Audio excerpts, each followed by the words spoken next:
Happy birthday to Moo. I is so full of poo. Yes, I is full of poo poo. Moo moo moo moo moo moo. Hi everybody. How you Feminism pirate doing? antics. Yes, this is the open chat. Yes, I am Diana Clarion, the Lavender Lady. Yes, I am officially ancient. Number 6'5", kids. I never thought I'd make it this far. I've heard her clarion call, and I've crawled out of my funk of illness and plague, wrapped in a blanket, sitting in my chair, here to hang out. But it was the Hello, clarion call that did kitty. it. Yay! Oh my, oh my. Yeah, we got all the good people here. I just showed up one day and they just can't get rid of me. Yeah, huh? That's You I'm better pretty actually much not it. here, or at least I'm not all here. But yeah. There you Were go. you- And we got another new one. Yeah, purple. Hey, Purple. You too are officially ancient, are you not? And slowly fading away. It would seem purple's microphone is not currently in operation. I don't know. He's broken. He is broken. It says my microphone's on. Oh, There you go. Hello, dear. How are ya? You're not All right. quite as audible as perhaps you ought to be. Yeah, I noticed that seems to be a problem with this microphone, that as high as I can turn it up, it's still quiet relative to everyone else. So I don't know if there's anything I can do that will amplify the signal. Oh, throw stuff at it. I don't know. Maybe the volume setting in the actual stream. That's an interesting little background you've got there. Wait, does this one do anything for it? Whoa. Is that helping or is that only on my Oh, you end? mean with the microphone? Yeah, you Yeah. sound bad. That sounds better, yeah. Okay, Yeah, a little bit. Little bit. okay, split camera had a control for it there, Yeah. but that's up as high as it goes. What are those little things floating around in your background? Leaves? Birds? I'm seeing butterflies, some of them. Oh, okay. But I need leaves too. And there's a squirrel on the tree. I don't know, it was just a forest background that Google Meets offered, so I thought I'd try it. Okay. Okay, that works. Oh, I suppose I could do some of that stuff because I am using the wind crap. Because I have to, because the other stuff doesn't work under the real operating system. Hi, Kate. That's because it's not a real operating system. It's a kludged together piece of nonsense. Moo. Oh, man. Who do we have today? Who do we have here? Let me do the Miss Barbara thing, huh? Well, we have Spooky, and I see Critical Cupcake. Oh, my. And I see Beck, and I see Math Pig, and I see Ox. Yeah, I got the magic mirror going over here. How is everybody over there and over here and stuff and things? A little bit on the lethargic side, I must admit. I don't know, jet lag, still working it? Oh, I don't get jet lag. No. This is more a matter of I walked all the hell over town today. And also I didn't get the best sleep last night because it was very, very, very, very warm in here. Oh my. So it does get warm up there, huh? It does. Yeah, Oh, kitty. it's almost 80 degrees today. Or sorry, Kitty, kitty. like almost 90 degrees today. Yeah, we're in the upper 80s for the next few days. Say something so we can see that. Yeah, it was raining today, which I found annoying because it rained for about 2 minutes, and I swear I heard thunder, but there was no lightning. And then it stopped, and it was sunny again. It decided to rain just at the right or perhaps wrong time to soak my head down, and then stopped. Yeah. Did your socks get wet? Because, like, that's always the worst. They did not know. It hit me in the head a lot, despite the fact that I was holding a brand new bike helmet over my head. Oh my. Yeah. Okay. Kate does have an echo. Do I have an echo too? Let me check. Um, Yeah, we all have an echo.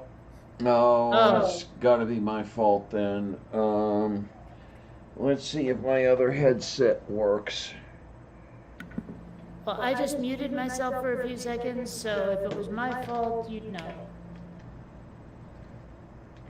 What do we have? I'm over still here? poking around trying to see if I can find any way to increase the gain on my microphone, but I don't find anything on my end. Oh my, oh Yeah, my. you sound fine. And right about now is just the time.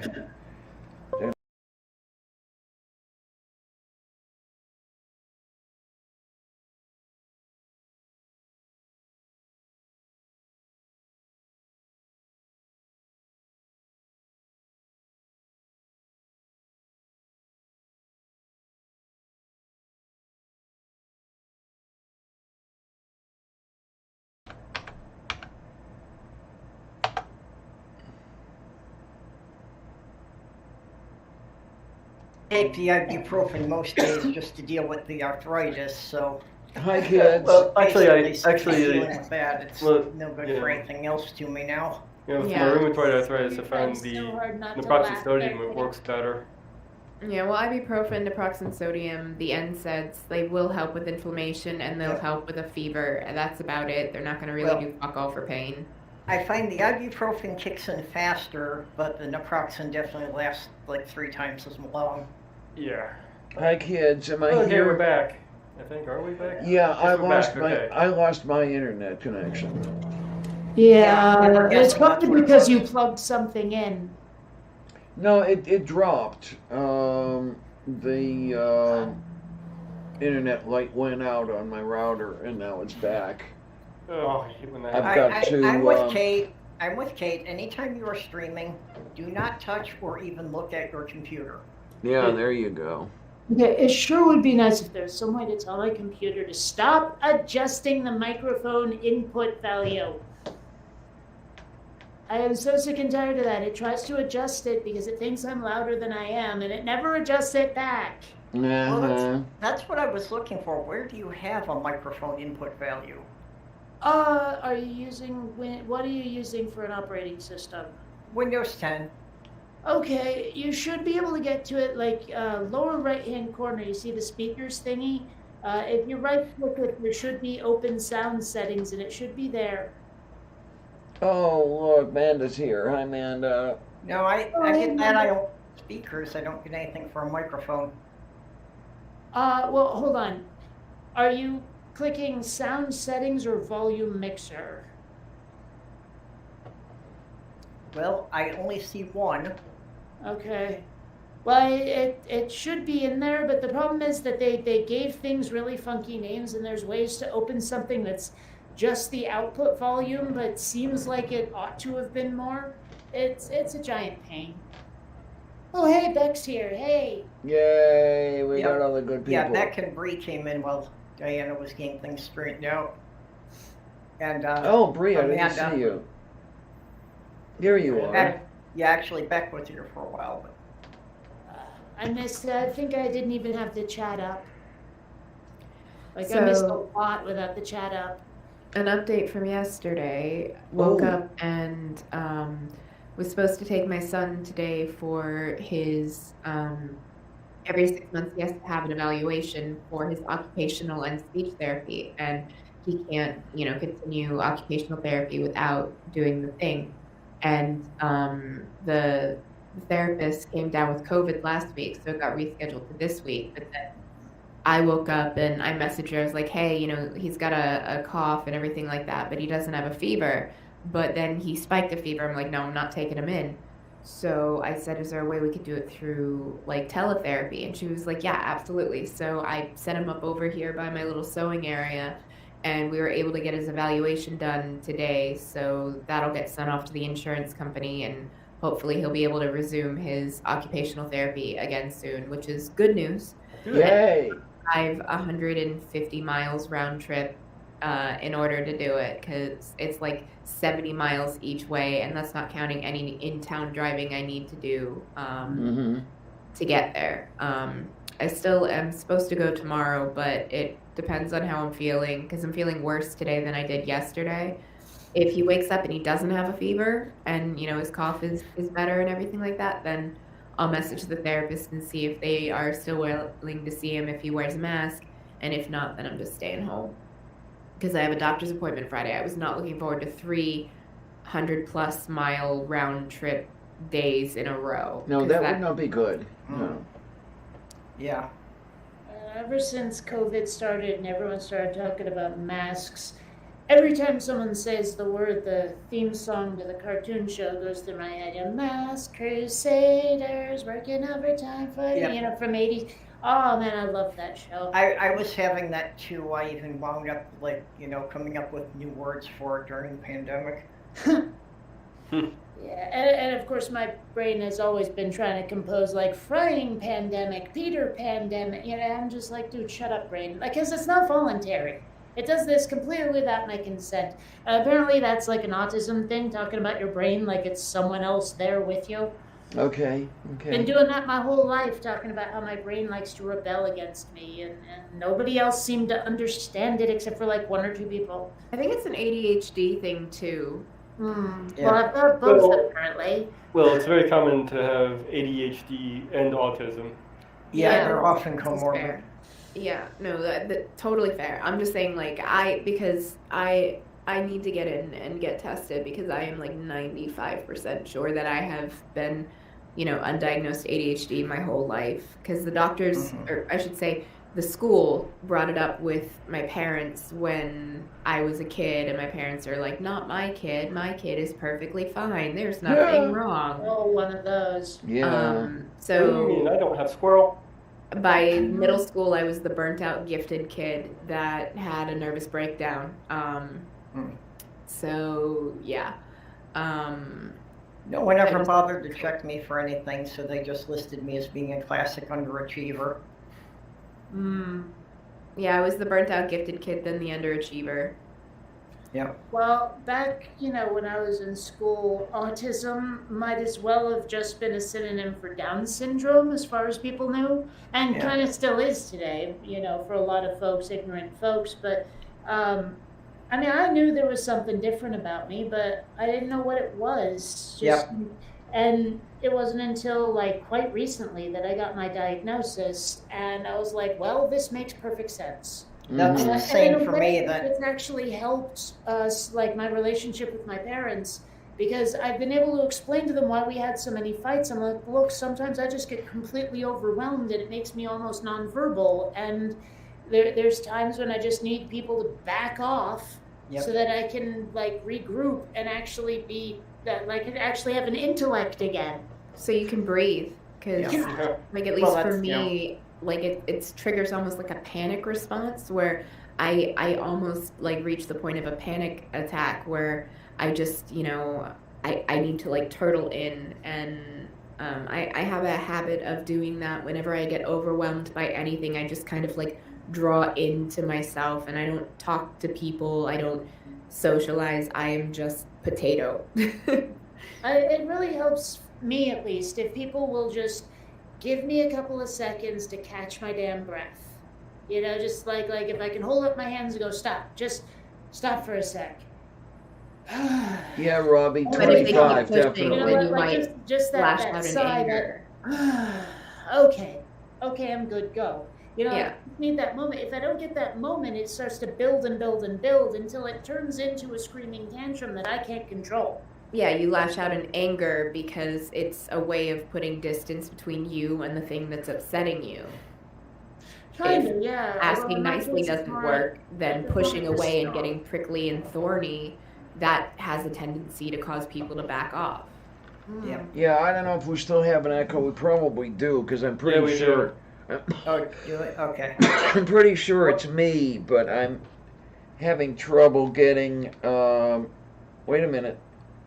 I might be able to get this headset to work.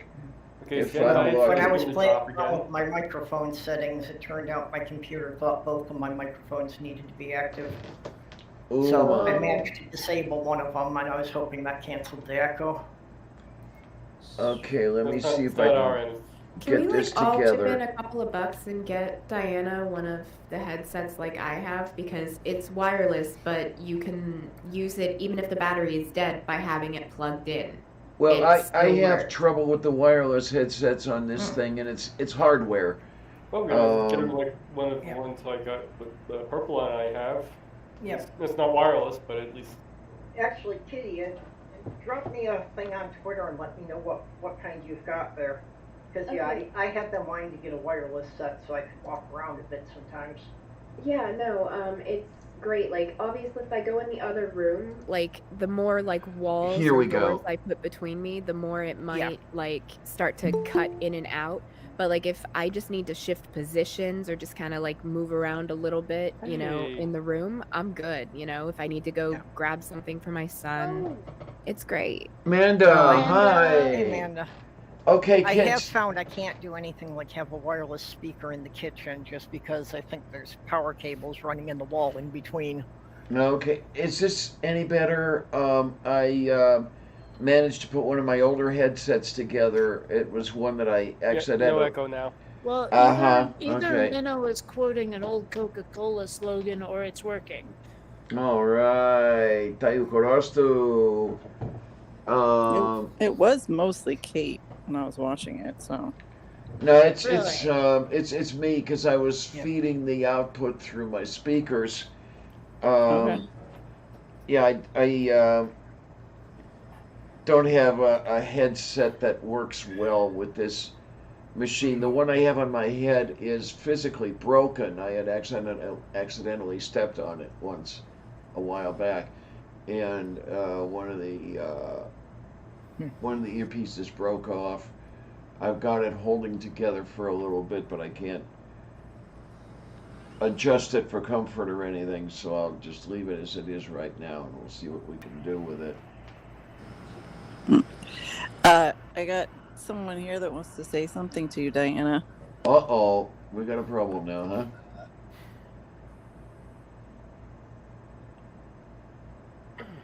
Moo? I think what was going to be said was stuff it, but we'll see. Okay, yeah, that would be about right. Try it again. My phone was muted. Try it again, honey. Happy birthday, Diana. There you go. Oh, well, thank you. Many much.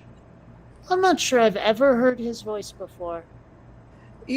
Well, he sometimes will like pop in and just make noises just to be an asshole, but Yeah. that's it. Yeah, I've heard him say a couple of words here and there when Amanda was streaming, but We've done streams together on my channel, and he's also done the goddamn podcast with me. So Oh, every once in a while he'll do something, but he's sitting right next to me, so he wanted to say happy birthday. Hey there, kid. How you doing? Yay! Thanks a lot. Thank you many much, really and truly. and you You're smell like welcome. one too. Yeah. I am officially ancient. Weren't you already? Yeah, that too. Well, Now I have the um, paperwork to prove it. I'm exactly 30 years younger than you. I will turn 36 in December. December what? 19th. Ah, 6 days 15th. before Christmas. 15th myself. Fucking, so you know the struggle of the birth miss gift, the combi Oh. presents. yeah. Oh, you have no idea. Oh, Also, my my, mom's yeah. side of the family's Jewish, so there's like the Christmas birth Nuka present. Okay. So Hanukkah Harry comes by. Birth Mahana Mass. Something like that. Yeah. Okay. Oh, man, I hate that so much. Although one Yeah. thing that was nice about being born on December 15th, at the end of Stranger Things Season 2, when they go to the snowball dance, it's clearly taking place on my birthday if the date on the VHS camcorder is to be believed. That's great. That's Yeah. awesome. Yeah. The one thing that we dealt with, my sister's birthday was the 17th of July. So we would often get those combined if we had a birthday party at all, and that was she liked it a little less than I did. Yeah. And it's kind they of nice to did- get your own party, you know? In my They did family, that to us some too, because my sister's birthday is 2 weeks after mine. Okay, oh, I've okay. got you beat. I was born Friday, December 19th, 1986. My younger sister, not the youngest, but younger, Friday, December 18th, 1987. Our birthdays are a day apart, like almost 1 year apart exactly to the day. Oh, man. And she is like, until I moved out of the house, found a way to ruin my birthday every single year. And Oh. I will count that first year too, because who's going to get more attention on their birthday, the 1 year old or the 1 day old? Right, Jeez. right. Families can be awfully fickle that way, can't they? Mm-hmm. Ugh, Apparently like, fuck yeah. on my very first birthday, my mom made a Ziggy cake, and they basically just covered everything in plastic, set me in front of the cake and let me have at it. That's great. Yeah, we call them smash cakes. I did that for my son's first and second birthdays. I just let him have fun with it. But in my family, like for the December birthdays, it was supposed to alternate where I would pick what restaurant we would go to 1 year and my sister would pick the next year. And if I ever picked anything that wasn't Olive Garden, she would get upset and throw a hissy fit, and we ended up either not going or I would have to cave and go to Olive Garden. So it wasn't until Yeah. after I moved out and paid for everybody's meals on my birthday that I actually got to have a birthday dinner at a restaurant of my choosing. Oh, scheisse. Well, that sucks. They could have Yeah. at least picked up the tab. Yeah. No, I offered to treat them because they had already paid for the birthday dinner at Olive Garden. So I wasn't upset at having Yeah. to pay. It was more like that, you know, Well, the Olive Garden thing should have been your sister's birthday, and yours should have been a separate thing.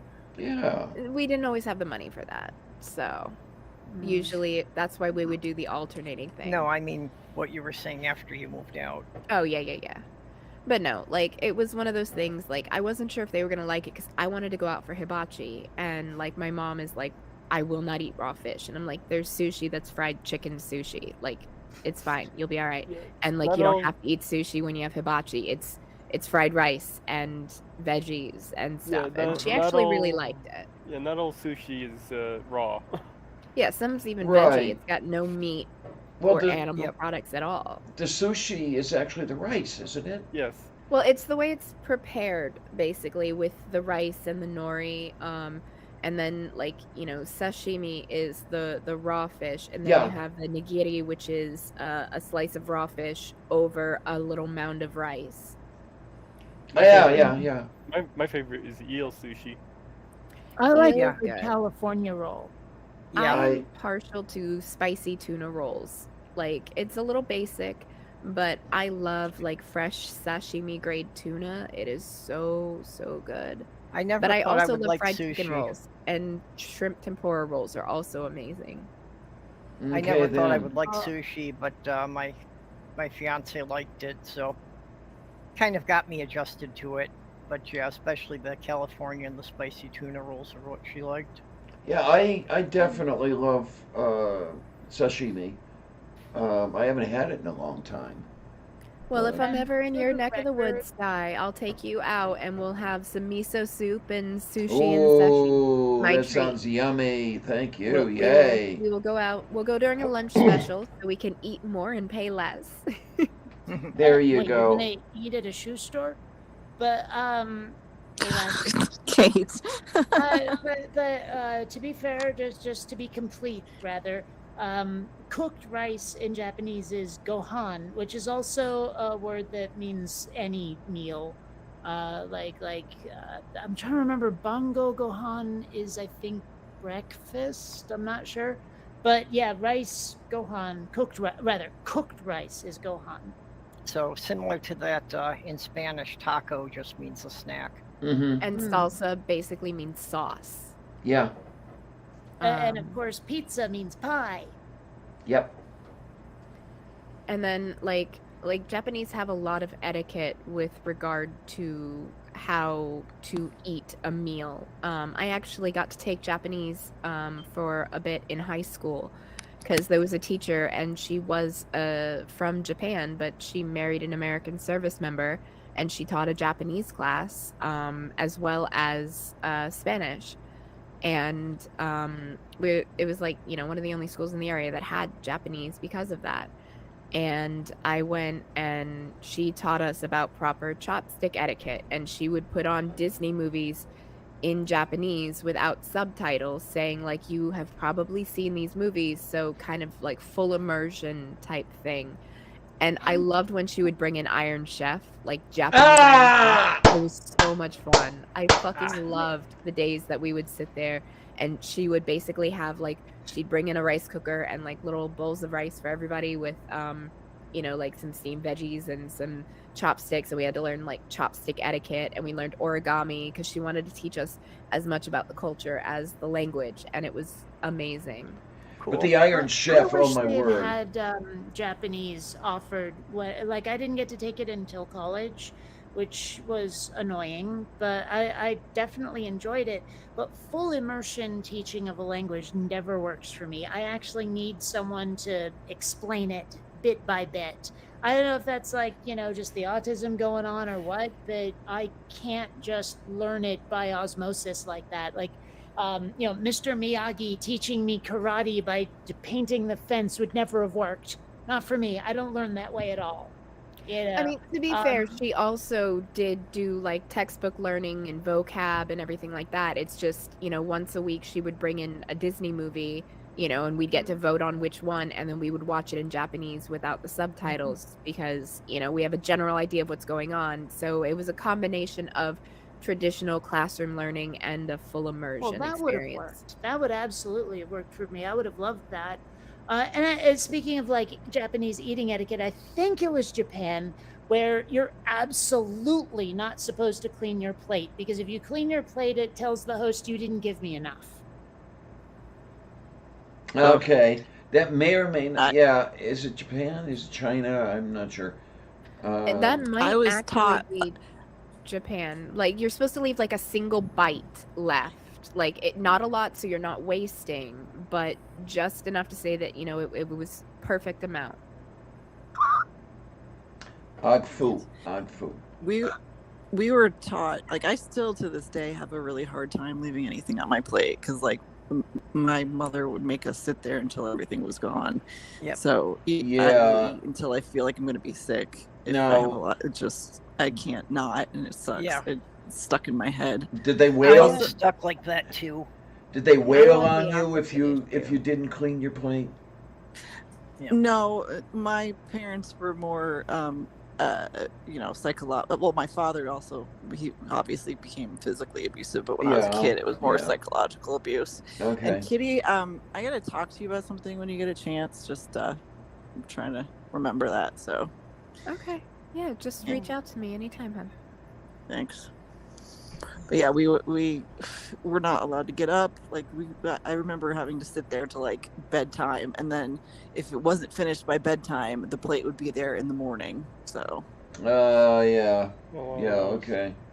Yeah. My parents were much more lax about that. It was basically, if you want something other than what we're making, make it yourself, but like if they made a meal that I didn't like, if I wanted, I could have cereal, I could make myself like, scrambled eggs and toast or whatever. I had free reign of the kitchen to be able to make whatever meal I wanted, and I wouldn't be in trouble. They didn't want us wasting food, so it was like, take smaller portions and, go back for seconds rather than loading up the first plate. But like, because of my experience with my ex-husband, I actually have a hard time cleaning my plate. Like, my stomach has permanently shrunk from like a long-term like starvation. Yep. And so I can't eat a lot in one sitting. I have to kind of graze throughout the day. Okay. And of course, my parents, I was raised by hippies, so there was a lot of like granola rabbit food going around. And my dad was a vegetarian for my entire childhood, and then he started eating meat again, and now he's gone apparently soft vegan or something. But it was never what I wanted. I mean, I was surrounded by other kids who were eating like, Wonder Bread and bologna, and my parents are sending me to school with this like, whole wheat, dark brown, like with fucking some sort of grains and Pumpernickel nuts in bread. it.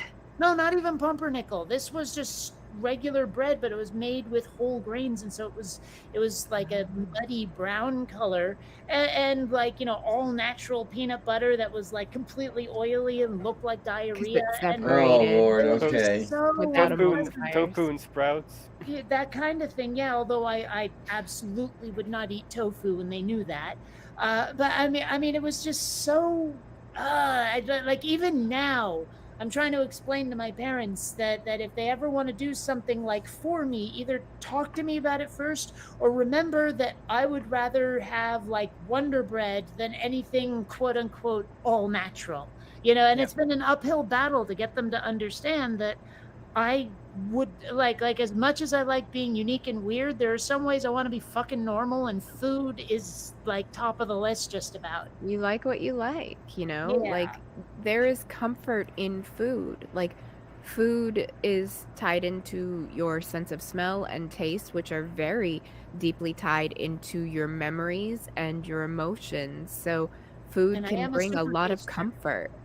I am a super taster, so that makes a huge difference too. A lot of things are very nasty to me that other people just yum up. So Uh-huh. there's That's that as why well. Now with many the millennials love the fucking Kraft mac and cheese with its fucking toxic neon yellow powdered cheese that is not actually cheese, but we fucking eat that shit up because it's nostalgic. Like See, I we refuse grew to up get on the it. powdered stuff. I refuse to get if it's not like Velveeta shells and cheese with the big sludgy, like they probably use this in popcorn machines at the movies, fluorescence, like gelatinous glop.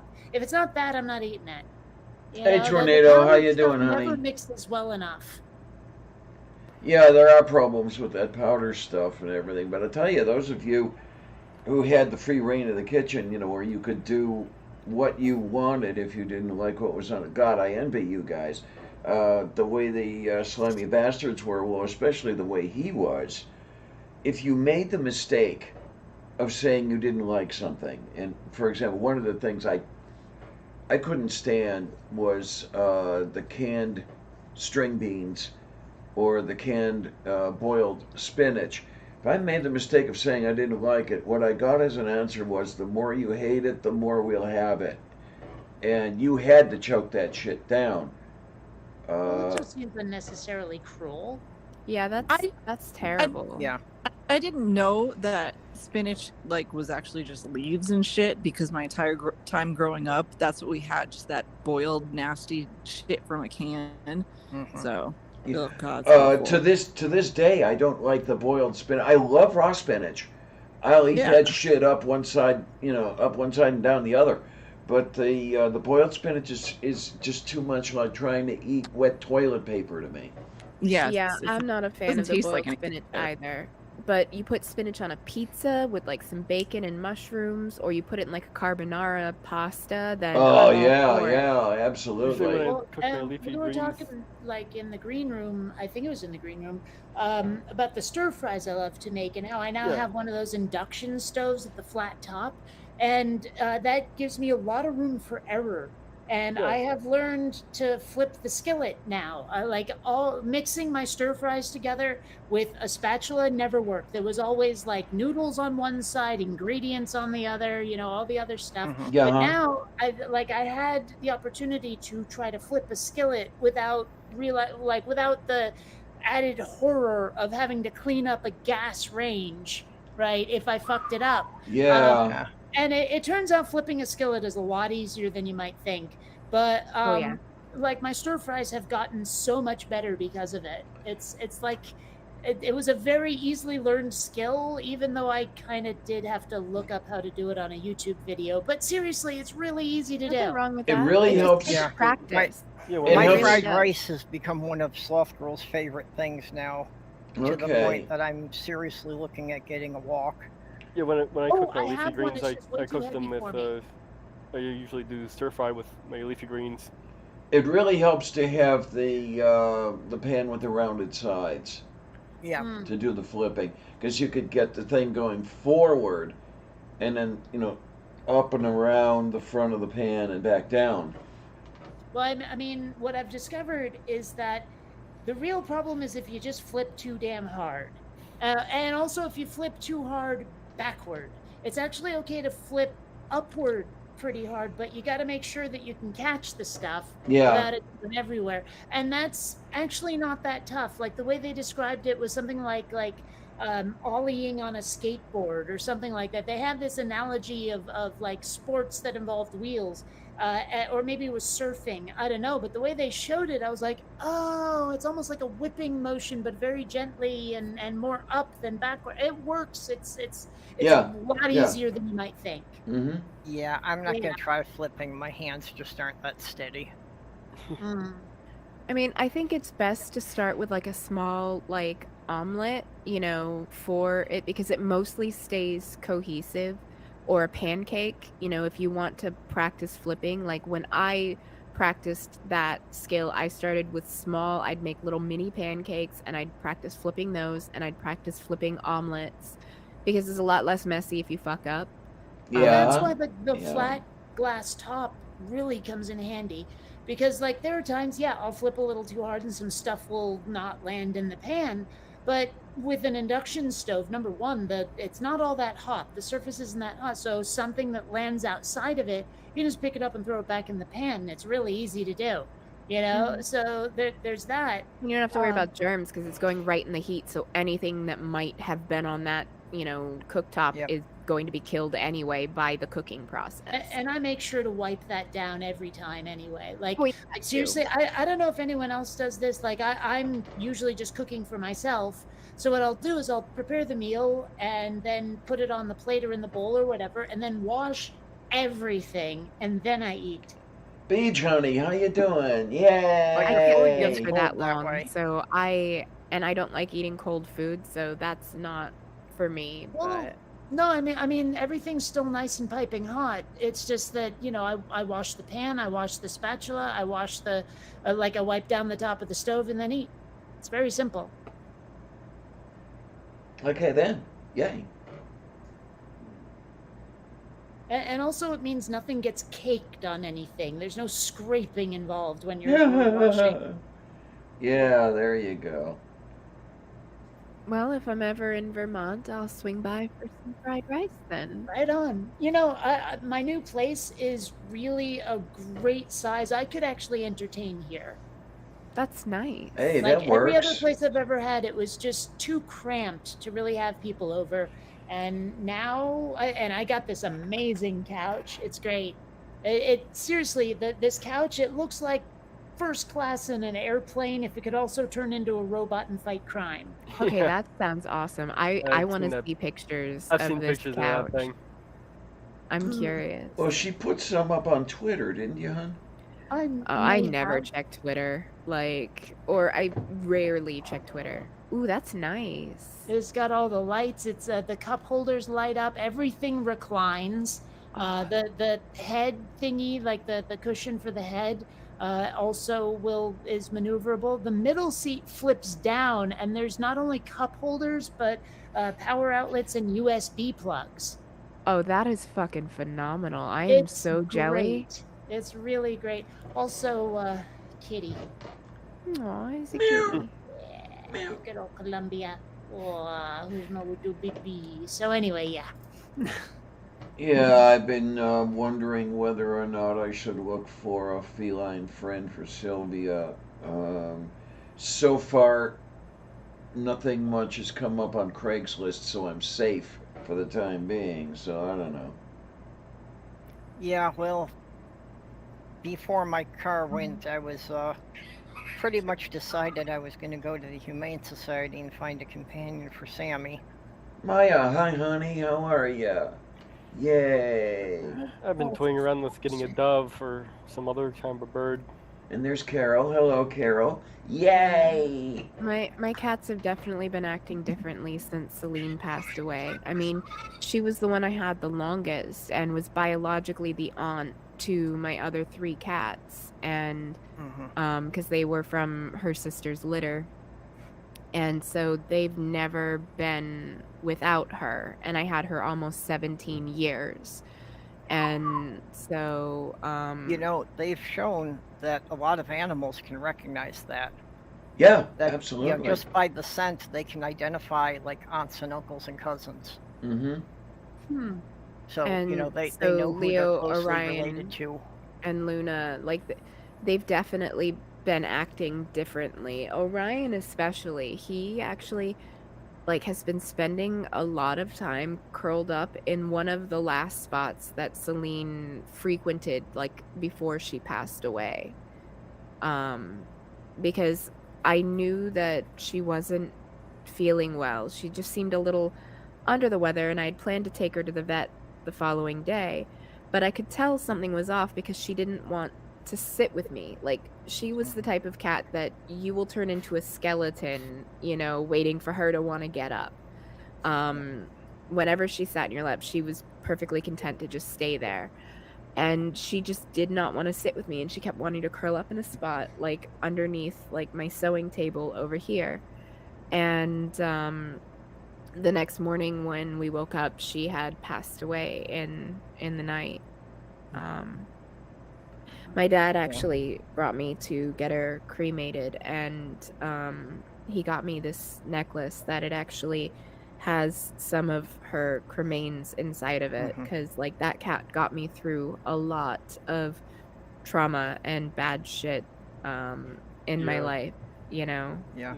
And I honestly thought she was going to be the one to last longer than the others. I honestly thought she was going to be the one to make it to like 20, 22, because that was just kind of how she was. She was still super playful, like play with a string, you know, or yarn ball. And like, it was just so quick. Like, it was like one day she was fine, and the next she just wasn't.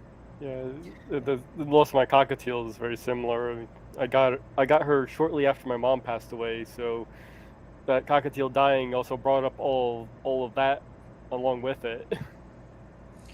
It's funny that I remember hearing about a case of like there was a cat at a nursing home, and everyone thought the cat could predict people's deaths, where like the cat would lie on top of somebody and Yeah. you knew that person was going to die, but it turned out that they were using a heating blanket on the people who were about to die, and the cat just loved the heating blanket.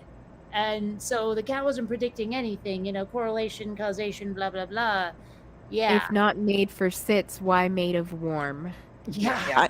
I had Well- 3 cockatiels growing up, and we used to let them, like, we'd clip their wings every once in a while, but sometimes they'd get, you know, long enough that they'd fly around the house. And one day my grandmother this was the second one I had. The first one I had we lost because my parents were too cheap to heat the house right. We had kerosene heaters, and that Oh, jeez. was toxic to them. Right. The second one, my grandmother let the cat out, and the bird flew out, and I didn't realize it. So we spent hours searching the house for my bird, and it was just gone. And my grandmother's like, "Oh yeah, I opened the door earlier." Fucking whatever. Jeez. So I miss having cockatiels. I used to have them Yeah. just sit on my shoulder and hang out. I've decided not to do any wing clipping of my sun conure. I used to do clipping the wings of my cockatiel, but I stopped doing that after a while because mostly because she would have seizures when I took her to the vet. Oh, we never. We would do it at a store. We had a store that we went to that they did it. But yeah, I can understand that. It's really stressful having to like put them in a box and drive them somewhere. It's terrible. Well, Sammy's aware that my anxiety's been up today, and he's trying to play therapy kitty. Anytime I've been sitting still, he insists on being against me. Okay.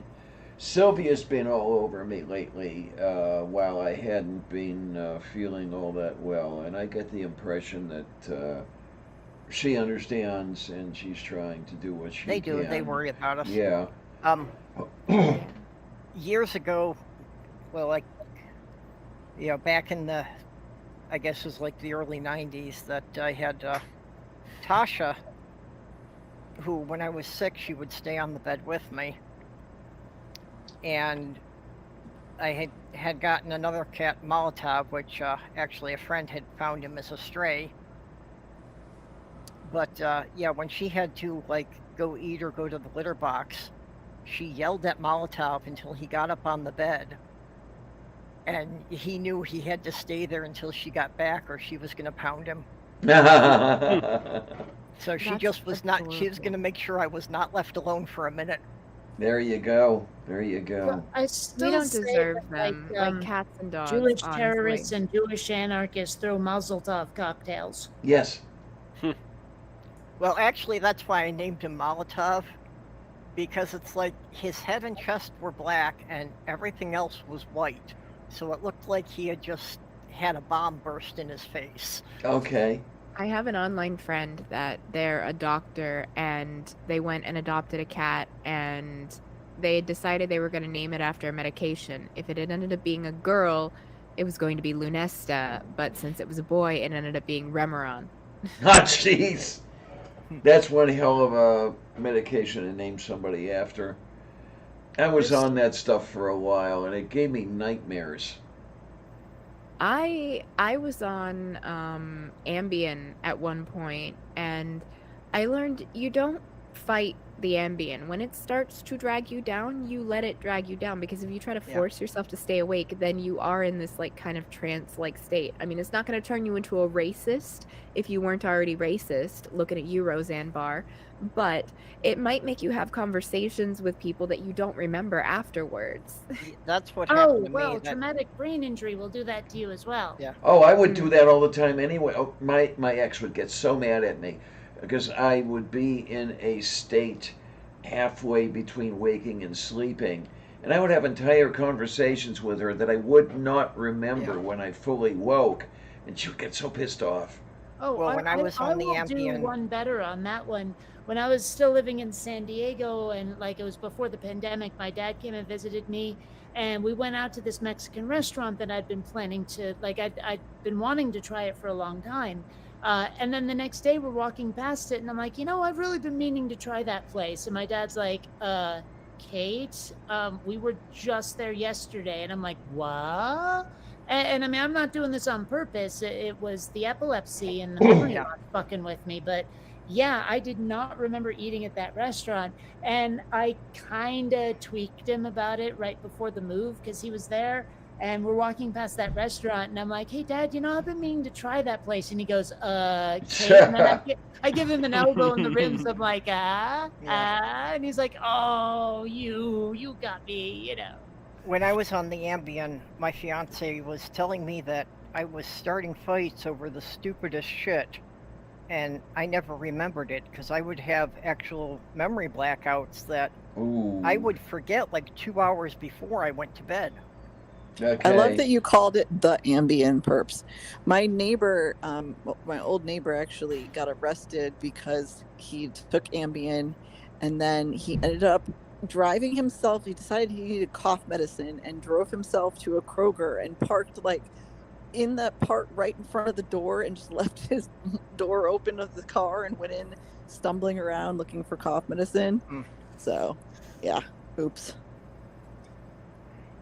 Yeah, no, that sounds about right for Shadow Ambien. Kitty, hi. I had a whole ass conversation with my son's father that I don't remember. He was just laughing at me for it, where I was just going off about like sex, and I demanded he have sex with me. He was like, not a chance. Because he knew that I had taken the Ambien and that I was not all there. I was slurring my words. I was kind of zombified, and he's like, nope, you are gonna come over here and you're going to lay down on my chest and you're going to sleep. Which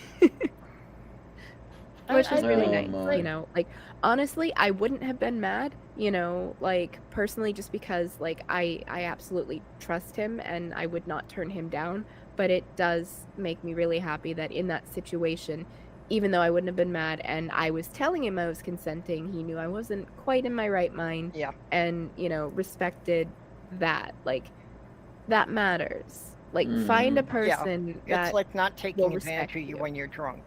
Exactly. And again, like, I wouldn't have been mad. I wouldn't have felt like I had been taken advantage of, because I am in a full, open, loving, honest, trusting relationship with this person. So, it's fine, but that doesn't work for everybody, like what works for for me and mine is like your mileage may vary. Oh yeah, But sure. yeah. No, Cool. like, and I dead ass woke up on his chest, like he was like covered in drool, like on his chest, like, and I was like, what? Like, and it was pretty funny. Like, I'm not gonna lie, he was like, you were saying the strangest things, and I'm like, that's Rich coming from the person who talks in his sleep about fuzzy bunnies. Yeah. So I actually know very little about Ambien. Like, there was a Patton Oswalt routine about it once, and that's like everything I know outside of this conversation. Is it just a sleep aid? I thought it was supposed to be like Prozac or some crap. No, it's No, just it's a to make sleep you aid. sleep, but yeah, there have been a lot of bizarre cases of people walking and driving in their sleep with it. Like parasomnias where, you know, sleepwalking, sleep eating, sleep driving, sleep sex, There actually was a case of a member of the House of Representatives, the federal Congress, that the guy was taking Ambien, and the security woke him up because he was trying to get into his office at like 3 o'clock in the morning, Well, and he didn't It's- remember ever getting in the car and driving to the Capitol. It's also the same medication that Roseanne Barr said made her tweet the racist tweets. Yeah, I don't know if I'm excuse. buying that, but No, make you like tweet things like uninhibited, like talking about your Yeah. sex life or something like that. Yeah, I would absolutely believe that because like it would be no brain filter when you're in that like Ambien haze. Yeah. But all it's gonna do is reveal what's already there. Right, It's not going to yeah. add things there. Yeah. yeah, So that's if what I you was are a gonna nasty say. bigot, then you will reveal yourself as a nasty bigot because you won't have a filter. Yeah. Like Ambien I- makes you honest. okay, no, I mean, again, not about Ambien. It was when I was having the seizures. I had an absence seizure on the light rail in Seattle once, and it wasn't until I got home that I realized, wow, I was the crazy person on the bus today. Because, like, apparently I had an absence seizure, and I started walking up and down the light rail car, demanding to know where my backpack was. I didn't have a backpack with me, right? And I barely remember it because it felt like my eyes were half closed the whole time, but I don't know if they were. It might have just been that I wasn't seeing, because that can happen with an absence seizure. But yeah, for like a good 5-10 minutes I was the crazy person on the bus, and it wasn't until I got home and was actually lucid that I realized it. Yep. Mhm. It's course, kind of these days creepy when you knowing you got can lose home, you'll be control able of to watch yourself it. like that. Yeah. These days, when you got home, you'd be able to watch it on the internet now, because there would have been somebody there with their camera out. True Mhm. enough. It's Sure. one of the reasons why I don't really drink alcohol. Like the last time that I got drunk. Now, I mean, I've been a little bit tipsy since, but you know, the last time I actually got shit-faced drunk was when I was like, I think I had just turned 19, and I was basically drinking away my misery because my grandmother had just died. And I was so out of it. I was always the designated driver, or if I was going to be drinking, I was staying where I was. But I went for my keys, and my friends are like, hell no. I mean, granted, there was an inciting incident where a guy tried to take advantage of me in my very fucked up inebriated state, and I tried to stab him. And then I got mad when my friends wouldn't let me stab him. And then went to grab my keys, and they're like, no, you're not going anywhere. So then I drank even more and spent like 3 hours leaned over a lawn chair in the backyard just vomiting my intestines. So it's one of only 3 times I've ever gotten sick from drinking, and it was by far the worst. And to this day, I have only ever, like, I will have a drink maybe once or twice a year, if that. Sounds Well, like that's the thing me. is, like, when Yeah. I went to Seattle to visit before I moved here to Vermont, I went to the Mercury, the goth club I used to go to, and I mean, granted, they pour their drinks kind of strong there, but I was used to getting maybe 2 doubles in a night. I got a single tall and hated the experience. I don't like being tipsy. I don't like being drunk anymore. It had been like 8 years, 6, 7, 8 years, I don't know, since I'd been drunk or even buzzed.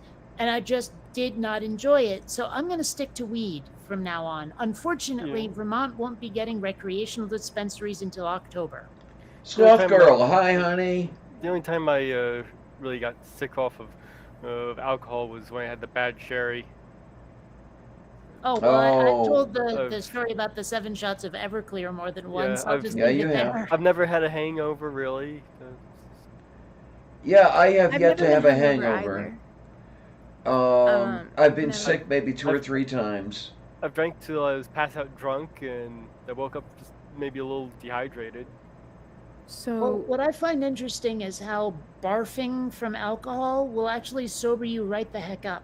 Or at least it does me. Well, yeah, because you're evacuating, alcohol from your system before it can absorb. Your body can only process so much at a time. Sure, But, but there's like- still some in my brain, I'm convinced. Well, yeah, obviously. But of the 3 times that I got sick from Pete, did you take it off? alcohol, the first time it was because I forced myself to drink beer, not realizing that I actually have like a food allergy or something to hops, so it Ah. made me very, very ill. The second time was we were doing shots of Jaeger and chasing them with shots of Crown, and like I'm going bam, bam, bam, like I'd done almost a dozen shots and throughout the night, and then we get to the last one where I had done the shot of Jaeger. He poured me the shot of Crown, and I was like, nope, I'm done. But peer pressure. So I did it, and then I sat there for a few minutes, and then I'm like, I don't feel good. I went and I threw up, but only about the amount that would fit in a shot glass. My body's like, nah, bitch, you're cut off. That last shot, you're not getting that. Well, the other You thing are about done. throwing up, sobering you up real fast, is when your body's having that kind of experience, it'll usually trigger the panic mode, so you get the surge of adrenaline with it. Well, Okay. what entertained me, I mean, that I've told most of the story of the 7 shots of Everclear in that one night, but when I was throwing up, just how tight my stomach got, my abs just like clenched like you wouldn't believe. I probably could have taken a gut punch and barely felt it. It was crazy how much my guts clenched like that. Now, I may be losing it now, but for a while I had a learned aversion to bourbon. I think I may have told this story that I was doing a wax job on my car, and then later that evening there was a dinner meeting that I went to. Had a single Manhattan, threw the damn thing up, and I guess it was having the Manhattan on top of the aroma of the car wax that did it to me. Oof. And yeah, I just could not do bourbon for the longest time. I don't know if I can yet. I haven't had any bourbon Yeah. drinks in years. Well, I see, all threw this up- is why I generally don't, I generally only drink when I'm at home, or if I'm going to drink when I'm out, I've got to make sure that there's somebody who's not drinking, Yeah, and which, you Sloth Yeah, Girl yeah. and I, we've already got an agreement on that anytime, if we go out, only one of us has alcohol any night, so we got somebody to drive home. The Okay. first time I got drunk, I was 15 years old. It was after I'd lost 2 friends in a car accident, and my parents didn't really drink, but they had like bottles of liquor downstairs. So I found the one that had the highest proof, which was Kentucky Straight Bourbon Whiskey. Mhm. And I didn't realize how bad alcohol would taste, but I remember sitting on the floor of my room with a candle, and I had like a can of Pringles and a Pepsi, and I was like using those as chasers, and I got so fucking drunk. I ended up having a hangover for 2 goddamn days. Like I felt so sick for 2 days afterwards. It was awful. I'll never drink bourbon again. Fuck no. I Mhm. actually didn't get drunk for the first time until I was 25 years old. I know I've told most of the story before. A friend of mine was like, "Really?" and took me to an Irish pub, and like I think it was 13 or 15 shots later, I'm barely even buzzed. My tolerance was crazy pants. I had some sugarcane bourbon. That was okay. Yeah, I Okay. built up a tolerance early because my dad was such an alcoholic that I was tapping off his whiskey into baby food jars and he never noticed it. Oh God. Okay. So, I mean, I was drinking regularly when I was 12 years old. No, what I really wish okay, as much as I am glad to be here on the East Coast again, glad to be back in my old hometown of Vermont. Well, I'm in South Burlington actually, but I'm much closer to Burlington. Not important. when I went to visit Seattle, I hung out with my friend Joel and now his girlfriend Megan. There was the whole poly thing, but he broke up with his wife, and that's a good thing because she was fucking crazy. But like Joel and Megan are such great people. I've never had an argument with either one of them. Now, Joel cannot do any kind of drugs. He can drink, but he can't do drugs just because his job is in security. But Megan is even more of a pothead than I am, and we spent a bunch of time just like sitting on her back stoop with like passing a bong back and forth, and that was my first bong experience. I've been mostly vaping, and like she was like, I've been looking for a stoner buddy. I wish you could stay here in Seattle. And I was like, I wish I could too, because they're great people, and it would be great to have someone to just like, you know, sit outside getting high and just gabbing and looking at the sky and shit. That would be so great. It was a great experience. I wish I could do it again, and I wish they weren't 3,000 fucking miles away. Mm-hmm. I mean, seriously, it is so rare and wonderful when you find people where none of you have ever been mad at each other ever. And in fact, some of the quirks that you have that piss other people off are some of the reasons they hang out with you. That is a wonderful thing. If you can find that, hold on to it. Trust me. Yeah, that's where Me I and was. John, that's basically like never mad at each other. We're practically, we have all the same stupid quirks, like Kate said, weirdly similar. It just works. So I get that. It's very, it's nice to have. I don't think I've ever had anything like that before. The kind of friendship that I have with him. So Yeah. I started hoping that we could have something where Jeff could come out here on a reasonable basis, you know, that sort of thing. But unfortunately, 2 days after he was out here, he was dead. Yeah. Side strike for those of you who don't know. And because we would have some of the most wonderful conversations over the phone for hours and hours and hours. And it was just great when he did come out here to go tooling around town with the Who blasting out of his audio. And it was picturesque. Mm-hmm. And unfortunately, we didn't get to do any more of that. It sounds like it was a really lovely friendship. Yeah. My dearest friend in all the world, really. I mean. Hey, no, I'm kidding. Yeah, you know, sorry for the rest of you, but yeah, it's, you know, it's the way it worked out. And oh well.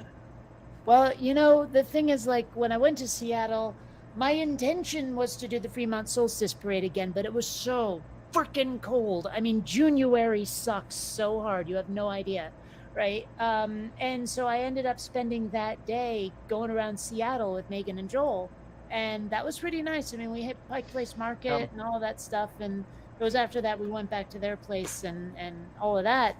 But I mean, it was a really great day, but I was disappointed that I didn't get to do the Solstice Parade. I'm gonna have to go back again. I really have to, because Okay. you know, Yeah. Yeah. Kate, yeah, you know, it's just it's so far now. It was easier when I was just in San Diego, but now I'm in frickin' Vermont, so it's a bit of a hike. I'm just looking at an article here. They found the Van Gogh painting on the back side of one of his other paintings, head of a peasant woman. Oh yeah, I saw that. Yeah. Self-portrait.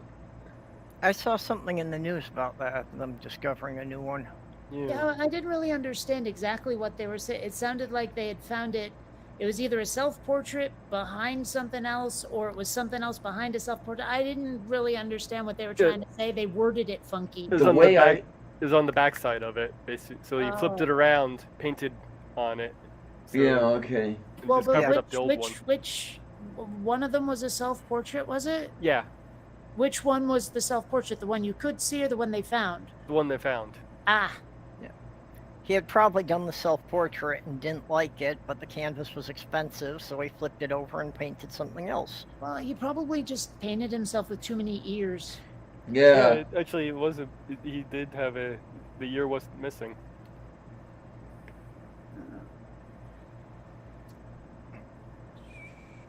Interesting. You guys see the oldest galaxy that we found so far? It was created whatever into existence 300 million years after the Big Bang.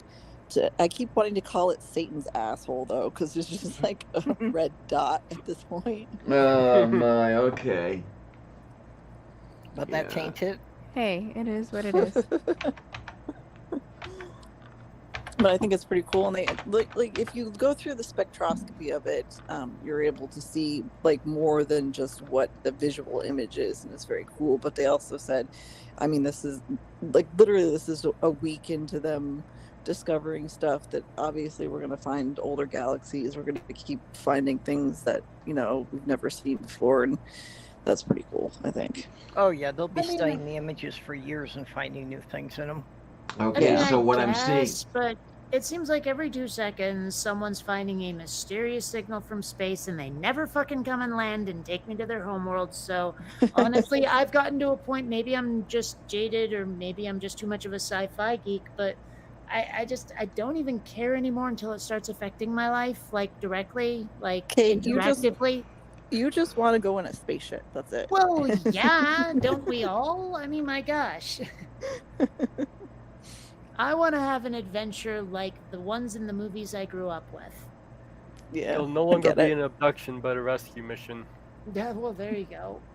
Now, the one thing I'd like is to find a way to see farther back than the surface of last scattering. If there was something that involved something other than visible light or something like that, I don't know. But right now, the surface of last scattering seems to be the limit. And then there's this cat. So I finally got an answer to a question I've had about the Big Bang and the universe that I've been asking for ages. I was 42. actually, yeah, sure, that too. But I was actually chatting with Lawrence Krauss on Facebook, and I was like, dude, what is on the outside of the universe? What did the Big Bang expand into, or was there anything? Is there a membrane that's around? And he was like, okay, I know this is gonna sound fucked up, but listen to me here. Infinity came into existence at the same time as the Big Bang. So the universe is expanding into infinite space that wasn't there until the Big Bang. And I'm like, okay, Yeah. I understood everything you said, but my brain is like totally gagging on it. And he's Why like, yeah, I know. Why know, didn't it's you like- ask me? Yeah, Kate? it's a And- concept you can't really wrap your head around, that physical space and time did not exist before that moment. Right. There's also right. the fact that there's different levels of infinity, which is really hard to comprehend as well. It's very Uh, esoteric, and I feel like I need more weed to really understand it. See, there was a poem like talking about like the concept of infinity that I read when I was a kid, and I don't remember where I heard it, but it goes, if there was a mile-high mountain of granite, and once every 10,000 years a bird flew past and brushed it with a feather, by the time that mountain were to erode away, only a fraction of a second will have passed in the context of eternity. So, I mean, it's basically a feather brushing a granite mountain that is a mile high once every 10,000 years, and to eventually erode it away with that brush of a feather, it will happen, but I mean, you can't even really comprehend the time scale of that, and that would be a fraction of a second in the context of eternity. So, like, that's just always, like, been my go-to for trying to think about just how vast and big eternity actually is. Well, but I Mhm. mean, like the whole question. I mean, I've been asking people for ages this question about like what is the universe expanding into or whatever. Nobody ever put it the way he had put it, and it was the answer I'd been looking for. Like I understood it, even if I didn't quite grok it. If you see what I mean, Yeah. Yeah, huh? Yeah. you know. It's the problem as well is that nothingness is not stable, which is how we ended up with the Big Bang to begin with.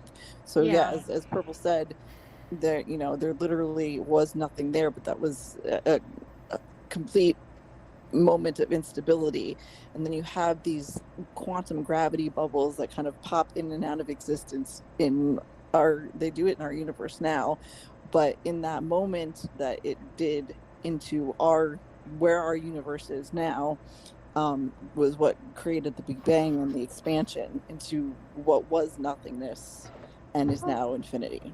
I mean, maybe this is just me and a stupid layman's idea of it, but when I saw a two-dimensional representation of those like little quantum gravity bubbles, it looked remarkably to me like the 3D simulation of a texture in 3ds Max. Like if the texture changes as you move a plane through space and you see the graphical, like the image representation of that as you're moving it, it would not shock me to discover that these quantum thingies are just like another plane of reality intersecting ours.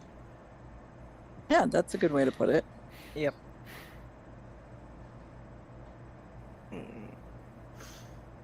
I don't know. I mean, I barely understand most of this stuff. I know just enough to say something that would sound really expert to someone who knows less than I am, but probably really stupid to someone who knows more.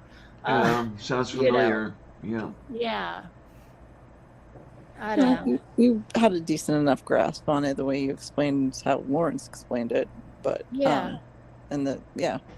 So He don't was worry. really like, I mean, okay, granted, I think he wanted to end the conversation earlier, but he still was quite willing to talk to me about it. And I was really glad to finally, like, he explained it to me in a way that finally satisfied my curiosity. Even if I didn't 100% understand it, I understood enough to go, thank you. Finally, it's like a breath of fresh air to know what the fuck was going on with that question I've been wondering since I was old enough to ask it.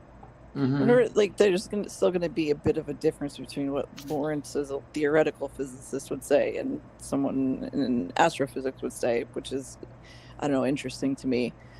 So, Yeah.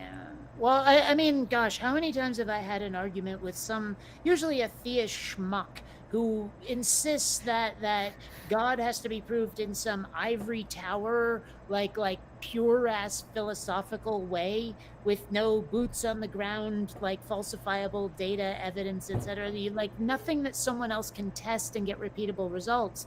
And it felt like that same sort of difference, where it's like, you know, here's the theory, here's the theoretical part, then here's the application. And I'm definitely more application than theory when it comes to the kind of science I like best. Okay, yeah. Well, I even go for practical philosophy. You know, that I really don't care whether or not God exists. It's only if you can demonstrate he has some influence on our physical world that I'm going to care. And demonstrate is a word I've started using instead of prove. Because a lot of them will start saying, oh, I can prove it with this logical argument, that logical argument, da-da-da-da-da, Yeah. and of course they're all logical fallacies. So instead of prove, I've started saying demonstrate that God exists. Yep. And that usually throws them for a loop, actually. Yeah, After I've remember gotten that. used to using demonstrate and evidence and avoiding the word proof. Mm-hmm. I also will not talk to someone or will insist if they say that they want to talk about truth. I will say, I will talk to you about facts. I will not talk to you about truth. Truth is a slippery concept that can be manipulated. Let's stick to facts. And that's usually when they run for the hills. Yeah. Oh, and speaking of running for the hills, Ken Ham blocked me for having the temerity to tell him to keep out of other people's business. Yes! I'm blocked by a Yay! well-known schmuck. It's great. I got blocked by Frank Turek a few weeks ago. How'd you manage that? I've been trying. I don't remember exactly what it was I said.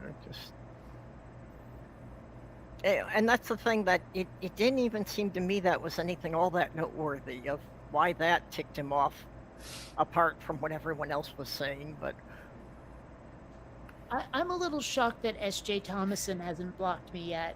I mean, like, some of the things, I've been getting increasingly less civil with her. I've noticed. she Yeah. like blocked me right, like we were in the same fucking conversation, Kate, and all I said was you're being dishonest, and just blocked me right away. And she keeps fucking arguing with you and won't block you. I don't get it. okay, but Well, I'm I still keep envy arguing with her, Kate, though. like she keeps insisting that I'm dehumanizing, babies. Oh, By insisting please. that embryos and fetuses are not babies. And she's like, oh, keep dehumanizing. And it's like, but they're literally not the same thing. Yeah. You know, like quantifiably not the same thing, but she won't hear it. You know, and I keep telling her you're tugging at heartstrings, you're not making an actual argument, and she doesn't care. Right. I don't know. But I'm shocked she hasn't blocked me because I'm getting more and more strident with her about it. Maybe she has a crush on you? You know, I mean, she did have me on her show once, and she was Yeah. surprisingly civil during the show. But then there was that complete debacle with G-Man, where she was there and G-Man was there, and he absolutely kept cutting off my mic and eventually kicked me out because I refused to use his terminology. Yeah, huh? You know, so That I sounds mean, about right. but like she keeps trying to say to me, SJ does, that, you know, oh, but I kind of like you, Kate. You were so civil before, and I'm like, really? Because did you ever actually meet me? You know, Yeah. I'm not usually accused of being civil. Yeah. Now, did Ken Ham say anything before he blocked you? Because that's the one goal I had for my channel that I haven't achieved yet, is to get Ken Ham to call me out, because Paula Gia said that anyone who gets Ken Ham to mention them by name gets a guest spot on his channel. No, well, let's put it this way. If he did, he blocked me before I could see it. So, Looks like you know, Paul. but I'm pretty sure he didn't. I'm pretty sure all he did was block me. Speaking about Paul G, looks like he got himself a 100,000 subscriber plaque. Oh, Well then. Congrats to him. Daju korostu. I'm hoping that my channel starts taking off again. I've lost a lot of subscribers and a lot of Patreon patrons after switching to animation from the atheism vids, which is to be expected. I I'm was not gonna say, bitching, yeah. but you know, now that I'm getting my computers set up properly, I can start animating again, and hopefully that'll build my audience back up. yeah, you're kind of switching to a new audience, so you need to get the people who are more into the animation to discover you again. Yeah. Fortunately, Well, but I mean, like, animation, especially if you're doing something comedic like I'm doing with Head Meats, actually gets some pretty quick popularity. Much yeah. larger than I'll ever get with atheism. So hopefully, fortunately for me, both of them work. So yeah. Well, I don't know, the impression I'm getting, if anybody else shares my view, it looks like atheism is pretty much burned out anymore.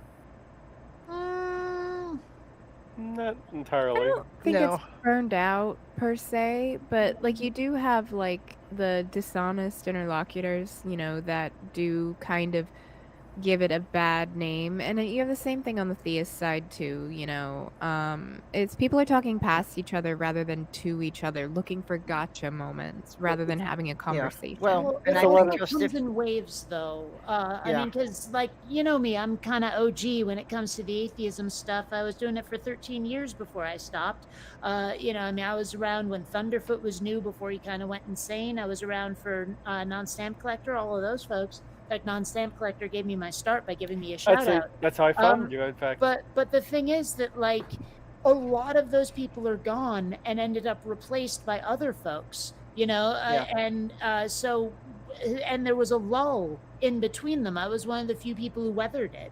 So I can pretty much guarantee you that atheism isn't dead. It's just got one of those lulls happening, and there will be a new wave of atheist YouTubers to take the place of everyone who either turns into slime or stops making. yeah, it's a whole Yeah. deja vu. I've heard this shit before. Yeah, I think a lot of it really just is that, you know, you can only refute the same arguments so many times There before you it go, gets yeah. repetitive, and you know, Yeah. people run out of ideas for making content because they've already answered all that. Yeah, Okay, and I started having to shake it up on my channel by adding like the bloopers, by adding some of the animated stuff, all of that, because I had been doing the same thing over and over and over for ages. And the only reason I really kept up with it, besides the income, was, you know, I didn't feel like I could just refute the same argument once and then never again. Like, it wasn't that I had something to say and once I'd said it, I was done. I was on a mission to try to keep religion from pissing in everyone else's cornflakes, right? Yep. So I felt it was necessary to say the same things more than once because there's going to be a new audience for it over time. Yeah, I'm Even kind if of the glad. people who were there for me in the beginning left because I was being repetitive, there'd be new atheists who needed to see this shit. Yeah, that's true. I'm kind of glad I went to my gardening channel instead of atheism. Mm. I mean, I use atheist in my handle, but I don't really make atheist content. I will occasionally talk about it, but usually I'm talking more about politics, and if I am talking religion, it is where it intersects with our politics in the US. Well, that's And then I'm everywhere making sewing now. content, you know? So I'm Yeah. kind of just doing my own thing where it's like, you know, atheists are just like you. Like, we do all the same things, you know? Yeah, it's another thing with the gardening channel. Well, I'm on this account here, I'll speak my mind. Over there, I want to keep away from politics and religion and all that. So the weird thing is, like, a lot of the things I've said to theists in the last few years have actually been almost like advice for how to proselytize better, which is kind of like biting my own self in the ass. But a lot of it is trying to tell these people, look, you're making arguments that would totally work on people who already agree with you, but they're not convincing to people who don't. And like a lot of them don't seem able or willing to absorb that, and they just keep trying to proselytize as if we're already believers. We just really haven't figured it out yet, you know. And they hate the notion that I keep bringing up, is that they are God's PR team and they have to sell their product to people who don't necessarily want it. And if you can't examine the merchandise and if the price is so high, it's going to be a problem. I'm not sure if they're not wrapping their brains around that or if they just really don't like it or what, but I can't seem to get through to them on that. And yet that's me, an atheist, telling them how to be better evangelicals. It's kind of fucked up. Well, Josiah, yeah, I hi think dear, quite a how lot are of ya? them. I've done that before. Yeah, I think quite a lot of them actually just can't comprehend that there are people who honestly don't believe in God. Some there are. I've met a couple of them. I'll tell you, one of the people that I met who was like that looked at me in fear with, "You don't believe in Jesus?" And no, I don't. You know, and but it was that frightened look on his face that really impressed me. And you notice, like, I've noticed this as a disabled person who uses a cane or other mobility aid, depending, like, if I'm going to the zoo with my family, then I need a wheelchair because I can't walk long distances. But if I'm just going to the store, it'll be a cane. And these people, they come up to proselytize to the disabled, and it really bugs me. I will try to have a civil conversation with them. I will, but it bothers me that they're targeting, whether consciously or not, people with disabilities, and you don't know what they're going through. You don't know if they're crumbling under the weight of society and their families' expectations, or the fact that we have a very ableist society that sees the disabled as less than human. Oh, don't get me fucking started. Oh, There's this man. guy I've been arguing with on Twitter who is insisting up and down that people with like ADHD and people who are homosexual and this, that, and the other thing are like brain damaged and shouldn't be allowed to marry because of it. That these are problems that absolutely need to be fixed so that in the future nobody. Wait a minute, what happened?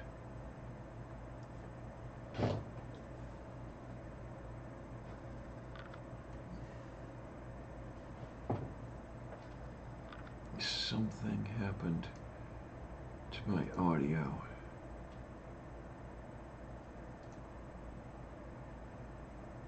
Talk for me. I will. Night. I see we got trolls showing up. Yeah, I haven't had any for a while. It's almost kind They of were nice to see coming on them. pretty heavy in my stream yesterday. Okay, So something it was happened good to. that we had a couple of good moderators out there. If this starts echoing again, something happened to my headset and it's not working, so it's coming through the speakers now. But that's all right. It'll give me a chance to refill my coffee cup. I really don't understand the people that will say anyone who's LGBT in any way is also a pedophile, no matter what. Oh, that It's gets me almost so like they pissed don't even off. really know what the word means. I mean, I started saying like scary word. You know, you get the people on the right wing, they go, the people you don't like are scary word or are doing scary word, whatever it is. Like in the 80s, it was everyone you didn't like was a communist. You know, now it's whatever, socialist, pedophile, any of that. It just seems to be like there to rile up the base. It doesn't even mean anything. Yeah, it is. It's just buzzwords It's to get just an for emotional hysteria. response. Yeah, it is just to evoke a knee-jerk response because they are the party of think of the children and, you know. Except when there's a school shooting. You never hear Yeah. think of the children after a school shooting. And you hear think of the children when it comes to vaping products and flavors, but not when it comes to vodka that is like churro or birthday cake flavored. Well, just like the Colorado Bimbo, Lauren Boebert put a thing out today with a court in Georgia overturning some legislation that she didn't like, and it was the children are saved now. You know, goody goody, and I just had to put up the pictures of the Uvalde kids. Because I'm sure she didn't quite mean those kids. And also the something I've been saying a lot to people for years when they make these really stupid arguments is, I'm sorry, I can't hear you over the sound of your knee jerking. Uh-huh. That one, I mean, I like that. It never really, quote unquote, works. Like, it never does anything except possibly for the people who are reading it. But it's fun to say it to them. Mm-hmm. Yeah, oh, absolutely, Ernie. Well, as George Carlin had said, you know, pre-born, you're fine. Preschool, you're fine. You know? Yep. No, and he was spot on. Like, I don't think he preferred labels. I don't think he labeled himself, but if you go with, you know, what was actually in his stand-up routines, he was a progressive, and he was about civil liberties and, Yeah. you know, Mhm. workers' Oh, yeah. rights, and, you know, he was definitely a comrade. Oh, yeah, absolutely. Because I've been saying it a lot, is that inside every cynic is a disappointed idealist. BBA, And hi. how do I feel that one? Oh, man, I haven't seen Bible Belt Atheist in a while. Yeah, they want to ban abortion so they can take the kids out with the Second Amendment. Yeah, I saw BBA had put out a new video today, but I didn't get to watch it Oh, yet. I didn't notice that. I'll have to look for it. Oh, my. Now I have to get out of this chair and get the coffee out of the microwave. We've got somebody with no blue on them. Okay. Diana, I do not get for you why at this point you still do not have a USB coffee pot stuck in your computer. I keep forgetting to look for one. Wait, they have USB coffee pots? Oh, they must. Everything. I think you can get. Oh my! I think you can get. USB breath mints at this point. Yeah, I think you can get USB mug warmers. Oh gosh, did you hear about that weird ass thing where I think it's BMW is charging subscriptions to use your seat warmers now? I What? heard something about that, but I didn't understand what, Huh? you know, how does that work if it's already in the car? There's got to be some sort of gatekeeping software or firmware or something going on where Yeah. if you pay them the microtransaction, you can't keep your ass warm. Yeah, that the car must disable certain features if you haven't paid it this month. Oh, that's Something like absolute that. crap. Damn it. Honey. Microtransactions are the wave of the future, apparently. Shit. Smart coffee. Well, yeah, because they can keep billing you every month. Mm-hmm. You know, that's why they're trying to do everything on subscription. They don't want you to actually own anything. They want you to rent everything. Yeah. Or at least lease it. No, esto lo que es. It's why you have Wall Street going in and buying up whole entire neighborhoods of small single-family starter homes and then refusing to put them back on the market to Yeah. be sold. They are only going to rent them because it is much easier to control a fucking populace that, you know, is trying and struggling to not be unhoused. Because Yeah. the unhoused are treated even worse than disabled people in this country. Well, I've I heard- hear it over and over about people, you know, who can't buy a place, even though what they calculated for their monthly payments would be less than they pay in rent. I haven't heard any updates on this, but there's this one guy who's apparently in the back pocket of DeSantis, who's basically clearing out a bunch of wetlands and stuff to build housing Oh, great. in my Sounds area. about right. Yeah, let's build it on wetlands. It's not like the water table's gonna rise any higher, is it? Yeah. Well, I mean, like Ben It's- Shabibo says, like, you know, hey, if the sea levels rise, you know, by 5, 10, 20 feet, what, you think people aren't just going to sell their houses? And it's like, sell their houses to who, Ben? Yeah. Fucking Aquaman? Yeah, huh? Well, you see, we'll build a seawall and we'll have Atlantis pay for it. Yeah. Yeah, you know, they tried building on the wetlands here in Minnesota, the aptly named Phelan Shopping Center. Oh, Because my. guess what? A year after it was completed, they found the slab was sinking and all the stores were flooding. Yeah, And they did all sorts of tricks to try and drain it, try to run the water away from it. They spent about 10 years working on that project until they finally gave up. They said, fuck it. They demolished the whole thing and gave it back to the ducks.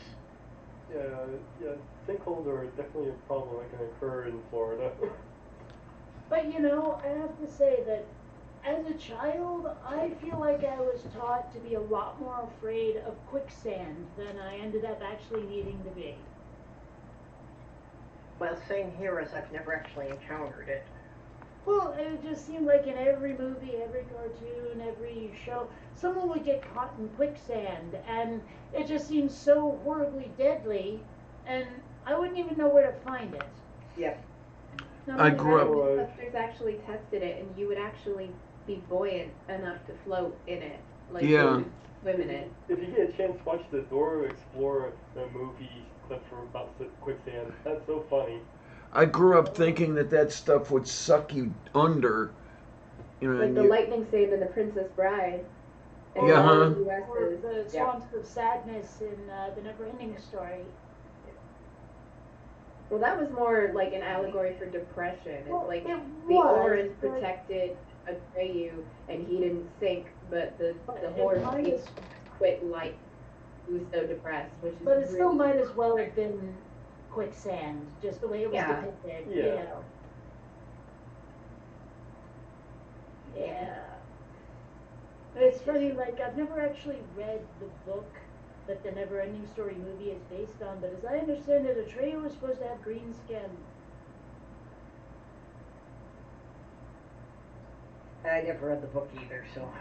Michael actually has a copy of the book, not only in English but in German, and apparently, like, there's one edition where, like, it's written in different colors, so you can tell what's going on in the real world and what's going on in Fantasia. I had a Bible like that once. It's one of his favorites.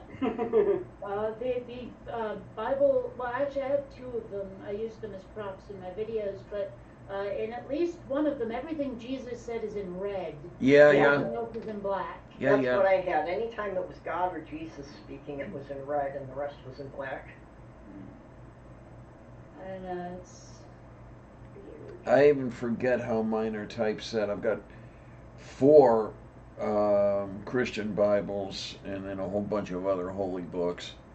You know, I have not even seen my Bible for the last 3 moves. I have no idea how it got away. Not really that concerned about it. Well, you know, it's funny.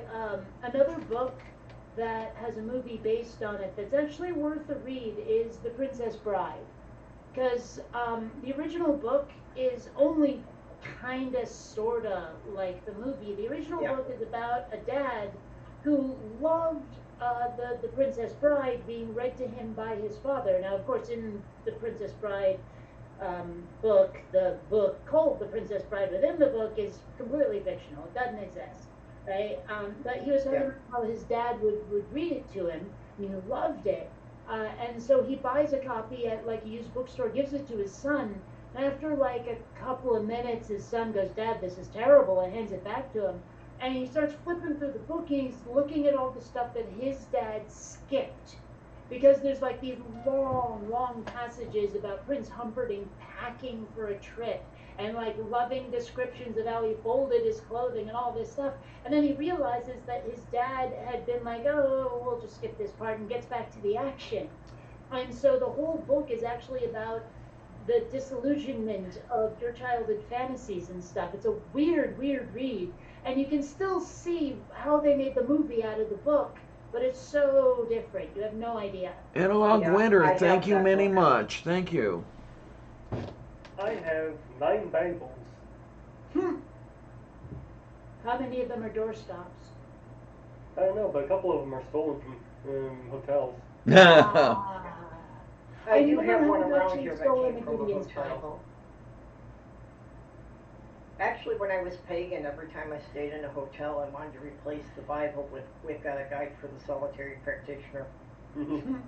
I love I that. remember an episode of How I Met Your Mother, Barney Stinson was saying how the Bro Code had replaced the Gideon's Bible in many major hotel chains. I don't know, I wonder, like, has anyone actually made a book out of the Bro Code that you could actually do that with? I don't know. I'm not aware Oh, of you it know what having I'm been written doing, down right? anywhere. Mm. If somebody made a book out of it, though, you could no longer say it's an unwritten code. But it's not an unwritten code. It never was. Oh. At least not in the show, it's not. I don't know. So I see from Amazon the Bro Code, and then from Amazon the real Bro Code. Okay, let me have a look here. Wait, so Amazon's admitting that the first book was false advertising. Must be. Well, let's see. I only see the Bro Code. On the Google search page that came up when I did the Bro Code book, they send you to Amazon for the real Bro Code, the essential guide for dudes on how to be a bro. August 1st, 2020. Well, the one I'm seeing actually has Barney Stinson on it. Depicted. Yeah, that's that first one I saw.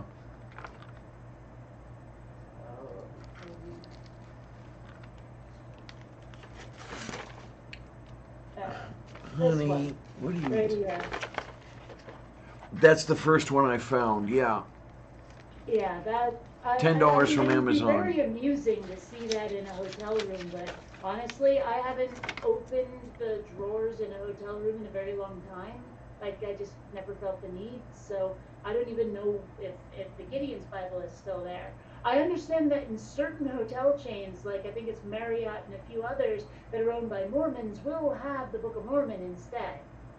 Oh, okay, okay. Yeah, I forget where it was that I stayed last time, but yeah, it actually had both of them there. Okay, so maybe it's both. I don't know about instead, but they will definitely have the Book of Mormon if it's one of those Mormon chains.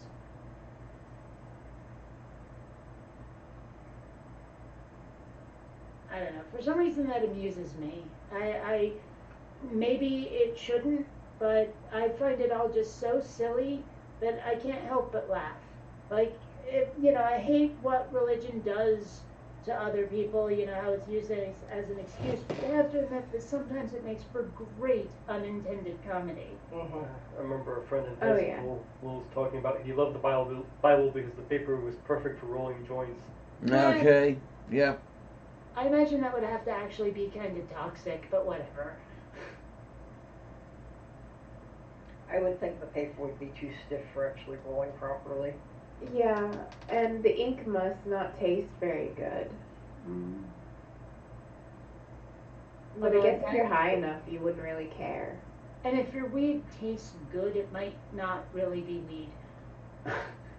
I mean, granted, okay, to be fair, some of the vape carts I've gotten have been flavored, and like the gray vape is really good that way, but just regular old straight up weed is not gonna taste great.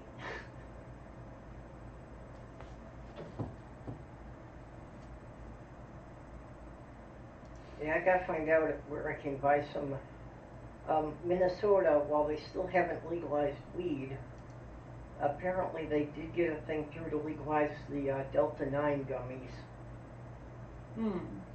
which actually have some THC in them. Yeah, that is the real thing. Yeah, I have some of those gummies. I use them sparingly because my pain management doctor does do random drug tests, but like I've had to pee in a cup like twice in 4 years, so they know that I'm not abusing my stuff. I'm not like a high risk patient for it, so I don't have to deal with it much. But I still try not to use them too much, just in Yeah. case. I'm still waiting for things to get recreationally legalized here.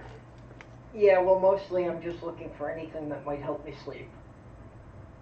Sledgehammer to the noggin. That'll do it. It's been tried. Hmm. Actually, it was a frying pan, but Wow. I actually might be able to get my hands on some psilocybin. That might be fun to try. Like, there's someone here that my parents know who grows it. Oh. Like, my dad actually uses it for therapy, and it's one of the ways that he and I were able to make up after our big old fight, is that he took it and then suddenly sort of realized how he'd had his head up his ass for a while with how he was treating me in some ways. And it has improved our relationship a great deal. Me, I just sort of want to be able to smell colors and taste music, but whatever. There you go. So it's a species of fungus. Yeah, Mhm. it's magic mushrooms. Yeah. Okay. yeah, I've never tried anything in that group, any of the mushrooms or anything. Yeah. Again, I'd be willing to if I Yeah. could get a hold of them, but I haven't tried growing mushrooms before yet. well, and when I lived in Michigan, I found all sorts of mushrooms on the fringes of the woods. I didn't know how to tell the difference about which ones were good to eat, which Yeah, ones would get you you high, and which really- ones would kill you. Yeah, Yeah. you really want to know what the hell you're doing with mushrooms. So I have a friend of mine who's starting to make her living with psychedelic therapies.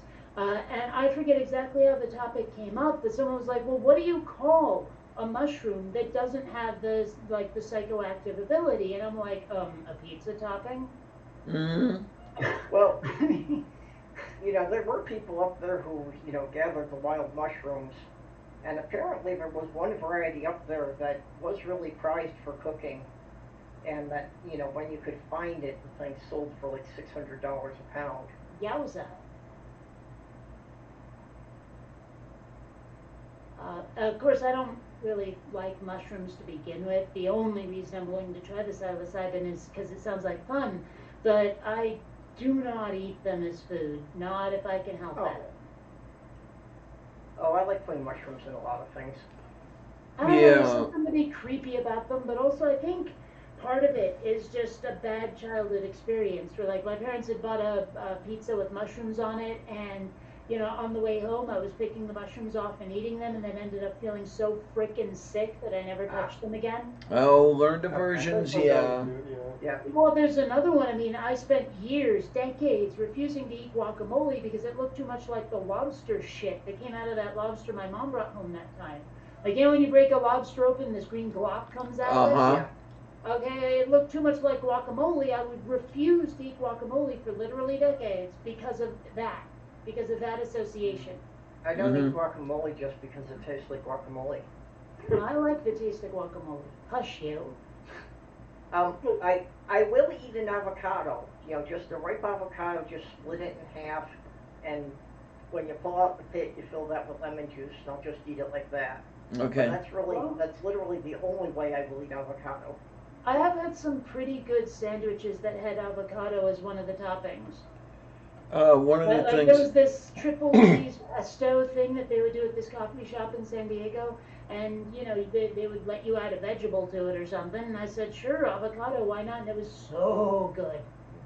When Or- I was in elementary school, I ate corn dogs at school for lunch, and I got sick. And to this day, like 30 years later, I cannot do cornbread or corn dogs. I just have that bad association with it.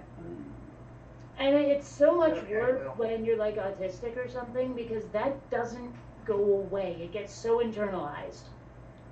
Okay, sorry, Kitty. I guess you can never move to Minnesota. If you're not going to have corn dogs at the state fair, you're not allowed to live here. Aw. Do they have the breakfast ones where it's like a breakfast sausage dipped in pancake batter? Because I can eat those. Oh, I yeah, just I've can't eat the seen cornbread. Yep. Okay, so can that be a compromise? I don't know. You might get away with it. All right. Let's see if you'll allow it. Actually, just last week, Sloth Girl came up with a thing for doing cheater corn dogs of, the Pop and Fresh tubes of refrigerated dough, of getting the cornbread muffins in those. Oh, yeah. And just, rolling up hot dogs in those. I've had people get really snarky and cranky at me because I have hot dogs with ketchup and not mustard. Yeah, I do too. But the thing is, I have mine with relish. mustard has way too much damn vinegar in it for me. I have found there's a way for me to eat mustard and not hate it, but it involves such a light dusting. Like the way that Australians insist Vegemite must be used, where Americans will slather it on like it's jelly, and that's why we hate it. You're really supposed to put a tiny coating of the stuff on. If I do that with mustard, I can stand it. But if people take a big old thing of French's and spread it all over the hot dog, fuck off. No, I like my mustard with just a thin layer.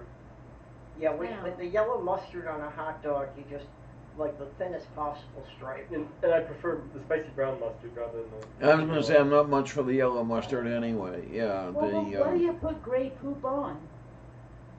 There you go. And not a lot of people complain about using ketchup as a kid thing, but it's you. Michael made katsu for dinner, so. Nice. I haven't had that in so long. I used to like there was this restaurant, what was it called? Thai Teriyaki, where me and Kylie would go and we'd either get a teriyaki bowl or chicken katsu, and I loved it. What exactly is katsu? This is, it's like Japanese schnitzel. It's basically, this is pork katsu, and you beat it down to get it nice and thin, and then you batter it basically with egg and panko breadcrumbs, and then fry it up in a pan. Getting me hungry. That sounds good. It is really good. Yeah, the closest equivalent would be schnitzel. Like Wiener Schnitzel. Yeah. I'm supposed to eat something today, but I've had no interest in food today at all. Although I'll be I'm honest, forcing myself to eat this because I haven't eaten all day, other than part of a little bag of chips.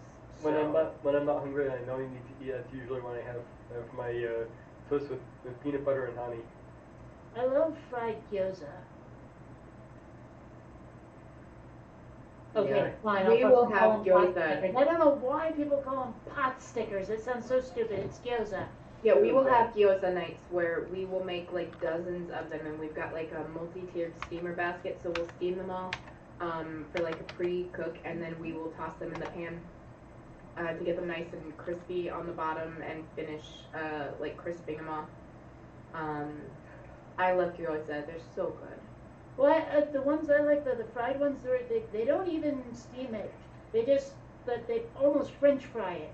Like, so the whole outside is crispy. I like those better. Not that I don't like the steamed ones. Those are really good too, but still. I like the ones that are in the middle, where the top is like that soft steamed noodle, and the bottom is really crispy because it like crisps up in the bottom of the pan. Like that's like my perfect. And then I would like the fully fried ones, and then just plain steamed ones are my least favorite, but I can still eat a fuck ton of them. Well, it's funny because COVID killed my appetite when I got it. Like for weeks I was barely eating. And in fact, the first night of getting COVID, I literally lost 3 pounds in 24 hours. It was scary. I think it was mostly water though, because I sweated up a storm. But still, my appetite didn't come back until a couple of days after getting to Vermont. And my dad and I went to a Japanese place, and I ordered the chicken teriyaki and ate it right the hell up. I loved it so much. And ever since then, I've been kind of a bottomless pit. Like seriously, I can't seem to get enough food. It's crazy. So your mention of gyoza kind of remind me of Dorohedoro. the anime. Don't know it. It's on Netflix, I believe. Well, I mean, I Still there. okay, maybe this is stupid, but I loved anime back in the day in like the early 90s when most of what you got was fan subbed. You know, like it just wasn't available here. Then Hollywood found it and, you know, insisted, no, animation is for kids. So all you're going to get is Sailor Moon and Pokemon and Dragon Ball Z. And like the scene suddenly gets inundated with like cat girls and you know, people who just don't really get it, who weren't into it started to feel too commercialized, and I just stopped watching. I couldn't, like, I didn't want people to think I was one of them if I said I was into anime, you know, and I've just sort of fallen out of it. There's a few I still watch, a few I still like, but honestly, like the scene killed it for me. I still probably enjoy Dora. I still like anime. Dora Dora is an insane trip. It starts with there aren't really any good guys per se. It starts with this one guy who's got his head turned into a lizard head, and he's got this apparently his like real self inside his mouth.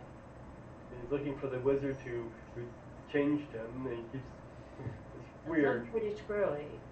Yeah. My favorite to this day though has to be Iria. That one is so good. It's got this weird, like really amazing visual style where it's high tech masquerading as low tech, and but with this very distinct Japanese flavor. The main character, she's a bounty hunter, but she's not the like, you know, grizzled ex-cop who's like practically an alcoholic kind of bounty hunter that you see in so many bad cop movies and action movies from like the 80s and 90s. No, she's just a professional. And it's handled so well. I loved it. It's such a great anime, and it's based on a couple of live action movies actually. Yeah, but the thing that reminded me of that show is that character with the lizard head, his favorite thing is gyoza. He turned me into a newt. Well, my head anyway. Yeah. I mean, it's an insane anime. I never really got into anime, but I suppose I was an adult before it ever became popular, so. Well, I mean, I'm looking at some of the. I gotta get these discs out and watch it again. This was such a great anime. Although some of the fan art is seriously cringy. Well, yeah, with anime in general, it tends to be how it is. Yeah, when I was walking my uncle's dog, they let me watch some TV, and they had Hulu Plus, so I was watching Star Wars Visions, and they're basically like short 15-minute clips of different unassociated things. Most of them they had some different styles and animation, but most of it was more of an anime style. The last one I caught before we stopped doing the pet sitting was this one with this bunny girl alien.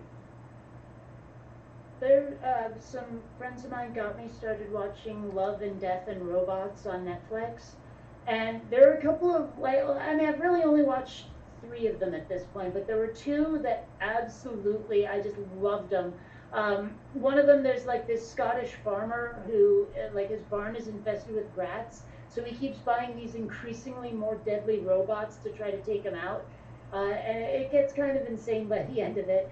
But I think my favorite has to be the one that starts out with these 2 people screwing in a graveyard at midnight and turns into this global apocalypse with zombies. And like it's just absolutely crazy. The whole thing plays in like fast motion, and it's hilarious. I love it.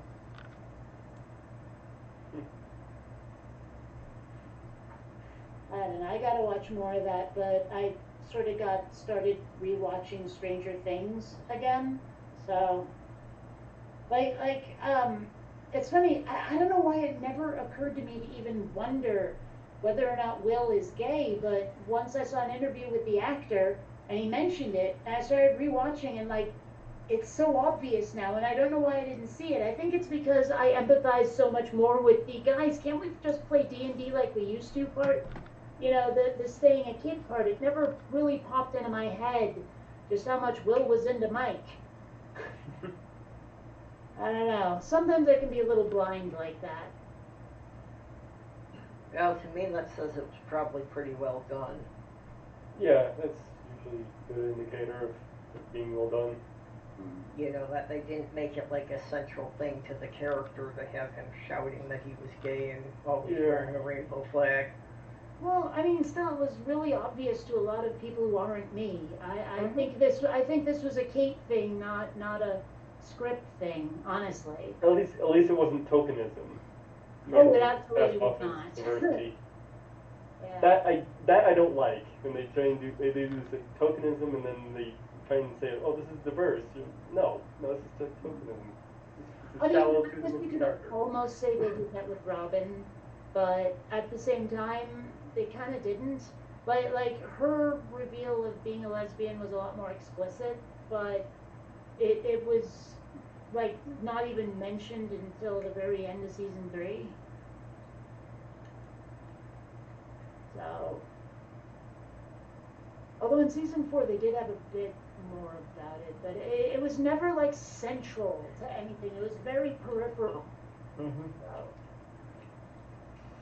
I'm really hoping season 5 is good.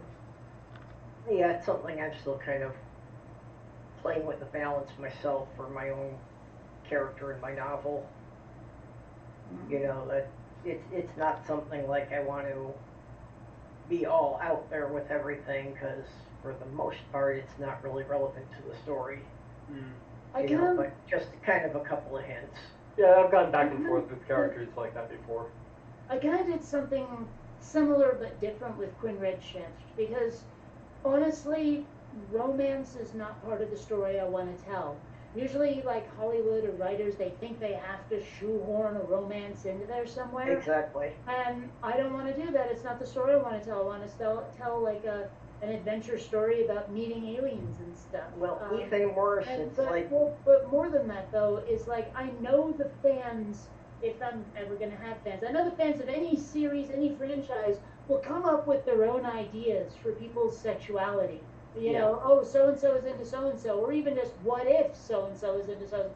And so I figure I'm just really not going to give my characters any sexuality whatsoever. If you want to believe that Quinn and Rhea are into each other, or Rhea and Cass are into each other, go ahead. I haven't written that. I haven't decided that.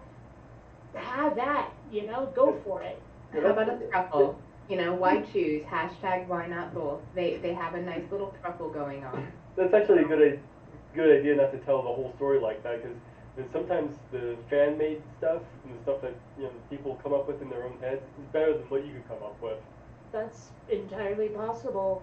But I mean, also, like I say, it's just not even part of the story I want to tell. It's just not something I care about.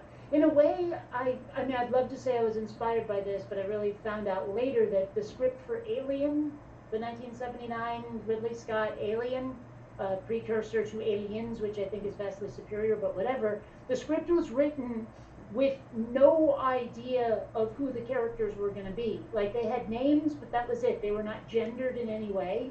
Anybody could have played them. And I thought that was an interesting way to write a script. I mean, the truth is, thinking about it, Quinn could have been a girl, Rhea or Cass could have been guys. It would not have changed a damn thing about the story whatsoever. Well, that's the thing for mine is, it doesn't at any point have anyone who would be like a love interest or anything like that. But there's just, a couple of times of, her saying something about her personal history that it, references back. Well, one thing that has kind of been the bane of my existence as a writer, I mean, I was raised here in Vermont. It's still like 94% white here. And I mean, it's gotten a lot more diverse, and you should see the number of out of state plates. People are moving in, and that's great. But I still keep forgetting to put people of color into what I'm doing. And then when I realize I've done it, I'm like pretty far into it, and I'm like, ah, shit. But if I change someone now, it won't be organic. It will be tokenism. Fuck. I need to break out of that mold of forgetting that other people exist. It's not my fault, you know? I'm not doing it on purpose. I don't want to do it, but I have a blind spot from my childhood spent in Whitey Whiteland, where I was the second darkest kid in my class. Yeah, I pretty much jumped around that because only 2 of the 7 characters are even from this planet. Mm. I don't know. It's weird. Like, I don't know. It's something that has bothered me. It's eaten away at me that I know I have this blind spot, but I don't notice it until it's way too late. Well, you know, if that's the kind of environment you were brought up in. Mm. Well, it's weird though, because like as white as Vermont is, it's also one of the most tolerant places. I mean, sure, it's Bernie country, so it makes a little bit of sense, but I think it was partly because when people of color would move in, nobody felt like they were like they were being taken over or supplanted or whatever. And so it gave them the breathing space to realize that all the stereotypes they've been fed were untrue. If you see what I'm saying. Yeah. And I mean, there is something to be said for giving people a gentle landing once they realize they have a blind spot. You know, I think there's a lot of people out there who stay racist, stay theist, stay whatever, just because they're afraid of the backlash of you know, improving themselves. Like that they're afraid that people will treat them as irredeemable. Well, you know, and again, whatever you're brought up with feels normal to you. Mm. And, you know, I even had a couple of experiences in my early 20s that, yeah, apparently some of my dad's ideas had gotten planted in there and I wasn't really aware of them until I got, you know, faced with them as an adult. Well, the one that knocks me out is like, you know that we have all those terms like Latinx now and all of that, and they did a poll of people to whom that term is supposed to be applied, and most of them had never even heard it. Of the ones who did, only 30% of those ever even used it, and most of the others thought it was quite silly. But I've been blasted by my white guilt friends for pointing this out and for not using it. Same thing with pointing out that most of the people of color I've talked to don't want blackface Superman or blackface James Bond. They want a character who is a person of color from the moment the pen hit the page, so to speak. You know, and pointing that out, again, to my white guilt activist friends, made me persona non grata.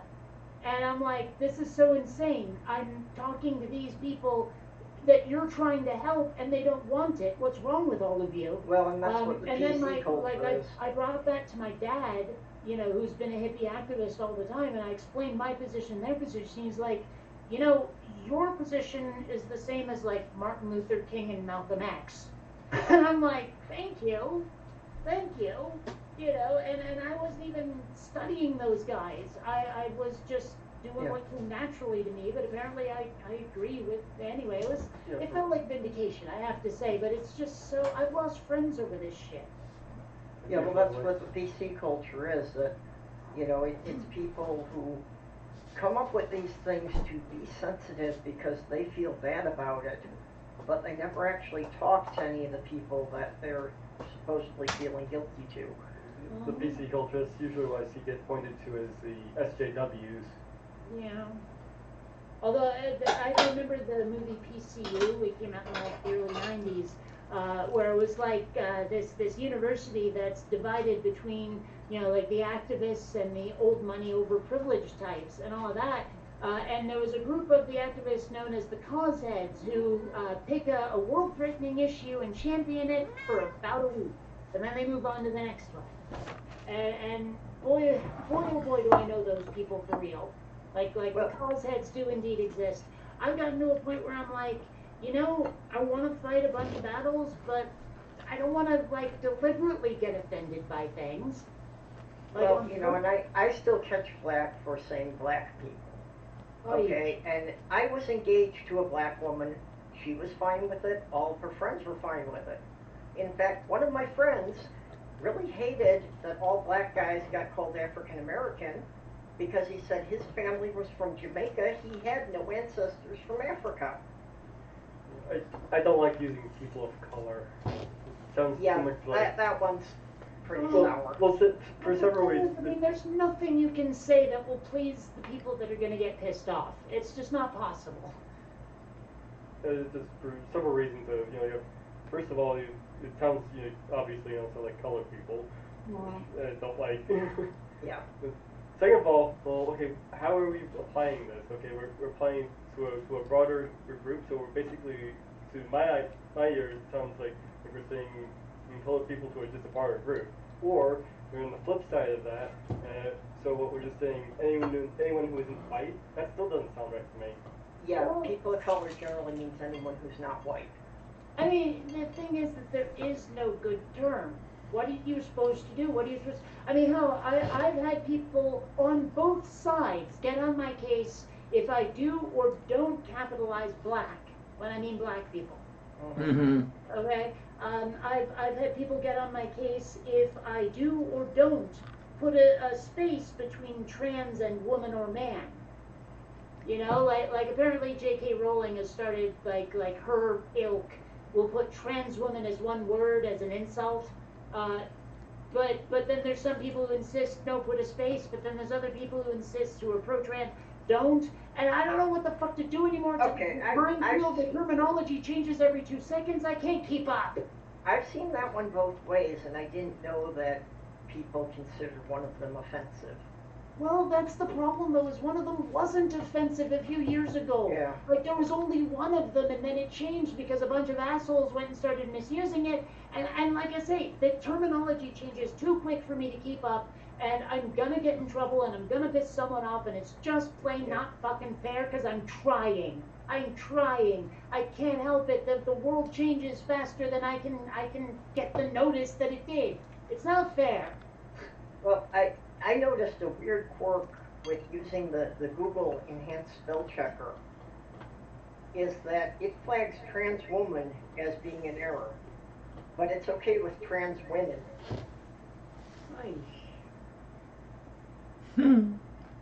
Well, I mean, a lot of spell checkers have blind spots like that. I don't know. But it would just be nice if people could settle on some words and stick to them. Say, these are the good ones. And if someone starts misusing them, we'll call them out for misusing them. Yeah. But we are not goddamn changing. This is the right way to say it. It would just really help simplify things for me, please. Yeah. Well, I tend to not be too worried about that because I think the people who are hypersensitive are more looking for arguments than trying to get in a discussion. Yeah, but maybe the problem is that some of these are people who are otherwise good friends. It's just that they have this hair trigger sort of knee-jerk response to anything that steps outside the bounds of what they think is appropriate. But if you're not even talking about the subject, they're okay people. It's just, I don't want to throw the baby out with the bathwater, although sometimes you kind of have to. Well, I have trouble dealing with people like that because it's like, it's not a problem if you've got a friend who says, hey, that's not appropriate, fine. But if somebody's just, like you said, just going to get triggered by you, the spelling of a word or something. But I mean, like, if someone says, hey, that's not appropriate, and then I have to say, okay, but that person over there who you agree with philosophically says it is appropriate. Yeah. So, which one of you am I supposed to listen to? I can't please you both. That's where it starts to get really frustrating. Oh yeah, I understand. I've run into that too. Yeah. Actually, where I ran into that a lot was talking to pagans. Yeah. Because apparently a lot of that shit is regional. And what was okay with pagans in Minnesota got me in a lot of trouble with pagans in New York. Yeesh. Like what sorts of things? Well, whether or not you're supposed to capitalize pagan to start with. Hey. And like I'm sure some people, I mean, probably legitimately are like, yeah, pagan and Wicca aren't synonyms, dude. Well, no, they're not. Wicca is just like one denomination of pagans. Yeah. I don't know. You know, and that was the argument with that, is that some people said, you know, that, well, you know, it's our religion, so you need to show respect for it. And other people were saying that it's not really a proper noun because it's just a general category that encompasses 1,000 unrelated things. I'm not going to show respect to something just because it's a religion. I mean, I tended to always capitalize pagan and Wicca as a practicing Wiccan for years, but if someone didn't capitalize it, I didn't get my panties in a twist about it. It was just, Well, of course you didn't get your panties in a twist. You were sky-clad. well, this is true. But no, even if I had panties, I wouldn't get them in a twist over it. Like, Yeah. I mean, I've had people like insult me because I prefer to use the British spelling for things. So like on my phone, I have the British keyboard, and I prefer that spelling. And ever since I was in college, you know, I have used that. And I've had people insult my intelligence and, you know, essentially say, well, you know, I can tell you didn't go to college because blah blah blah. It's like, really, dude? Like, does it matter? I mean, to be fair, I well and truly loathe the British spellings. I'm sorry, I hate that superfluous U in everything. I hate it, hate it, hate it. Really fucking hate it. You have Well- no idea how much I loathe that superfluous U in things. I mean, I realize this is a me thing. It's probably like autism related, I don't know, but I can't stand it. It just bothers me. I don't know. Well, a lot of those British spellings were actually a curse put on the British by the French. Because there was a period a couple hundred years ago where the British nobles, you know, thought it was undignified to speak like the peasants, so they started adopting the French. I don't know, I mean, it's funny, like, I, an atheist, my longest relationship, 5 years, was with a Wiccan. And, like, it never really came up much, except every now and then she'd sit naked on the floor with a candle, which I was pretty okay with. You know? Yeah. Like, seriously, because, I mean, a lot of people think that as an atheist, I have to hate religion, and I really don't. I hate when people use religion as an excuse to be royal asses to other people. Even though I was into Wicca for a while, I never went skyclad. Mm. Through our whole relationship, I was pagan and my fiance was still Christian, you know, and yeah, we had a lot of discussions about it, about comparing religions and that, but we never had an argument about it. Yeah. I mean, don't get me wrong, I thought it was kind of silly, but I never really told her I thought it was silly. I didn't care. It made her happy, and it didn't really affect my life except getting to see her naked. So, really, why would I bitch? Yeah. You know.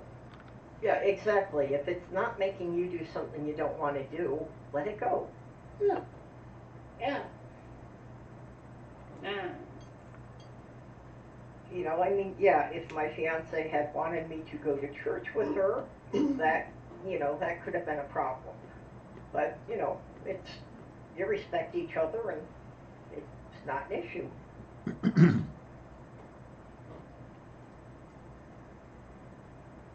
I do wonder if my hatred and loathing for that superfluous you comes or is related to the fact that I can't stand the sound of French being spoken. I mean, now that you bring it up, something about that just the French sound goes right up my spine and I hate it. Yep, if you actually pronounce the words with all those unnecessary letters, you'll have a French accent. And I mean, I have to wonder, like, how do the French justify that X at the end of words that never a little bit gets pronounced? Now, you know, I still want them to explain Eau Claire, Wisconsin, of why you spell something with 3 vowels in a row and then pronounce it as one that's not even in the word. Of course, then there's like all of the Welsh and the Gaelic and stuff where there's no vowels at all, and yet somehow, and there's like a random Z in there somewhere that doesn't get pronounced. It's kind of funny. Like I have a relative lives in a place, oh, where is it? It's Ballakinwood, it's called. And it's got the weirdest spelling. I could never spell it right in a million years. based on the phonetics, not ever. Okay, well, in Welsh, W and Y are considered vowels. Mm-hmm. Still, Bala Kinwood.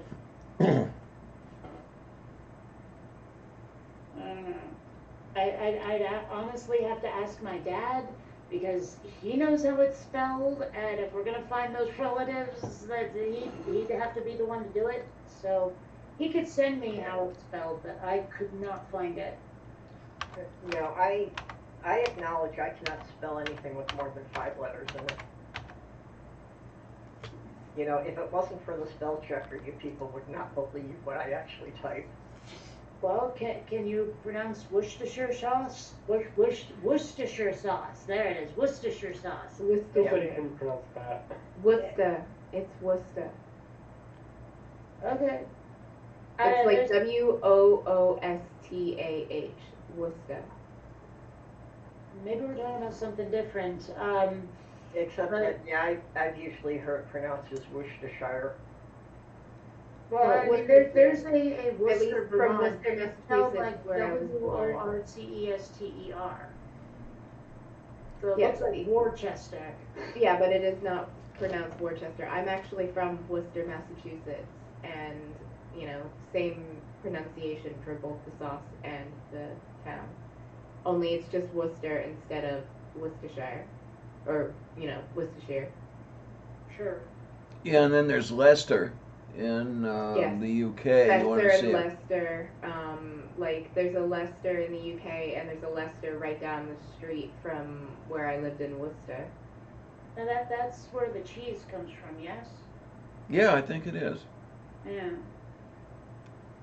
Oh, speaking of which, I've got some damn good Swiss Emmentaler in the fridge. And some really good pastrami. I don't know exactly when I tried pastrami for the first time, but I became such a believer, like really quickly. Somebody gave me a chunk of Mobe that I haven't unwrapped yet. I think I have some Gouda and some Havarti. Usually I just stick with cheddar and Swiss. I especially like the Gouda that has little like crystallized sugar bits in it. You know what I'm talking about? That stuff's really good. And although I have to say, like, I really love a good Monterey Jack. Like really soft, not too terribly stinky cheeses. Mm. String cheese is lovely. I like a good cheddar, and it's like, yeah, absolutely, the sharper the better. You can never Yes. get too sharp. Yes. I like extra sharp cheddar myself. Okay, but you know I'm a super taster, so I have to disagree. I go with the smoked cheddar. Love that stuff. I'm more of a Gouda, Havarti, Gruyere, like mozzarella kind of girl. Mozzarella. I mean, I was raised by, like, half my family's Sicilian. I love me some mozzarella. Yeah, mozzarella is like my go-to cheese because you can do anything with it. It's so great. Yeah. Gruyere, good old Laughing Cow cheese. Can't get enough of that. Well, There's a Vermont dairy company called Cabot, and Yep. like in the last season of The Big Bang Theory, I'm like watching this scene. I think it's between Leonard and Penny, and I happen to glance at the rather blurry, out of focus refrigerator, and I'm like, wait a minute, that's a Cabot magnet back there. What the hell is that doing in Pasadena? oh, we get the Cabot cheese here. I buy it sometimes. I don't know, it's just this weird moment where I'm like, I'm a Vermonter and I recognize our brand, and it's not Ben and Jerry's this time. Yep. Like, seriously, the number of times in the 90s where people were like, yeah, I invited my 2 friends for dinner, Ben and Jerry, you know, and I'm like, wow, this is stuff that I knew of as a kid that didn't spread beyond Vermont for like years after I found out it existed. I don't know. I was eating Ben and Jerry's before it was cool. So wait a minute, you were basically drinking warm milk then? Oh, I don't know. But I mean, like, I don't think I ever actually met Ben and Jerry themselves. I'm pretty sure my parents did, though. But no, we can get Cabot cheese here, and we can also get Tillamook depending on the store you go to. Yeah. What we can't get is any of the polar sodas other than the seltzers. So like the sarsaparilla and birch beer that you can get up in New England, we can't get that here. Oh, that reminds me. I Which found is a some. bummer. I found some clearly Canadian at Publix. Oh yeah, that, Hi, that seems to Emily. be making a Thank comeback. you. I found some at Ralph's at one point. Yeah, you know, since I have lived here, I have not been able to find a decent ginger beer. And when I lived in St. Paul, I could get the Stewart's all the time, and that one was pretty good. I recommend you look into the Cock and Bull brand for ginger beer. Well, what's really pissing me off is it appears that the Stewart's spicy ginger ale is simply not to be found anymore. I loved that stuff. No, I've had ginger ale. I've had ginger beer. Do they have like ginger lager as well? I believe someone has actually made this stuff. I didn't try it. I'm not Um, sure what makes something a lager. Oh, cutting down trees. yeah. Yeah. I mean, I don't know if anyone but me has tried the draft Pepsi that they have, but it's interesting. Like, I'd only ever heard of draft in regard to beer. I didn't really even know what it meant until I tried the Pepsi, which is frankly better than regular Pepsi. But yeah, so draft, lager, whatever. I don't even really know. I know snag all about beer, frankly. Around here we've got root beer called 1919, which this year is the first time I've ever seen it actually in cans. That up till now, it's like you could only buy it in like those mini kegs. Hmm. Yeah, I So have to say, I'm hoping that's the same thing in the cans, but I've been afraid to try it because I'm afraid that, you know, like somebody just bought the brand and it's not going to be anything like it was out of the keg. I have to say, one like sort of minor side benefit of coming back to Vermont is hearing people pronouncing things properly again. You know, like Shelburne Road, when it's not in Shelburne anymore, is not Route 7, it's Route 7. Like it should be. Route is what you do to an enemy army.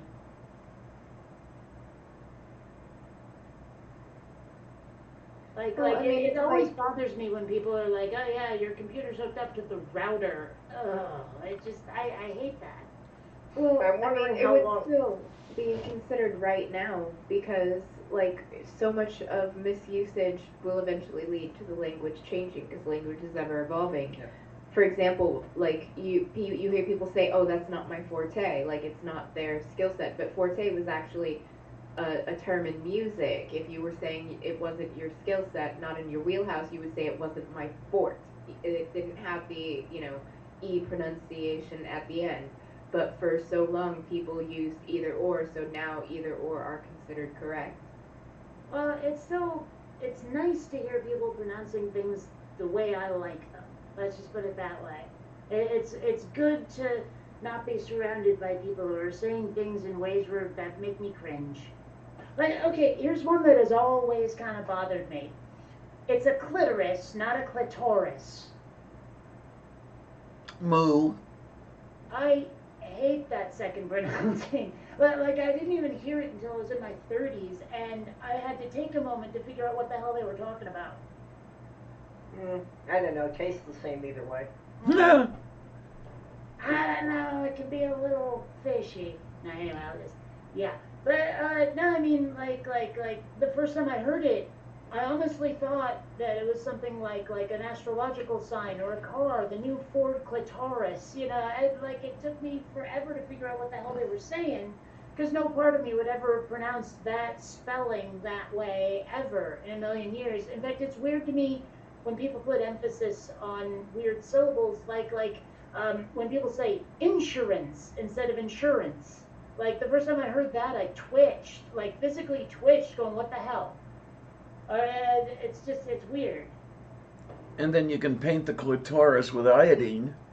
No, don't get me started. Not a good idea, no. Yeah. I don't know, it always amuses me when people talk about how guys can't find the clitoris. I'm like, how hard is front and center, guys? Yeah. You know?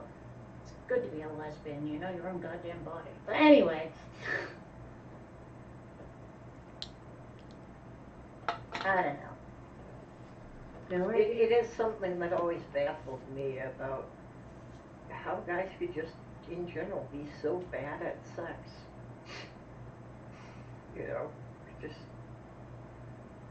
it's like, you know, well, when somebody's you're, got to teach these guys, that's all. when you're brought up, you know, that you're supposed to be, you know, the provider, the dominant one, like subservient, like it does tend to lead to a more selfish worldview, and with that selfish worldview, thinking about the pleasure of your sexual partner is not necessarily going to be top Yeah. of your list. Well, and unfortunately, it is a very, you know, a very right Christian thing that women aren't really supposed to enjoy it, that it's sinful if they enjoy it. Right. And then so many guys are wham bam, not even thank you, ma'am. I was Um, having this like terrible argument with someone on Twitter to the point where I had to just leave, where he was insisting that women do not own their own bodies. Oh, that one. Son Yeah, of I a saw bitch. part of that string. I wasn't going to bother to read it all. Oh my gosh. I was like, seriously, dude, I had to leave that conversation after a while, which I rarely do. Usually I argue until they leave, but that one, oy. Kitty, I think you're muted. Sorry, I was talking to my partner. Oh, Agora sete pecada. No, it's my son's autistic, and there's only one like cough medicine that he can take. And I actually like this because it's not like syrupy, and it's not like got a bad medicine taste. It kind of tastes like a flat, sparkling strawberry water. So like it has a little bit of a weird taste, but it's not like medicine. And it also doesn't have Tylenol in it, so it's just it's basically Sudafed, the non-Sudafedrin kind, and then an expectorant and a cough suppressant, because my son has a really strong gag reflex, so if he starts coughing, he will end up gagging and then throwing up, and you know, you don't want him losing fluids, and it's traumatizing when you're throwing up. So Tell me about it. Vicks came out with this one, and it's the only one I can use. But they also have a nighttime formula with a different decongestant that makes you a little drowsy. I think it's diphenhydramine, so like Benadryl, or it might. Well, actually, hold on, Yeah, I have it right here. When actually, diphenhydramine, you do it. Diphenhydramine is the main ingredient in most of the over-the-counter sleep medications. Yeah, so this is the nighttime one, and it's the phenylephrine decongestant, and then diphenhydramine hydrochloride, which works as an antihistamine and cough suppressant. I mean, it's not as good as this one's got the dextromethorphan and the guaifenesin, so it's basically a mix of Sudafed and Mucinex, Yeah. which is great for the day when he's up moving around, get like that expectorant to get that stuff moving out of his chest, but then at night something to just help soothe him gently into sleep. Because when his nose gets all stuffy, then you know you get that post-nasal drip, and that can make you throw up too. So Oof, that's tell funny. me Just about looking it. at the bottles when you were showing them, it completely reminded me of these like screwy yogurt drinks that my parents would get. These kefir drinks. oh yeah, I think I saw those up in Massachusetts like years ago. Well, I mean, it was the kind of thing where like you could totally find it if you were in hippie land, but if you went to say like a regular old supermarket that, you know, Wonder Bread mom and dad would go to, you'd never find it in a million years. I mean, it's funny to me how many things you could only find in all natural like health food stores that are in, you know, like the big box supermarkets now that I knew about when I was pretty little, and now the rest of you all are starting to catch up. Yeah, Yeah. well, I know what you mean just because I used to shop co-ops in the 70s. Yeah, oh, my parents took me to so many co-ops, you have no idea. In fact, there's one now that actually sort of looks remarkably like a Trader Joe's or whatever the hell the Amazon one is now.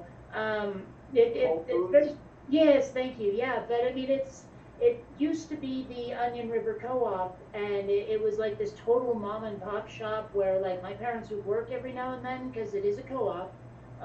You know, and now it, like I said, looks like Whole Foods, and they changed the name of it, but it's yeah, I don't know. I can't figure out how kombucha became popular. Hmm. I don't know. It's funny, like. Well, I just used to shop at the co-ops because it was where you could get the best produce. Hmm. But yeah, too many of them, like you say, just they got bought up, they became commercialized, and then they're no different from a regular grocery store anymore. This is one of my favorite inventions ever. They are tissues with lotion and Vicks Vapor Rub in them. So like you can like put it next to your face and just breathe deep and you get that hit of Vicks, which I am obsessed with. Like whenever I'm sick, I like my chest is usually all greasy because I've smeared a glob of Vicks on there. But these tissues are amazing. When I have a cold, I just take and I just smear a bit of the Vicks between my lip and my nose. Does So anybody just do kind of the inhaling it constantly? Does anybody do the vaporizers anymore, where you would put the I do. Vicks? You do? Okay. I do. I have one in my bedroom. I was actually thinking about setting it up tonight, but then, you know, I'm on stream, so I'll probably set it up tomorrow night, you know, to help me at the tail end of this. But yeah, no, I use the Vicks vaporizer, like, cause humid air, like, you know, with that, like, camphor, menthol, eucalyptus, it helps me breathe so much better when I'm sick. That's a Although memory you from do my have to be childhood. careful with those kind of humidifiers because they can start growing mold in them. Yeah, no, I make sure to wash them thoroughly in between uses. But then, like, my mainstays when I'm sick are Mucinex DM, so you have the expectorant and the cough suppressant, because whenever I cough, it just racks my body with so much pain. And then Michael actually went out and got me the good stuff with the pseudoephedrine. So he had to give his driver's license over and everything, because if you buy too much of it, then the cops come checking to make sure you're not running a meth lab. But that stuff works so much better, and it's time release. By now, I would have taken like a fistful of the other stuff, whereas I took a dose of this around noontime, and I'll take another dose before I go to bed, and I'll be good because it's time release. Well, what's weird to me and also ironic is that a lot of things like sinus issues and sleep issues and all kinds of stuff can be, headaches especially, can be solved with caffeine. But when I had my seizures, caffeine was a trigger, and so I would just have to endure. And that really sucked. But, I mean, like, seriously, caffeine was one of the few things where, like, you know when your sinuses have just, like clamped themselves shut, and then they just release, and you actually kind of get this sort of, like, squeak pop from them, and then all of a sudden everything's clear? Hey, Artie, good to see you, honey. Caffeine was one of the only things that would do that for me. Oh, my, we got all the good people here.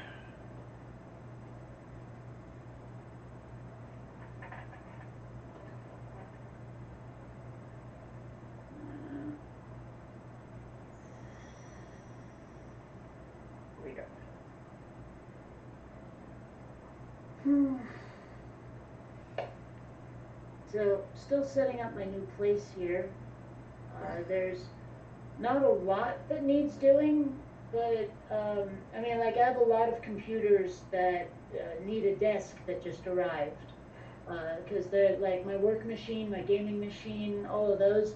And hopefully, like 3ds Max, the newest version that'll run on Windows 11 will accept all of my Quinn Redshift files. That would awfully be nice. But otherwise, I mean, I don't know. Oh, and there's a TV that needs to go on the wall. But other than that, I'm pretty moved in. So you actually have drywall walls. You don't have brick and mortar walls. No, I do not have brick and mortar walls. Good for you. Damn. It's funny though, when I was like moving and looking through all of my stuff, I ran across an old flip book that I had made in high school, where I was trying to animate, and it came out pretty bad. But what I did was I took my webcam and I took pictures, took shots of each of the photos, and I need my editing software so I can put them together.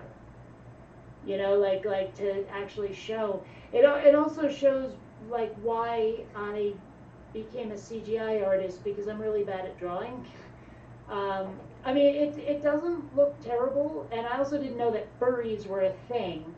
But you know, like I was just copying the cartoons I knew. But you can see like already I've got the whole like animated thing going on, you know? It's not bad. Yeah. And I mean, remember this was like 30 years ago. So, you know. I don't care. I'm proud of you, Kate. You're doing good. Oh, thanks. Sending But internet hugs, because if I gave you a real hug, I'd give you the flu or whatever plague I've got, and that would suck ass. Well, I've got to merge all of that together into like, I don't know, a GIF or something I can put on YouTube and show it to people. Like, here's some early Bionic Dance animation from the 90s. You know. Yeah, I really think I'm gonna end up needing surgery on this shoulder. Like, Oh they use no. like Rice Krispies treats. Oh. Like whenever I move it, it just pops and like it. Yeah.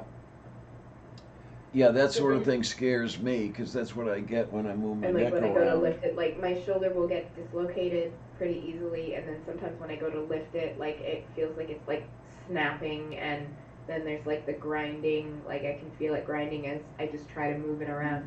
It's not pleasant, but you know, if I'm going under the knife for anything, it's going to be my hysterectomy first, because that is my top priority. Mm. No, I'd rather not have my uterus be shredded by Freddy Krueger every, like, 2.5 weeks. Oh, great. Yeah, that doesn't sound I'll fun. take the popping, grinding, and pain in my shoulder. I can kind of baby that and work around it with, like, heating pads and muscle relaxers. Like, I can't do fuck all for the uterus until it's cut out of me, so. Would they even let you? That's the thing. So many are saying, not until you're so old and have so many kids. Well, I'm 35. I have one child. I already had sterilization surgery. The type of sterilization surgery they did ended up getting a black box warning and then got removed from the market because they lied about the safety and efficacy to the FDA. And I happen to be one of the like 15 or 20% of women that end up with late onset endometrial ablation failure. So my ablation failed, and I have pockets of scar tissue over endometrial lining that was not burned away. So imagine like your lining wanting to shed for your menstrual cycle, but it's trapped by scar tissue.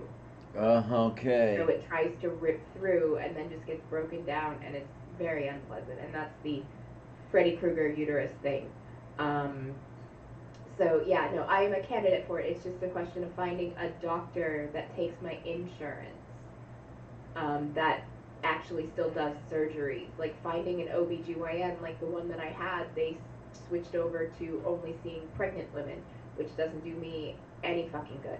And then I got a different OBGYN, and she was the one who diagnosed me and was like, yeah, this is a problem, you need to have this surgery, but I don't do surgeries anymore, so you're gonna have to find a different doctor. So, and then the pandemic happened, and I got the diagnosis at the beginning of 2020, and I just said, fuck it, I'll just deal with it, because COVID, and now it's getting to the point where COVID's becoming a bit more endemic, and even though I have I've not caught it yet, I fear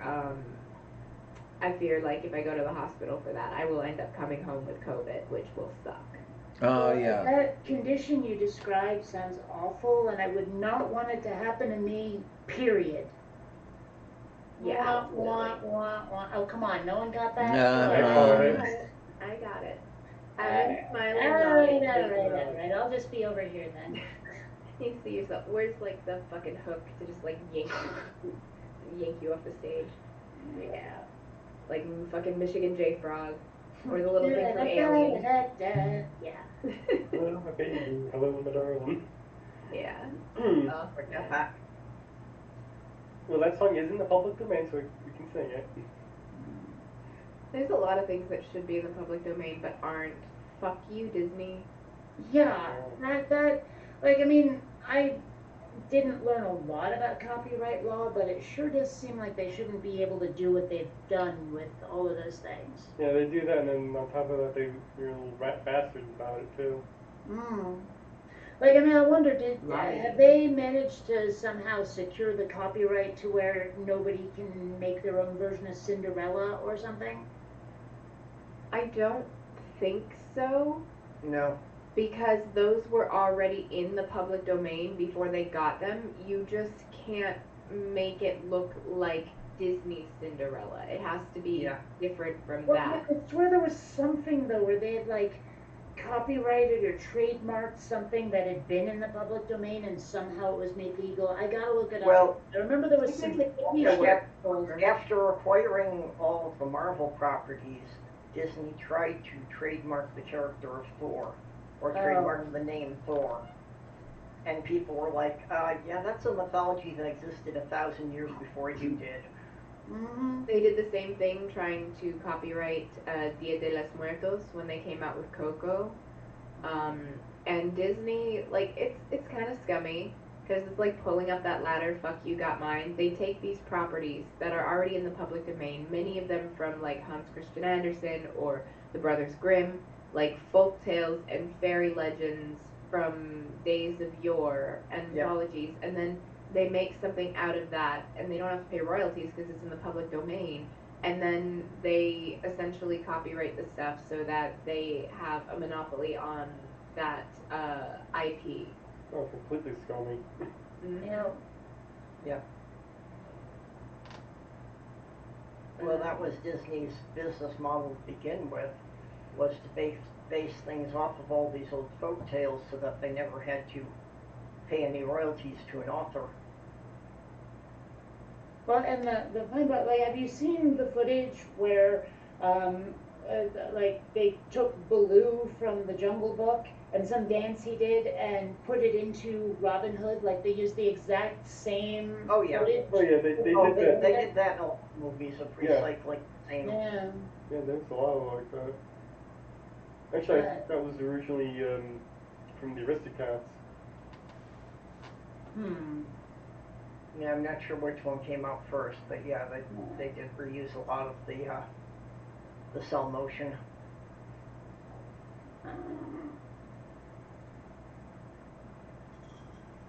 I still want to, like, after Queen Redshift is done and finished, I have a bunch of other projects I want to do in addition to Headmeads, and one of them is like integrating live action and animation the same way that Roger Rabbit did, but with all of the 80s adventure cartoons that I loved.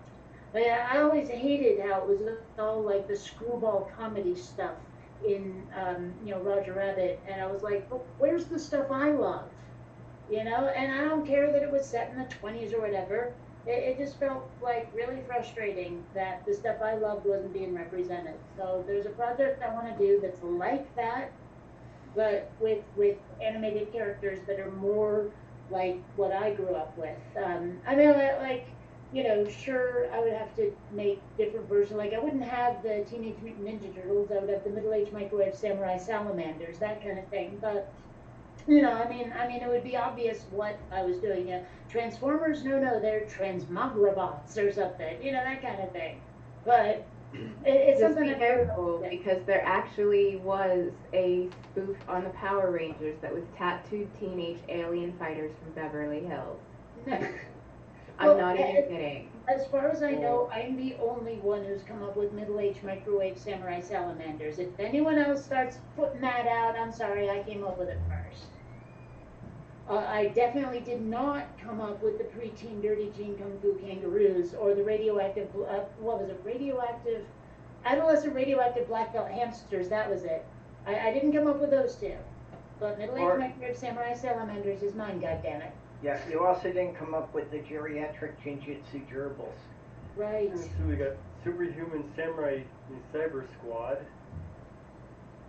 which interestingly enough, the main bad guy in that is voiced by Tim Curry. Tim Curry is a fucking legend. But no, look it up. Google it. It's tattooed teenage alien fighters from Beverly Hills. I know It's about that a one. thing that actually existed. I remember watching it back in the 90s. I never really watched it, but I've heard of it. Well, there's this guy I used to know from a sci-fi fan group thing, and I later found out he was a skinhead and dumped his ass off on my friend list. But like he introduced me to this Finnish like superhero duo called Electra Woman and Dyna Girl or something like that. Or no, not that one. No, this was Mega Mindy. Mega Mindy was the one he introduced me to. And Okay. like the theme song is really screwy and all this stuff, and like if you watch the intro to it, it's just so cheeseball. It's worth a look. Just for the amusement value. That's why. Yeah, I don't know. It's weird. Like Finland is a strange place. I don't really understand it, but it's yeah. Land of my ancestors. My mom's whole side is Finnish. Well, not her whole side. About 5 generations we have a Swedish aunt, so we have diversity. Hmm. I don't know. It's funny. Like one of my exes moved to Sweden. My favorite band, Roxette, is from Sweden. I know about 10 words in Swedish, so. I don't know, like Sweden keeps inserting itself into my life for some reason. I'm okay with it. I actually have a the friend Pacific from Northwest Sweden. has a lot of Nordic roots, although most of it seems to be anywhere but Sweden. Like there's a lot of Danes, I think, or is it Norwegians? I forget. There's a lot of people from Scandinavia in the Seattle area, and so yeah, Scandinavia, I guess, keeps inserting itself into my life, like it or not. Which I'm okay with it. It's just weird. Minnesota has an awful lot of Scandinavians, largely to do with it being similar climate, so they settled here. Mm. Well, I'm still impressed with myself for figuring out that there was a large Russian population in Idaho from a throwaway line in The Big Bang Theory. Ah. Like at one point, Howard mentions, yeah, I didn't account for the Russians and their heavy potato-based diet. And I'm like, wait a minute, Idaho, potatoes. Are there Russians in Idaho? Turns out demographically, yeah, there's a lot of them there. Okay, I did not know that. Yeah, I was like, it's kind of like when I figured out that dude from Caleb and Sophia is like Brazilian. Like, Oh, is 'cause- he? yeah, like no one could figure out where the father's voice was from. They couldn't figure out his accent. And I forget exactly how I figured it out. I think it was like I did a Google search and found out that Caleb and Sophia is super, super big in Brazil. And like, so I started looking into it and I started looking up people with like Brazilian accents speaking English and it sounded just like the guy. And then like just out of excess of zeal, I guess, I found a couple of the like Jehovah's Witness like web boards where people were talking about it and found someone who actually knew the voice actor and yeah, he's from Brazil. But then I had like a fellow atheist argue with me insisting the guy's French. And I'm like, okay, I have all of this evidence, including someone who knows the guy, and you're still insisting he's French. What the hell? You know. I don't know. I don't know how they could have gotten French for him. I didn't know specifically, but I just don't see French. Yeah, well, I mean, like seriously, I did a whole bunch of research on it, and yeah, I figured it out. And it just, I don't know, it felt like I was using the same part of my brain as when I figured out that there's a lot of Russians in Idaho. I mean, I would have said Brazilian or Portuguese. Like, I have a friend from Sao Paulo, and like, the accent was very similar to the dad from Caleb and Sophia. Like, I might have thought Portugal as well, but considering, they speak Portuguese in Brazil, and Brazil was like a Portuguese colony, like, it's not too far of a stretch, Yeah. Well, I mean, it was a mystery for so many people. I mean, like, who was it? Was it Telltale who kept, like, responding to the Caleb and Sophia videos? Yes. And all these people were going, who the hell, like, what is his accent? I can't figure it out. And Yeah, it just was a thing for a while in the atheist community, trying to figure out this guy's accent, and I cracked it. Me, I did it. I'm proud of me for doing it. Mm.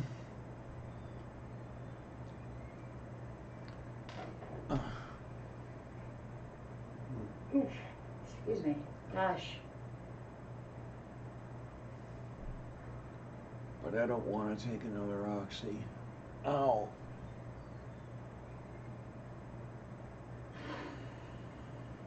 Yeah, but Di, if you wait till it gets too bad to take it, it's not going to have the same effectiveness. Yeah, I have a very, very limited number of them at this point. Even more limited than the prescription that was filled for me because I haven't gone to pick that up yet. Oh, God. Oh, okay. So I still Maybe have half. just the 2 5-milligram. Then maybe try taking a half. It might take the edge off just a little. Well, I cut 1 5-milligram in half. I took that. So I've got 1.5 left. If I take the other half, then I've got only 1 left.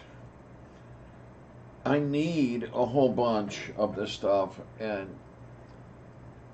I can tell you that nobody will give me what I need. Yeah. Oh, God, because I really need to dose Yeah, Kitty, twice you a muted day. again.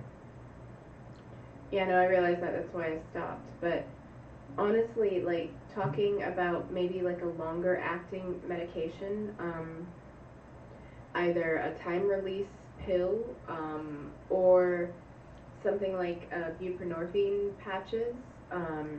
Like those worked excellent. Like they work excellently for me. Like they help bring me from like an 11, down to like a 5 just on their own, and I can live with that. And then if I spikes higher, then I have breakthrough meds for that, but they're called Butrans patches. Well, I need to get into a pain management clinic. Yes. That's still coming.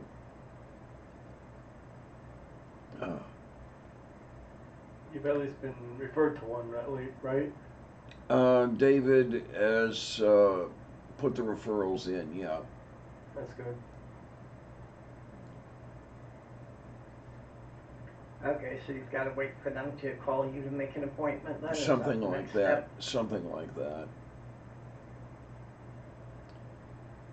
I have to send a note to David and make sure I know what's going to happen if I have to make the calls, or if my understanding is that those referrals will get them making the call to me, but I need to know that for sure.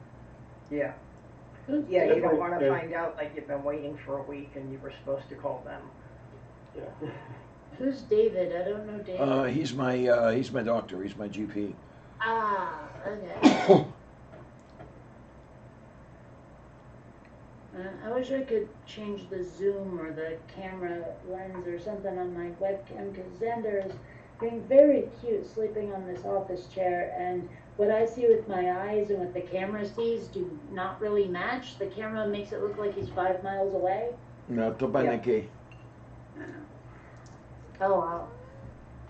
I was having the same thing with mine, just I wound up doing a video visit for the therapist intake today, and it was just like, my camera really doesn't need to be seeing that much of my apartment, and why isn't there a way that I can just zoom it in on just my face? Like, you ever see a really great moonrise or whatever, and you try to take a picture of it, and all your camera sees is like a white circle, a white dot, and that's it? Like, all the beauty is Yep. stripped out of what you're saying? Uh-huh. Yep. I hate that. One really great thing about this place, like in San Diego, I was having a roach problem. The entire building, the entire complex was having a roach problem. And so I stopped feeding my cats dry food. They weren't eating kibble anymore. But here, the worst I can suffer is ants. And ants are easily dealt with, unlike roaches. So they both have their own dedicated gravity-fed kibble jars, critter feeders. yep. And you had, Now I'm back to feeding them only twice a day with the wet food, and they're pretty okay with it. They don't bitch at me anymore. So and it's gonna save me a little money. you had the worst of with the German roaches. Yeah. German roaches? Yeah, The little brown cockroaches. cockroaches. Yeah, the larger brown ones as opposed to the little black ones. Oh yeah, okay then, sure, yeah. Hopefully you didn't bring any along with you on the move. That was very taken care of. Both me and my dad were quite vigilant about it. We found one and it was very dead, and that was it. Yeah. Yeah, like you say, ants are easier to deal with. If you do get ants, get some of the liquid taro. That's the best stuff ever for dealing with ants. I don't really believe in fortune telling, not with cards or anything. I would not Yeah. get liquid tarot. I'll just be over here. Yeah. Taju korostu.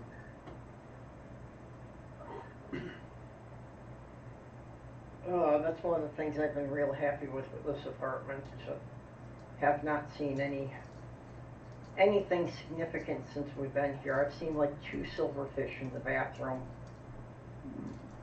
I never, it's funny, the first time I heard about silverfish, it was actually on an episode of Alf, where the dad was talking about it, and I was really confused, because, much like with, say, titmouse, it doesn't really tell you what you're about to find, Yeah. It's like who would, it just cold, with no idea, who would know that a titmouse is a bird, and who would know what silverfish is, just if you'd never had any context whatsoever.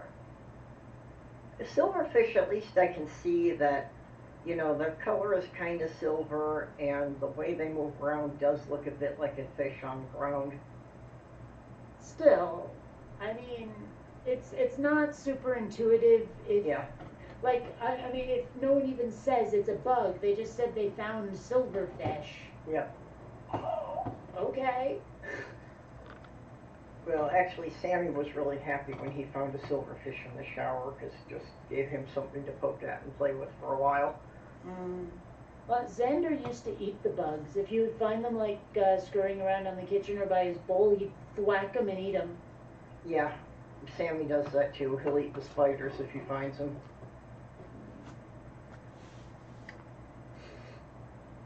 Don't mind me, I'm just flashing some great tips. Yeah, I don't know. I've always, maybe it's again just the autism brain kicking in or whatever, but it always bothers me when people call things using they name things with words that apply to a completely other category of things. It Yeah. screws me up all the time. I don't know. Well, it is part of the autism thing, because, autistics tend to take things too literally. Yeah, I'm guilty of that one, that's for sure. So is Ken Ham autistic? I think Ken Ham's just a dick. I think he's just a disingenuous asshole. But Yeah, that's I'm going just with that. me.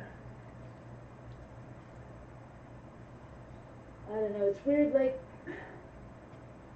I hate how difficult it can be in this world to express an opinion without people assuming it's also a judgment.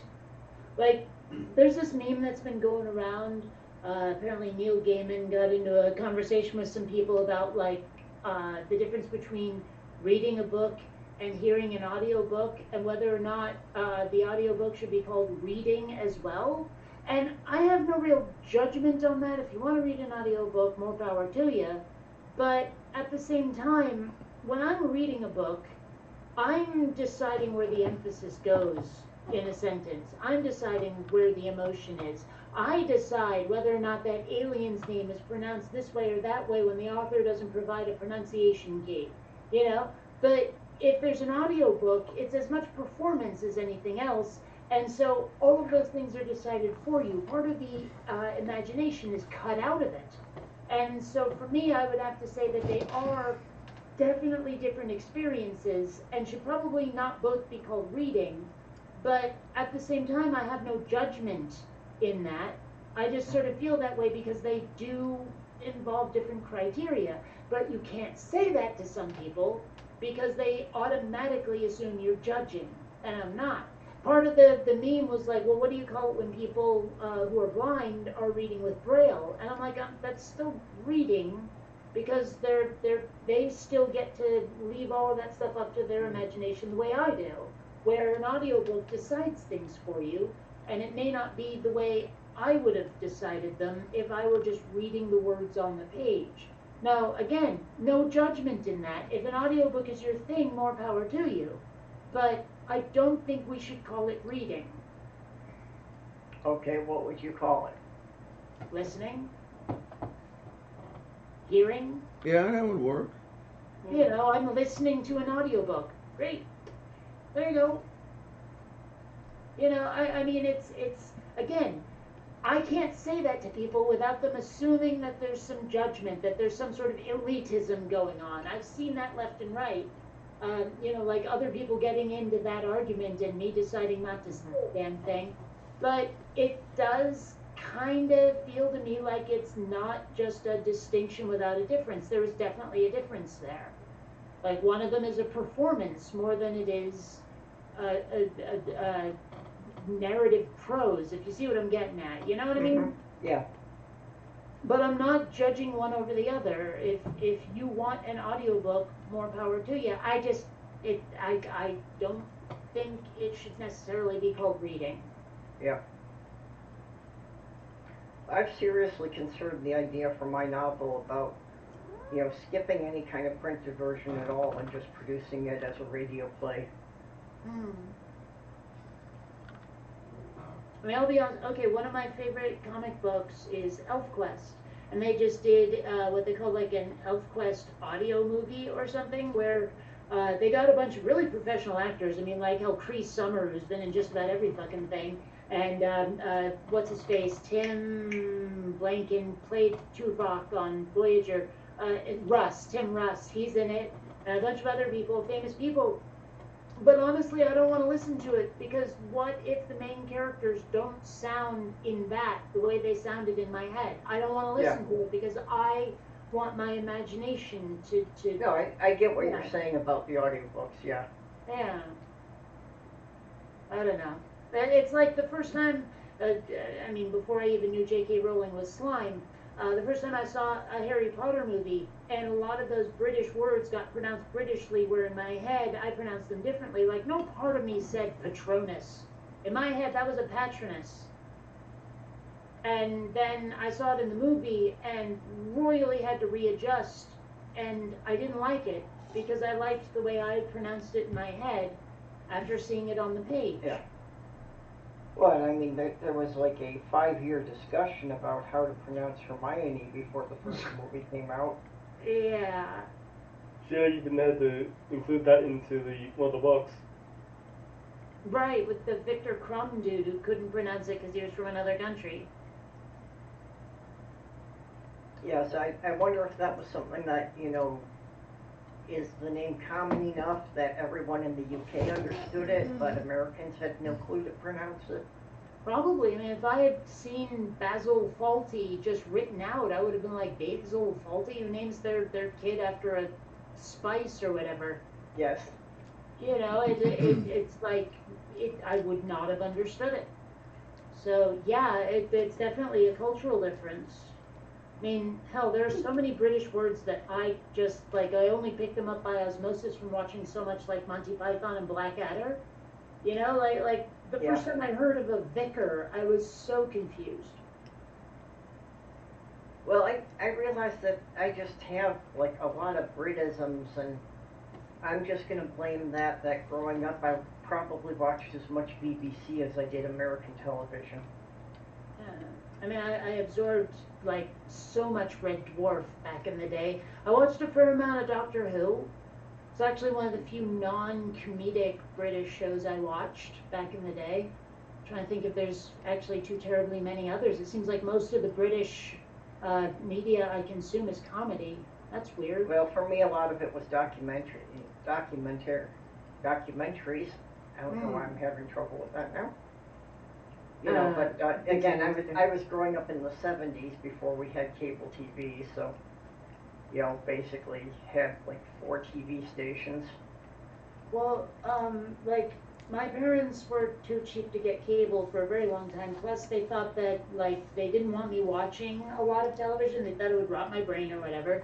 So we only had what the rabbit ears would pick up, and we got NBC, CBS, CBC, and PBS. We didn't even get ABC, right? But PBS was where I got all the British shows. PBS Yeah. was where I got Doctor Who, Red Dwarf, Fawlty Towers, Blackadder, Monty Python, etc., etc. Yeah, well, that was the same for me, that it was, the PBS was the only place that was carrying the British stuff back then. Yeah. I mean, it was great to And- not have commercials, but hey. And just because it was a new thing and nobody understood it, apparently nobody paid enough attention to realize that Monty Python was inappropriate for a 10-year-old to be watching alone. Was it? I don't know. Actually, it's kind of funny, like, I don't pronounce a lot of words the way British folks do, but I have noticed that sometimes the rhythm and cadence of my speech sounds a little British. Sometimes, not always. There's just sometimes. I've been especially noticing it now because as I've been trying to do some voice exercises to, practice feminizing my voice more, I seem to very quickly fall into a British accent without intending to. I'm not sure what accent I have, if any. Well, I've also wondered, if I live in Minnesota long enough again, will I get my Minnesota accent back? Or at Well- this point, since I'm on the internet and I'm talking to people all over the world every day, am I just never going to get that back? Well, I just moved back to New England, and there is definitely an accent here. And I don't know if it's going to start coming back for me. I lost a lot of it when I lived in Seattle. It Yeah. probably will. But I mean, like one of the things that is very Vermont is not pronouncing your T's and using a glottal stop instead. Yeah. That's Well, a big yeah. deal. I was away from Minnesota for 12 years. But when I first moved to New York, everybody there thought I was Canadian. Yeah. I mean, that's the thing is, like, the Canadians we live close to are the Quebecers. They speak French. No one's going to accuse me of sounding like them. It's funny, like, on my mom's side, in the 1600s, her family left France and settled in what's now the Quebec area. And there's actually, like distant relatives like that. They're so far removed, but they are on the same family line that are really involved in Quebecois politics in there. But they moved there during the Arcadia days. And then on my dad's side, it was leaving England to come to the colonies here and settling in Massachusetts. I Yeah, know. well, during the Revolutionary War, they were trying to make Quebec the 14th colony of the U.S. Yeah, Benedict Arnold was sent up there in the winter of 1775 to seize the city of Quebec and basically annex it. And the people of Quebec basically just locked the gates and sat there and laughed at him freezing his ass off. I don't know. I mean, they have a pretty good, like water slide park up there. And the bagels are weird. Like, they're thin. It's very strange. They're almost pretzels. But other than that, I can't think of much to recommend the place. Never did get up there. Yeah. When I lived in New York, we thought about driving up there, but never did. It's funny though, like part of the Vermont accent, and not everyone does it, but some people pronounce words so strangely. Like, some people park their car in the garage. Like, not the garage, the garage. It's just weird. I've actually had people accuse me of doing something that drives me up the wall, except like when people do it worse, is pronouncing the word mirror as mere. Moo. Mirror. There is a brief pause in there, mirror. But you get these people go, oh yeah, we're getting in the car. Be sure to adjust the mirrors. And it drove me up the wall every time I heard it. I heard that one a lot when I was growing up. Yeah. I don't know. It's kind of funny. But like I said, I've been seeing so many out-of-state plates here, including a few from the West Coast. I saw a couple of Washington and like one or two California. I have a feeling that this place is starting to become a bit of a melting pot. The accent may go away unless you drive out to like Colchester or Franklin County somewhere. Yeah, we used to keep a checklist on the visor of my car just so we could see how long it took us to find all the license plates. You know, and you know, we give a pass on Alaska and Hawaii, although we did find each of those at least once, and bonus points for Canadian provinces. I mean, I've been seeing a lot of Massachusetts, New Hampshire, and Connecticut. A bunch of New York, but those could be people visiting because we're so close. I don't know.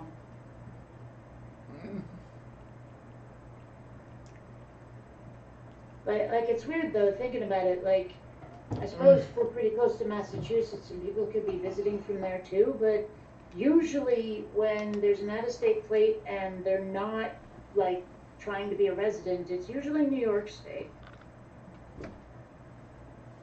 Or at least it was when I was living here as a kid. For all I know, things have changed that much. I'm not sure. I mean, the city seems largely the same, but I mean, there's been changes, of course, but I don't know. Oh, Tornado's back. Hey, Tornado. Hi. Hey. I've never actually been to Vermont. I've been to Rhode Island. I've been to New York, Massachusetts, New Hampshire, but never Maine or Vermont. Well, I mean, there's reasons to go to Vermont, but it depends on what you're into. I mean, the beaches are nice.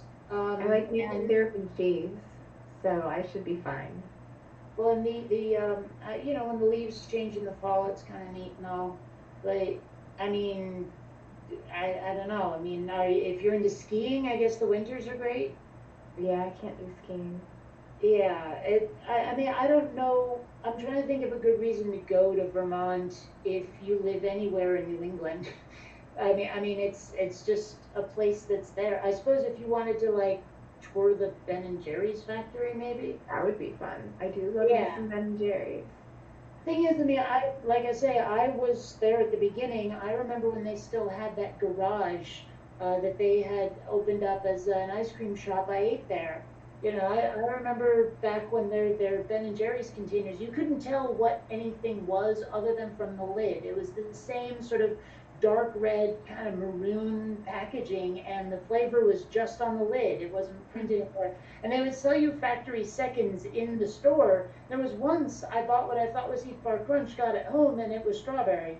And it was like, okay, I see why this was a factory second, but come on, guys. You know, so I mean, it was interesting, like watching the rest of the world wake up to Ben and Jerry's. Mm-hmm. I don't know. Yeah, when we went to New Hampshire, my aunt and uncle wanted to tour the Budweiser Brewery in New Hampshire, so I went there, and I would much rather tour Ben and Jerry's than a fucking beer factory. Yeah, I think I'd rather be an ice cream factory than a beer factory too. Yeah, I've never done that.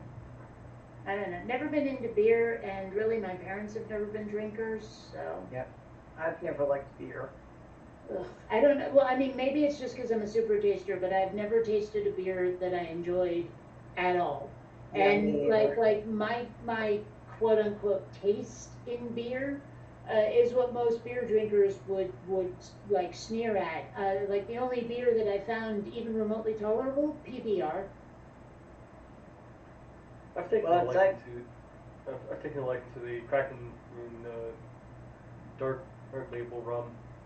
I've Well, never I- liked no. beer, and you know, everybody told me that's just that I've never had a good beer. But when I took Diana to the Ark Encounter, I got the beer that R and Rob brought in, so nobody can tell me I haven't had the good beer. Still don't like it. Well, I mean, everyone who tells me this is the good beer, they're like, yeah, it's the one that's like almost black and you can put a spoon in it and it'll stand up. That's the good Yeah. beer. And I'm like, that isn't beer, that's road tar. Yeah, it's like drinking a loaf of bread. It's so heavy, and like I can't even have Malta, like which also has hops in it. It's just a non-alcoholic like soda. So like I don't think I could even do like Vegemite or Marmite either because I have such a sensitivity to hops. If I eat it, it makes me like violently ill. Yeah, and I'm a super taster. Like I say, bitterness is just the bane of my existence, and there is no such thing as beer that's not bitter. Yeah, if I'm gonna have something, I'd rather have like a hard cider or something. You know, like ciders are where it's at. I don't drink beer. I'll either take a mixed drink with like vodka and pomegranate juice and a little Sprite, you know, or like a hard cider. Like there's some really there was a bar that I would go to occasionally um, until they closed down because of the pandemic. But they had a bunch of beers and they had like bar food, so like burgers and dogs. It was a restaurant and bar, and they also had all these imported ciders. And there was this one like imported Swedish cider that it was called Strawberry Fields, and it was like this like fresh like refreshing strawberry, but it had almost like this creamy like aftertaste to it. So it was like strawberries and cream, and it was absolutely delicious. So could you drink Strawberry Fields forever? No. But what are your feelings on Mike's Hard Lemonade? I don't mind them, but again, I don't really drink much. And like I would probably lean more towards like the hard iced tea or like the apple cider as opposed to the lemonade. Yeah. But like I don't hate them. Just like Well, I don't mind like the like the like daiquiris. I like the Angry Orchard green apple hard cider. I like the hard lemonade. I like hard ciders, but again, since I moved here, I can't find any of the brands of the cider that I like. And it's like the only brands they have around here are ones I don't care for. Some part of me is like really tempted to go out and get like all the really foofy drinks at some point. Like I've never had like a brandy Alexander or an apple tea or any of those.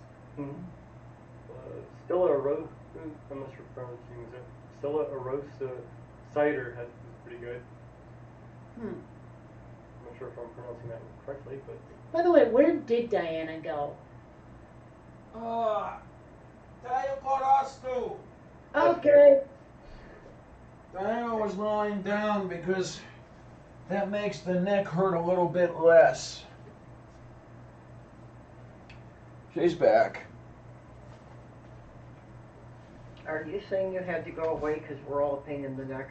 Yeah, there you go, there you go. I wonder if taking a towel and just kind of extending your neck a little bit would help. So kind of take the pressure off. When I try to do that at the dialysis clinic, it helps a little, but not quite as much as lying down. And I guess it's something to do with the support I get. Yeah, well, you're basically getting the pressure off your neck that way. Yeah, yeah. So I think we just need to suspend her in a zero gravity field. Yeah, that might work. That might not be a bad idea. Yeah, basically, you just take a towel, or I sometimes use my leg of my jeans, and just put it like around the back of your head, so they're kind of covering your ears, and you just kind of pull up or slightly, just gently, not going too hard, and it should kind of decompress the neck.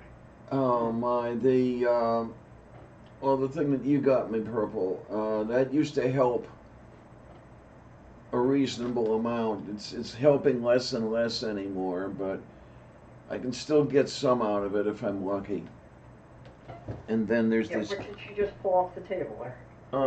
She pulled a chicken One of bone. the things that like straps you up by your fucking ankles and then you tip upside down to just let your back like stretch out. I want one of those. Oh My yeah, sister had one of yeah. those years ago. I consider getting one of those. Yeah, my sister had one of those inversion racks, and it did help with her back problems. Because like I've got issues in my discs at L5S1, so like my very lower back. Yeah. Well, she was working as a waitress, so she was like on her feet all day long. Yeah, that would fucking kill When me. she would when she Yeah. came home, she'd like hang upside down for half an hour to straighten out her back again, and she slept a lot better. For me, if I'm on my feet for that long, my heels start to hurt like a son of a bitch. I just got some new shoes that honestly look like they should glow in the dark, or at least under a black light, but they are so freaking padded. It's crazy. Like, Okay. I mean, Yeah, I have memory it's foam like in my walking on a shoes. trampoline. Oh, God. I have the distinction of being the only member of my family who made it past 50 with both of my original knees. Oh, my. Okay. You see what I mean? These look like they ought to glow, don't they? Yeah. Oh yeah. I bet they glow under a black light. I have a black light flashlight somewhere, but I'm not sure it's still packed. I don't know where to find it. I've got one. I had to buy one for Sloth Girl because Steve Ballman sent us some Uperlights. Oh, okay. Uperlights are these rocks that, I forget what the mineral is in them now, but they've got this mineral in the rocks that Phosphorus, maybe? iridesces. Yeah, it iridesces orange under ultraviolet light. Oh, is it a calcite of some sort? Yeah, it's a calcite. Yeah. Okay. But, you know, and these are just, yeah, they're rocks that occur naturally around Lake Superior. They wash up on the shore of Lake Superior. That's really cool. At the Natural History Museum here, I absolutely love the exhibit with the calcites and fluorites. Because you get some really, really nice re-emission from the black light. All sorts of pretty colors. So, one of the things that is going to change for me here is that I'm going to have a car. And I want to get those, like, reflective things for the hubcaps that make it look like something out of Tron. You know, or it's like just these stickers that go around the wheel, but they like, reflect light just almost 100% and look really cool. So, Yep. I gotta get one of those. I have had a chance since I've been here to drive a little bit. My dad borrowed a car from a friend of his just so he could cart stuff around. And we also drove to a couple of those places, you know, the nostalgia places that I had where they were memories that kept coming to me in the absence seizures. And it was pretty wild seeing some of them. Like the experience of being there is like seeing it in Google Earth is nothing compared to actually being there, and so it was kind of satisfying seeing some of these places. Yay. Like finally, I got some of those curiosities just satisfied. We also drove past the home I lived in until I was like 5, and it was almost exactly the same. It was kind of crazy. It's on this dirt road in the middle of Franklin County. I don't know. It's weird. Like people tell those stories of, oh yeah, I grew up in a log cabin and look at me now. And I'm like, well, it wasn't exactly a log cabin, but it was a farmhouse in the middle of nowhere. Does that count? My grandparents literally lived in a log cabin several miles out of town. And in fact, my cousin still uses that same cabin as his hunting lodge now. Like, you know, one thing that's really great is having maple syrup directly out of the sugaring shack. Oh yeah. Move beef. And there's Yeah. maple everything here. I've already had more than my fair share of maple ice cream since I've been back.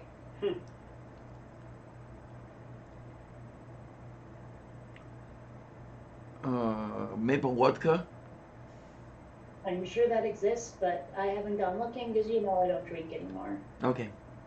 Or at least I don't seek it out. Not like I used to when I would go clubbing.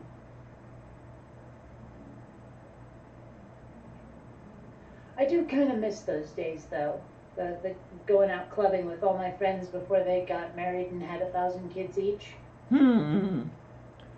Oh, I mean, there God. is something like, I mean, you know, someone who never wanted to be part of an adult world in the first place, watching all your friends growing up, it kind of sucks. Yeah, very much so. You can't go home again. You know, you can't get that like childhood back where you don't have the responsibilities of adulting, and you know, life doesn't really matter outside of your friend group and you know your like core day-to-day existence. Never had that experience.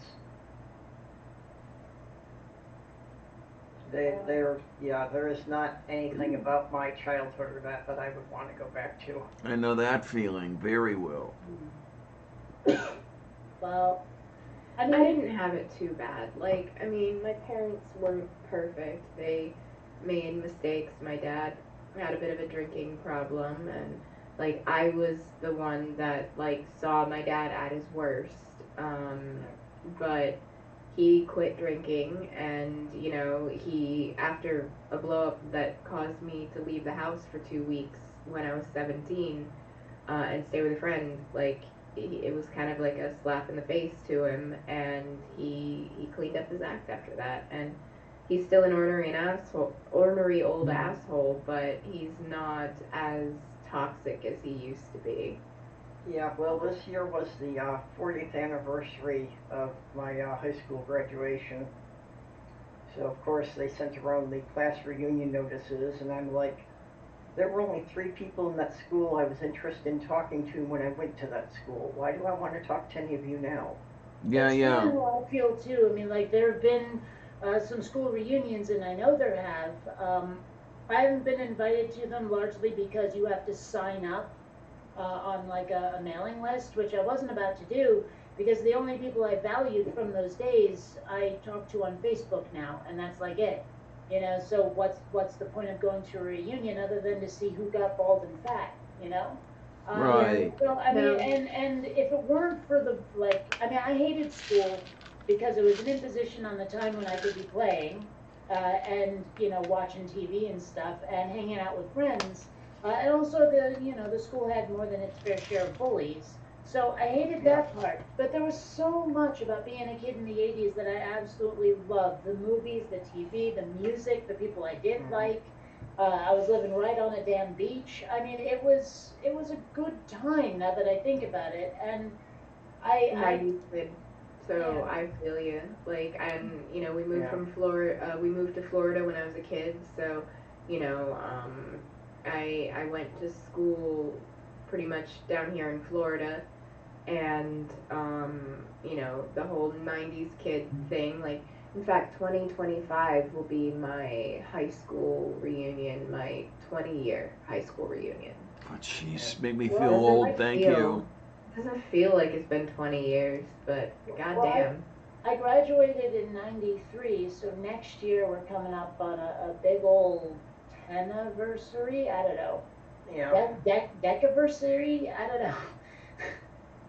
I was bullied in school and I was bullied at home. The only place I had any sanctuary was the library. Mm. Uh-huh. It's weird to me that I've actually spent more time out of school than I was in at this point. Yeah, well, You know, and- I keep getting hit with the thing that, yeah, the youngest of the kids I raised are in college now, so. In 2 years will come my 50th anniversary of high school graduation. That makes you feel old in a hurry. Yeah. You know, that's the weird thing is like so many people I know are like, oh, this makes me feel old. And I'm sitting there going, you know, I actually feel even younger because I don't feel old. You know, these weird anniversaries that make everyone else go, oh my God, where's the time gone? And I'm sitting there going, I still feel like I'm the same kid from back then. I don't feel old. I feel like I never grew up. Well, having to be on camera with the therapist today made me realize that I actually look a lot older than I thought I did, so. Well, I still get people guessing my age in the 20s, occasionally high 20s, but still 20s, mostly 30s. And, you know, when you're 46, that's pretty sweet. Yeah. Well, I mean, you know, I don't think I'm any worse than looking my age, really, but I just don't like the way I look. Well, I mean, that's a different issue. I was never a huge fan of what my hair insisted on doing. I don't know. There's a picture of me that was taken in 18 when I was doing a 24-hour marathon with Doc Hackenslash, if anybody remembers him. I look at that picture and I look at myself in the mirror now. I tell you, I aged 25 years in the last 4. Well, I thought you were going to say 1818. Yeah, there you go, there you go. Well, Well, for when me, I it's was living- definitely an issue with the transitioning because I just never cared what I looked like before. And I realized that, you know, I've gone most of my life without ever having a mirror in the house. I mean, you can't avoid the one over the bathroom sink, but even that, I keep the light over that switched off. Okay then. Well, when I visited Seattle recently, and I took a bunch of pictures of me exploring the city, and a bunch of my old Seattle friends, like from the goth community, were like, "Oh my gosh, do you even age? You look exactly the same as you did when I met you. You know, when you first started going to the Mercury and to the Orifice, you look just like that. What the hell?" And I was like, "There can be only one."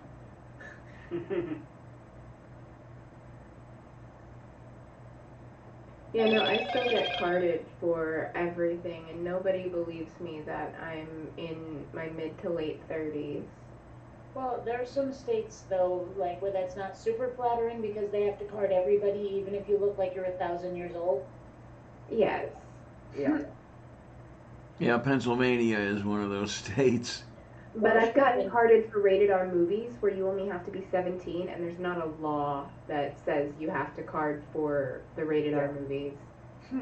It's not like a controlled substance or like, you know, like the Sudafed or the fucking like cigarettes or lottery or anything like that.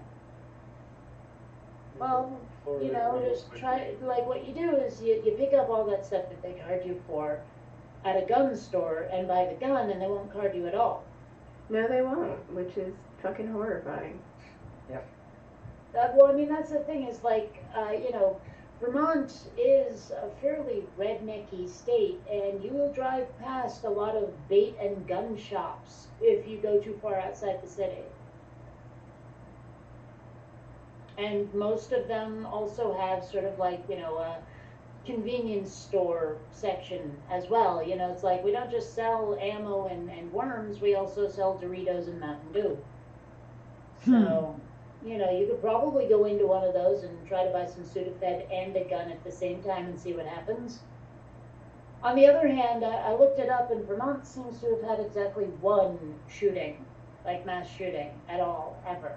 And if I remember the details right, it was like barely qualified when you compare it to the other like mass shootings that are out there. You know, it's like I don't feel in danger in this state. I really don't. I only feel in danger here because I see Trump signs all over the place. Yeah, Daju korostu. I'm threatened by that. Well, this is Bernie country, so you don't see a lot of it. Yeah, but when I see a bunch of Trump signs and I'm just starting to come out as transgender, yeah, it's kind of nerve-wracking. Yeah, I have to admit, like, okay, before gay marriage, there were civil unions, if any of you remember that. Yep. And, like, one of the lesbian couples that got it started lived 2 doors down from me when it was happening. Like seriously, Stacy and Nina got it started. So, I mean, you know, I feel pretty at home here despite all of the pottery and organic vegetables. Well, and that's the thing, it's like, even though I'm in a red pocket, I still feel a lot safer here than I would in most of the southern states. I don't think I could even begin to think about living in any of the southern states anymore. And I've worked in a couple, and just my memories from then. Yeah, If it's anything well, like that now. You know, I'm worrying about, you know, the people I know that live down in Florida and Georgia and Alabama. Mm-hmm. You know, and it's like, even if they're not themselves LGBT, just being allies of them down there sounds dangerous now. Oh yes, indeed.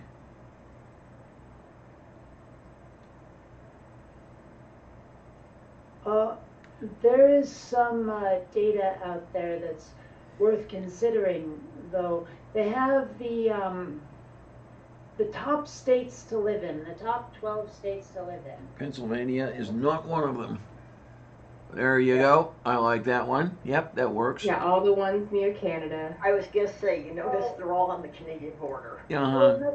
You have to They're understand the top of the country. The top 12 Oh, okay, okay. Yeah. Gotcha. Nah. Just saying. Oh, goodbye. Somebody actually had, put a map around on Twitter, about the relative safety for LGBT people like that. So, California was considered to be one of the best. Minnesota was still in the top 10. It's funny. I know Massachusetts is pretty high up there, as well as New York. Yeah. And New York actually managed to pass a bit of common sense gun control, which of course the right-wingers are immediately challenging and trying to get it overturned, but Of course Oh, they yeah. are, because they're fucking sociopaths. yeah. Along In similar my opinion. lines, like, I just saw there was a, like the House, no wait, was it, yeah, it was the House passed some resolution about, encoding same-sex marriage into law. Yes, they have. The thing is, like, I haven't heard squat about what will happen in the Senate yet. What We will don't know. I happen think in it the just got Senate there, is- didn't it? What will happen in the Senate is that unless they throw out the filibuster, they need 10 Republican votes to get it to pass. They need at least 60 votes. So, yeah, unless they overturn the filibuster, it's going to die in the Senate. And basically all it's good for is the Democrats trying to get points for the midterm elections. Yeah, and that is something that bugs the crap out of me. Like, I've been trying to explain to people about why Roe was never encoded into law, and it was to get people to keep voting for Democrats who claimed they'd do it.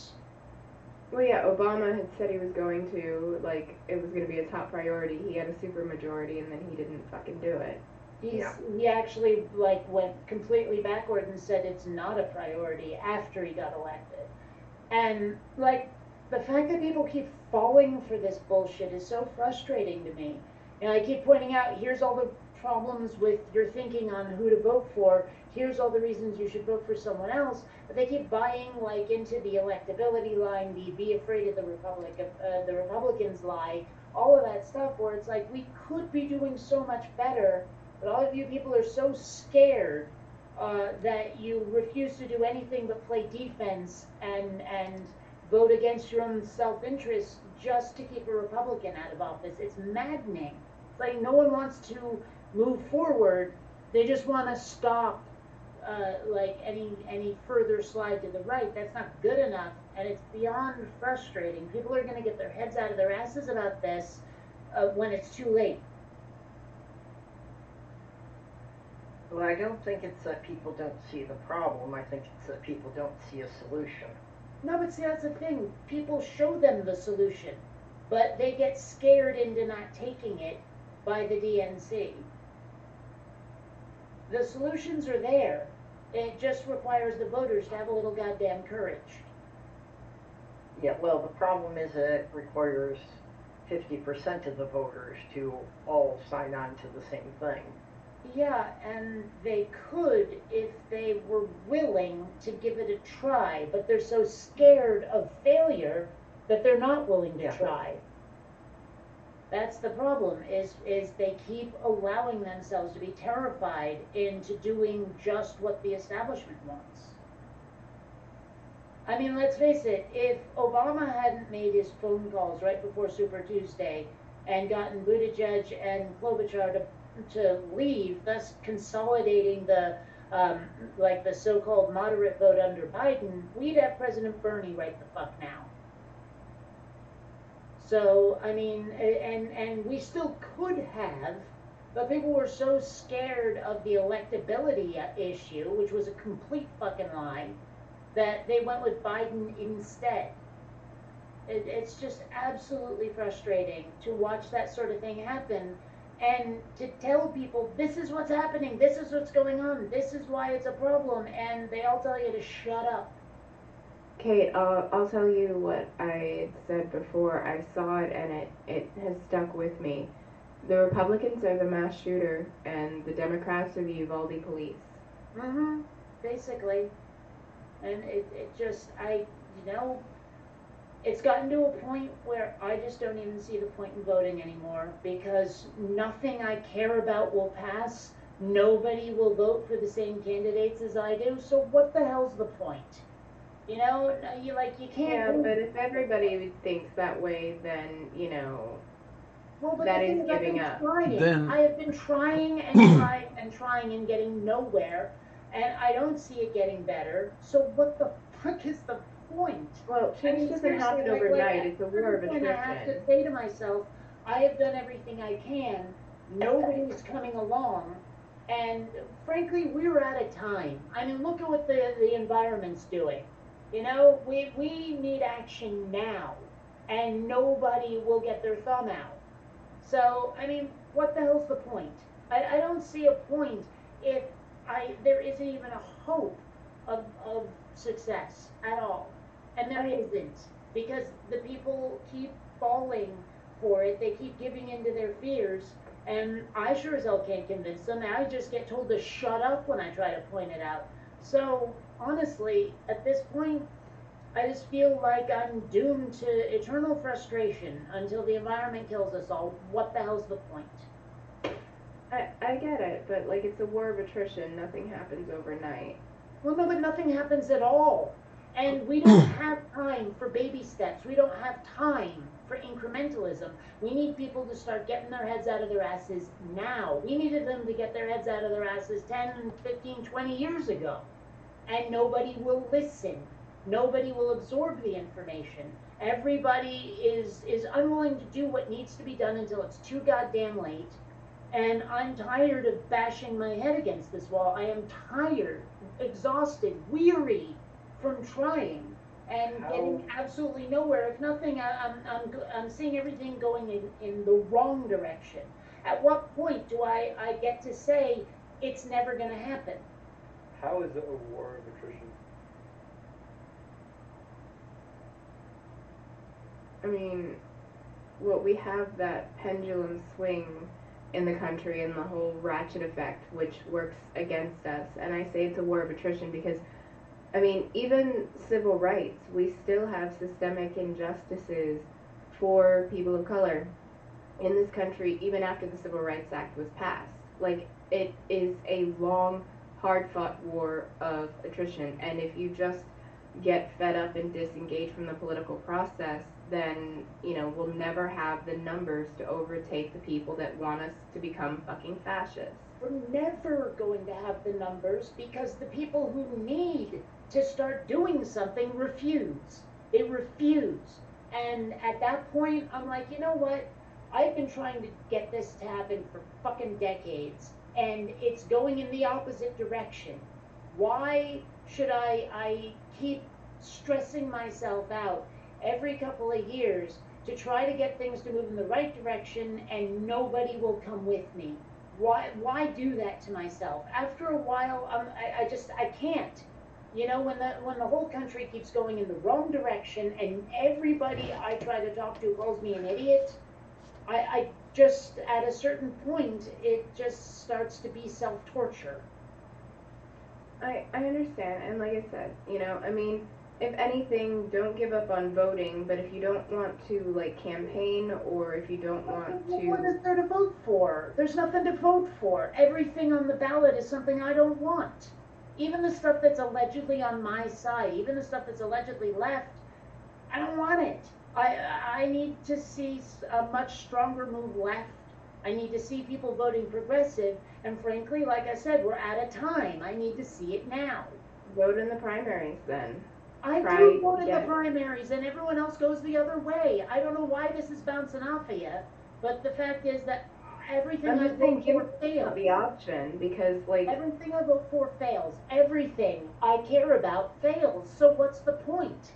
I just don't see the point in giving up completely. Like, that's just me. Because if you give up, then the other side wins, you know? Yeah, but you know But if what? you don't give up, the Both other sides side are the wins. Same. That's the problem. Both sides are the goddamn same. They're all falling for similar lines or for similar lies. It's just one is more worse. No, and I get it. Like, there's no, like, easy answers. I'm not trying to say, like, this will magically fix it. Like, we can't wave a magic wand and fix it. Like, Well, you it's know what? just The not Republicans possible. certainly manage it. I mean, look at what they managed to undo so quickly right now.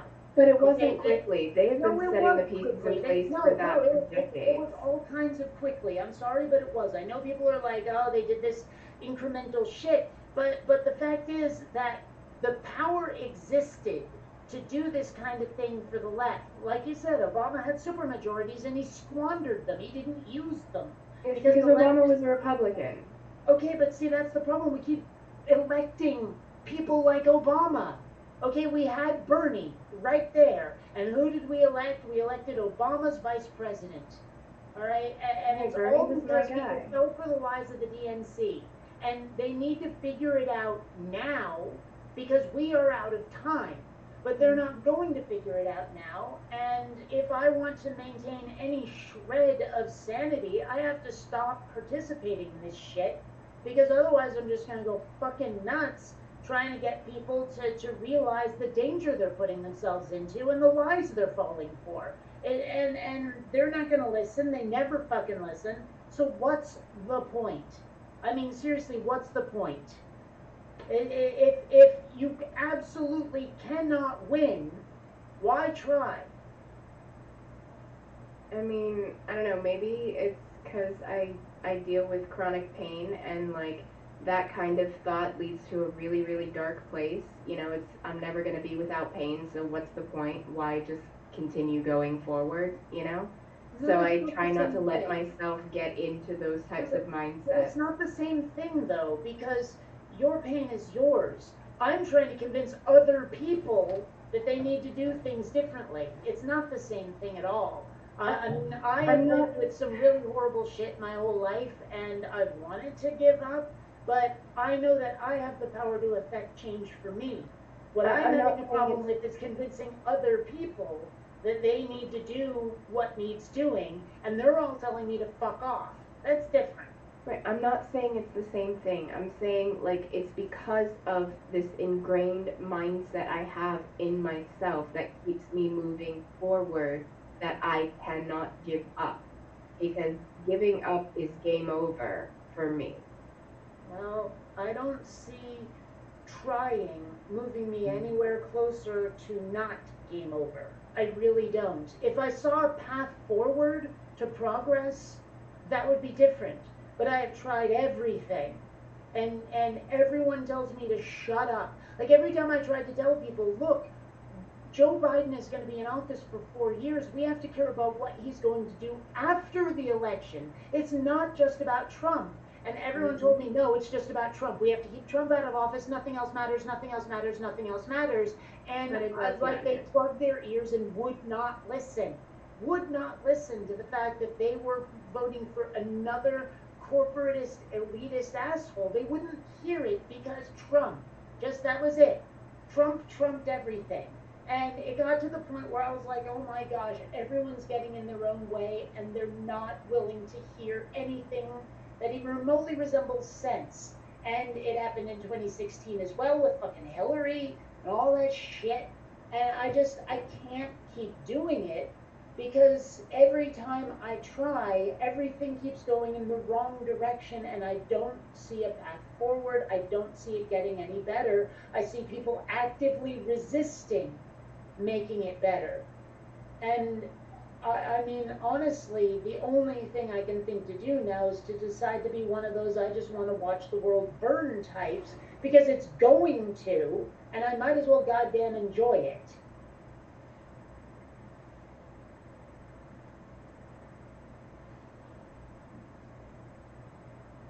Like I said, I can't change your mind, you know. Not even gonna try. You seem like you've made up your mind, and I respect that. Yeah. Well, it's like George Carlin said, inside every cynic is a disappointed idealist.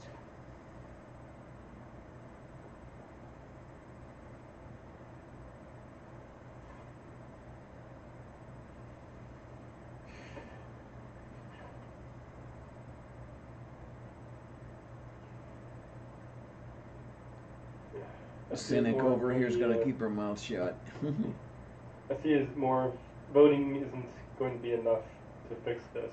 Oh, it's not going to be enough. Not at all. Probably going to take Unfortunately, revolution. I was just about to say that. Well, we don't have time for that. I mean, we really don't. We're probably past the point of no return with the environment anyway. That's true. So, what's the fucking point?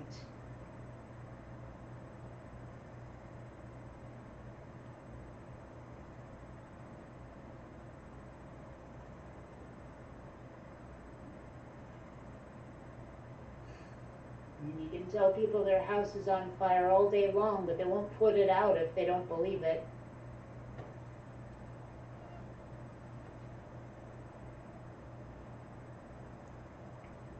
You know, or maybe they're like, yeah, sure, the house is on fire, but the rain outside is so much worse, I'm going to stay in here where it's warm. Seems to be the attitude. Just, man, you know what it's like when you're surrounded by idiots who won't listen to you?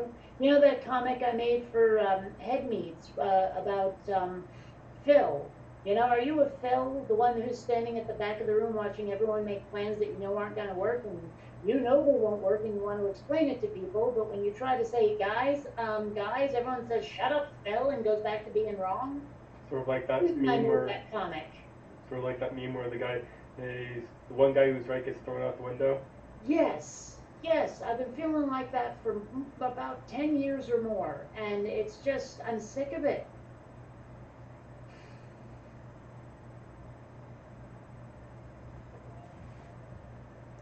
No, it is exhausting, I won't lie. And when the Democrats are more worried about fundraising than fixing the issues, you know, it's disheartening.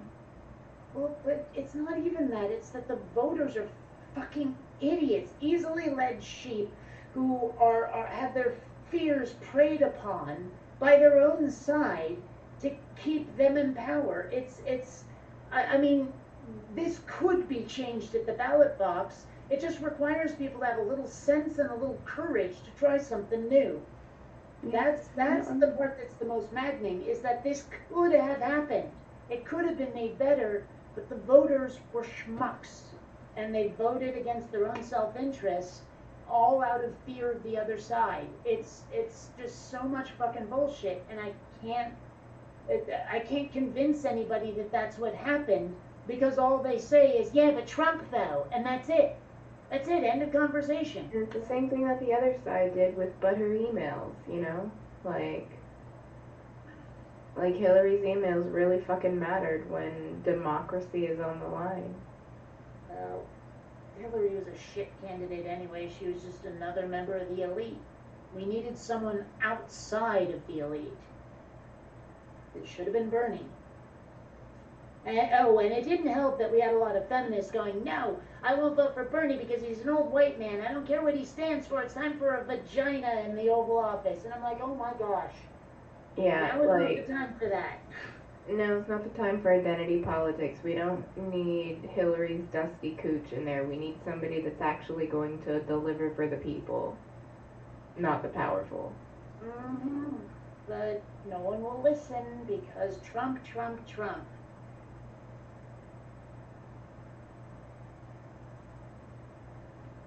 No, I mean, I get it. It's exhausting. It is. I mean, it wouldn't be so bad if I had any sense that people were starting to wake up to this. But instead, they seem to love being entrapped in the DNC web of lies. They seem to love it. They find it comfortable, apparently. And they're still blaming Biden for the gas prices. It's like, you know, I thought that was the other side doing that. no, like the Democrats are doing it too. I've seen plenty of Dems blaming Biden. I mean, and blaming him for inflation. It's like, well, no, like, I mean, pumping $1 trillion of liquidity into the stock market a day at the height of the COVID pandemic, like, that was going to lead to serious consequences. It's not that you gave everybody a check, you know, that actually helped drag people out of poverty and increase their, like, situation temporarily. Like, that didn't do fuck all. It was literally printing money for the stock market to protect the fucking assets of the rich and powerful.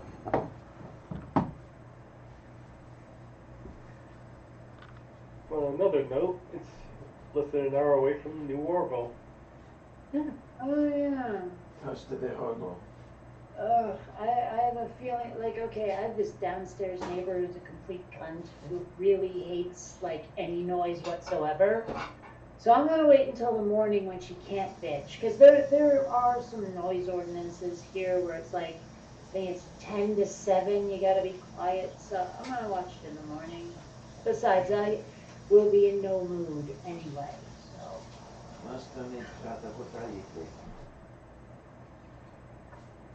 I really hope they do more with Claire and Isaac's romance. Theirs is the only love life that seems to be going at all well on the Orville. Everyone else gets totally screwed. I mean, Ed and Kelly are divorced. Gordon keeps trying to get together with what's-her-face from the 90s, and that keeps going sideways. And Clyden and Bordas are broken up. I mean, nobody's love life goes well on the Orville. And like only Claire and Isaac seem to come even close to making it work. I imagine they'll do more of them. Hope so. I do wonder, like, you know, by the end of this season, well, it's pretty clear they're going to have to do something with Yaphet. I mean, is he going to be killed off or transferred off the ship? I mean, Norm Macdonald can't play the part anymore. He's a little too dead.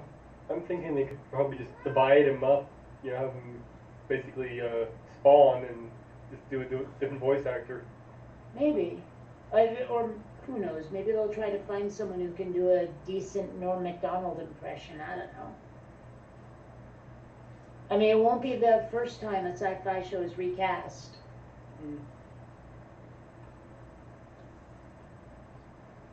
This is true. I mean, shows have recastings all the time. But that's a concern if they actually renew the thing, which I hope they do.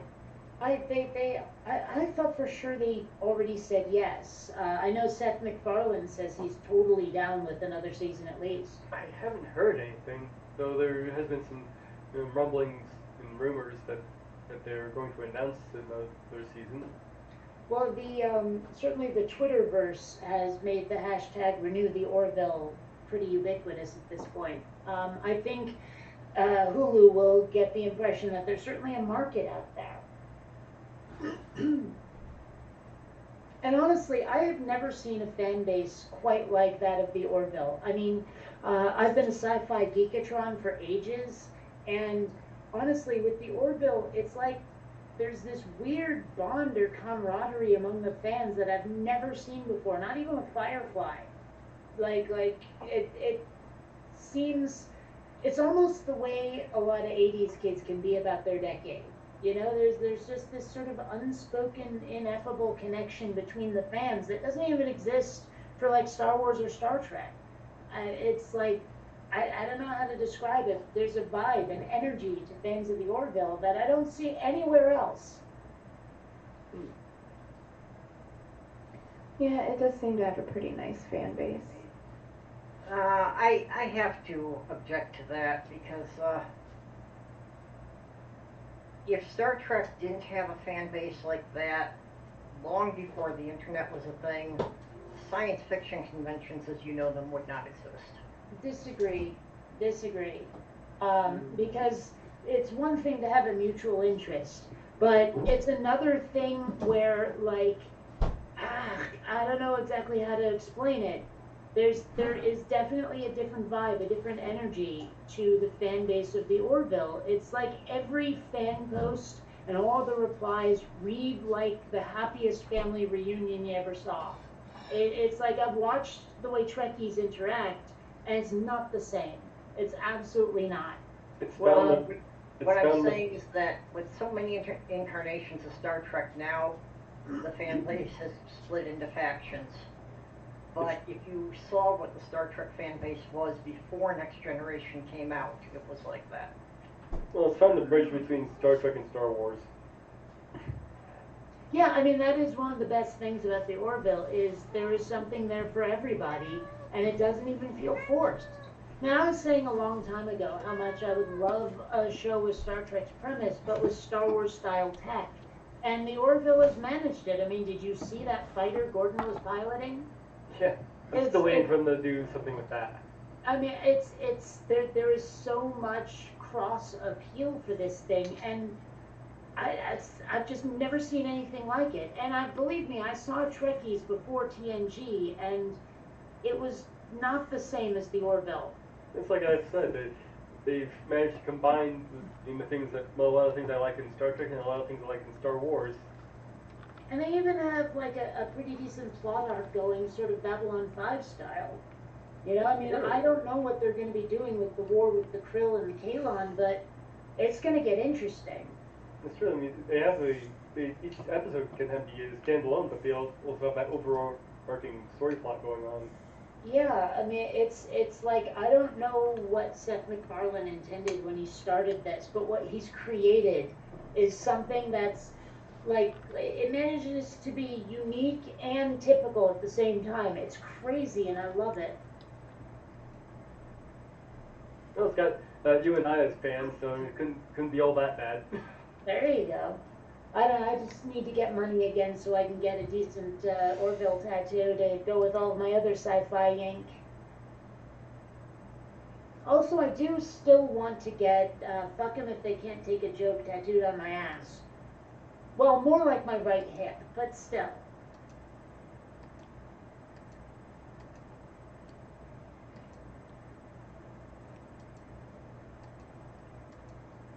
I mean, there's a few tattoos that I would like to get. It just comes down to money, you know, not having a lot of it. Yeah. I'd love to get a demisexual lesbian tat somewhere too. Somewhere visible so people can go, ah, here's someone I can hit on. You know. Although, I did just get a t-shirt that says, I don't know how to flirt, but if you want to argue, I'm here. Like, that's just, there we go. It says here, I don't know how to flirt, but if we want to argue, I'm here. That sounds about right for you. Shut And up, then, Clarion. no disrespect, truly, like, you know, I don't, like, but you very definitely are not afraid to speak your mind and stand your ground. And I like, have no idea how to flirt. I respect you for it. Like, you know, the fact that you don't back down and that, you know your beliefs and your ideals and, you know, you stick to them. Like, I honestly truly wasn't saying that in a negative way. Well, thank you. Yeah. I do wish I knew how to flirt. I'm so bad at it. Like, I was talking to some of my friends in Seattle when I went to visit, and I was like, you know, at a certain point, I didn't even realize it at the time, but now I realize that Ilsa was hitting on me, and Ilsa is this amazing, like, she's super nice and super fucking hot. She's just like, I can't even believe it. I thought she was just wanting to be friends. I had no idea she was hitting on me. I'm that bad at it. I blew my chance with fucking Ilsa. I will kick myself for the rest of my life for that one. And like, I was talking to my friends, and they were like, yeah, she was into you. And I was like, God damn it, what is so wrong with me that I don't recognize when I'm being flirted with? Oh, I almost bought that shirt just because of the I don't know how to flirt part. You know, just to let people know I'm that bad at Yeah. it. I mean, have it the wouldn't be a same hard problem. shirt to make, honestly. I could totally make you one. I have the same problem that by the time I realize somebody's flirting with me, they've lost interest. Mm. Yeah, I what, don't pick up on that stuff too easy either. what was that you were saying? I could totally make you one what? I didn't catch it. Of that shirt. Like, it wouldn't be hard to make with iron-on vinyl and my Cricut machine. Oh, no, I mean, the image I just showed you, that was sitting on my desk. That's my Oh, shirt. okay. I own it. But thank Well, you. you said you almost bought it just because of the I don't know how to flirt, so it Right, kind of but I also bought it because of the, but if you want to argue, I'm here part. Gotcha. Like it was almost just for the first part of the sentence. Sorry, I see how that could have been misconstrued. My No, bad. no worries. I was just saying it's an easy thing to make, and I could have made it for you if you didn't already own it. That was all. Oh, what did you come on yet? She's sitting on the instruction Where's manual. Riff Raff? Or Rocky? You know, she's only half named after Rocky Horror character. She's also half named after the space shuttle. Okay, there. Yeah. But I mean, well spotted. That is part of the origin of her name. So, you know. Like, I've been to a live casting of Rocky Horror. One of my friends was playing Magenta. Pretty much that. Oh. Yeah. Oh, that is perfect. Someone send me that photo, please. Yeah, I mean, I used to go like weekly to Rocky Horror with Kylie, the girl I was with. You remember I was talking about the 5-year relationship with a pagan? Yeah, her. We would go to Rocky Horror all the time. It was so much fun. Yeah. And I only, like, after she and I broke up, a couple years went by, and then I ended up in the goth scene. It turns out that the chick playing Frankenfurter in the show we used to go to was part of the goth community, and we're actually still friends to this day. Like, that makes sense. Like, there's quite a bit of overlap of Rocky Horror fans and goth fans. Oh, absolutely. You should see the Tim Curry fetish that most of the goth community has. I Yeah. am definitely a fan of Tim Curry. About Like- 25 years ago, the Uptown Theater in Minneapolis used to show it every Saturday night, and there was always a group of people there to play it live in front of the screen, and everybody Yeah. bringing their props. It was definitely a blast. Here. It's not the same without a live cast, honestly. Like I Oh, remember yeah. being shown the movie just With on your video and did not connect with it. And then I went to a live show and I was like, oh, I get it now. You know. Real quick. Oh, Jen, and I High miss Rock your Lane face. kept away for a bit. Stop being such a stranger, Aussie bitch. I love you. Yeah, we've been missing you. I mean, I know that things have not been going well, and you've been like, you know, just frazzled to no end. But we wonder what's going on with you. And you know you can reach out to me anytime. Love your face. I mean, that goes for any of my friends on here, you know? Like, I try to make myself available if someone's having a rough time because, I mean, it's the right thing to do. Like, my ultimate goal in life is to leave the world just a little bit better than it was when I entered it. And, you know, during the pandemic, I pushed myself really hard to sew hundreds of masks to give away with materials that I paid for out of pocket. And I, you know, made sure that, like, shops that, you know, the shop my sister worked at was stocked with individually wrapped masks that people could just take and keep and reuse. And I would hand some off to a friend of mine who was a street medic for BLM protests to make sure that the people that were out there protesting were being safe, you know, having an individually wrapped reusable mask, you know, better for the planet and, you know, better for the waves of COVID and the spread in the pandemic. And, you know, even just being available when someone's having a bad time and they just need to vent, to talk, you know, that can really make a difference because you don't Yeah. know what someone's going through or how close to the end of their rope they might actually be. And just being available there can make all the difference. Like, just being a nice person, you know, smiling at the cashier who gives you your food at the drive-thru and just telling them thank you, you know, I appreciate it. Like, if you get DoorDash, sending a message after your food's delivered saying, thank you for delivering my meal, I appreciate you. they're little things that take no time at all, but considering especially in the service industry and retail, like these people get treated terribly. Like just giving that little bit of kindness can go a really long way, you know, and I don't know, it's my inner hippie, like, you know, free love and peace and like why can't we all just get along kind of thing. Well, I always say please and thank you to wait staff and counter staff. Always. Always. And I try to bust my own table and like get all the dishes stacked up in the corners so that it's easy, you know, it's not a hot mess all over the table. And I like I've told this story before about how I would get dirty looks holding doors open for strangers in San Diego. Here in Vermont, everyone does it. Everyone holds a door open for a stranger. Everyone. And I just like never thought how much that politeness mattered to me until I was without it.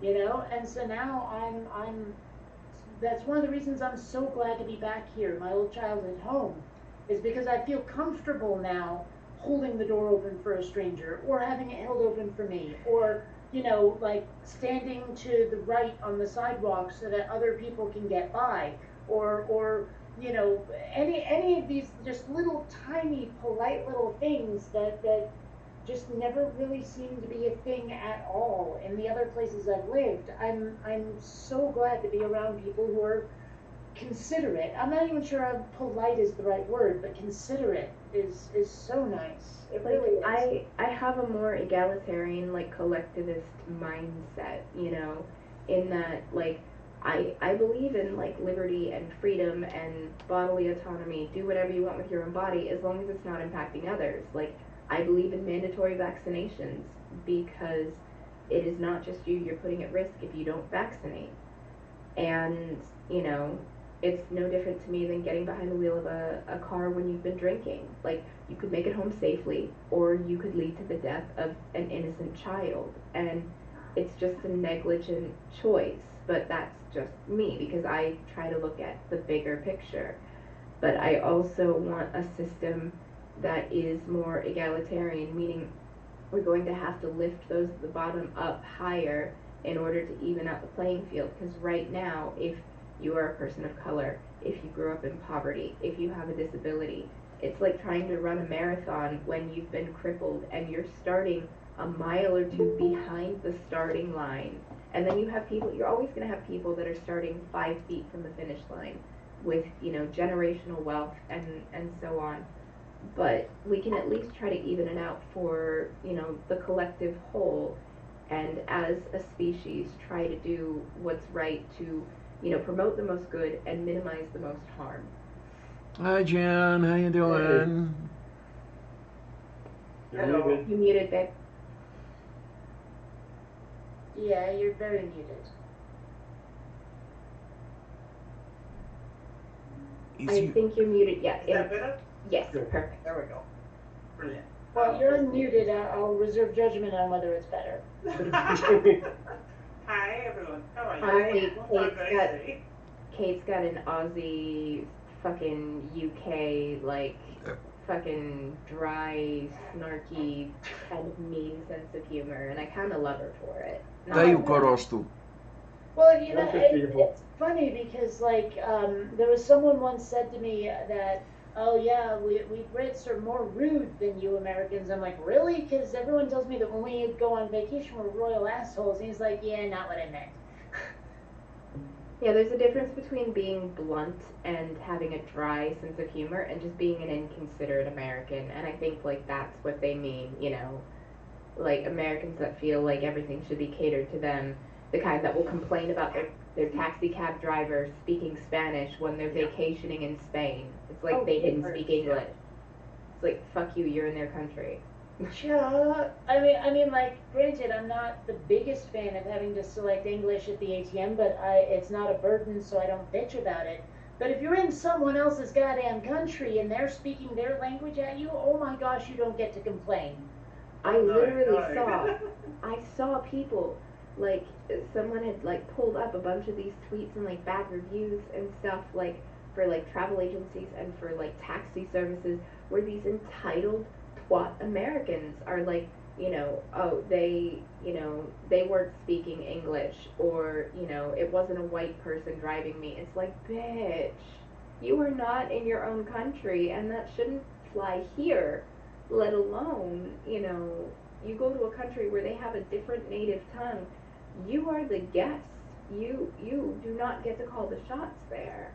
Well, but the go-to that was presented to me for the British people being rude was actually Robert Smith of The Cure being interviewed like on a red carpet or something. He's at some public event, and this bottle blonde chick is interviewing him, and she's like really amped up and really pumped up, and she's like, "So you're really excited to be here at this awards event, aren't you?" And he goes, "I suppose, but not nearly as much as you."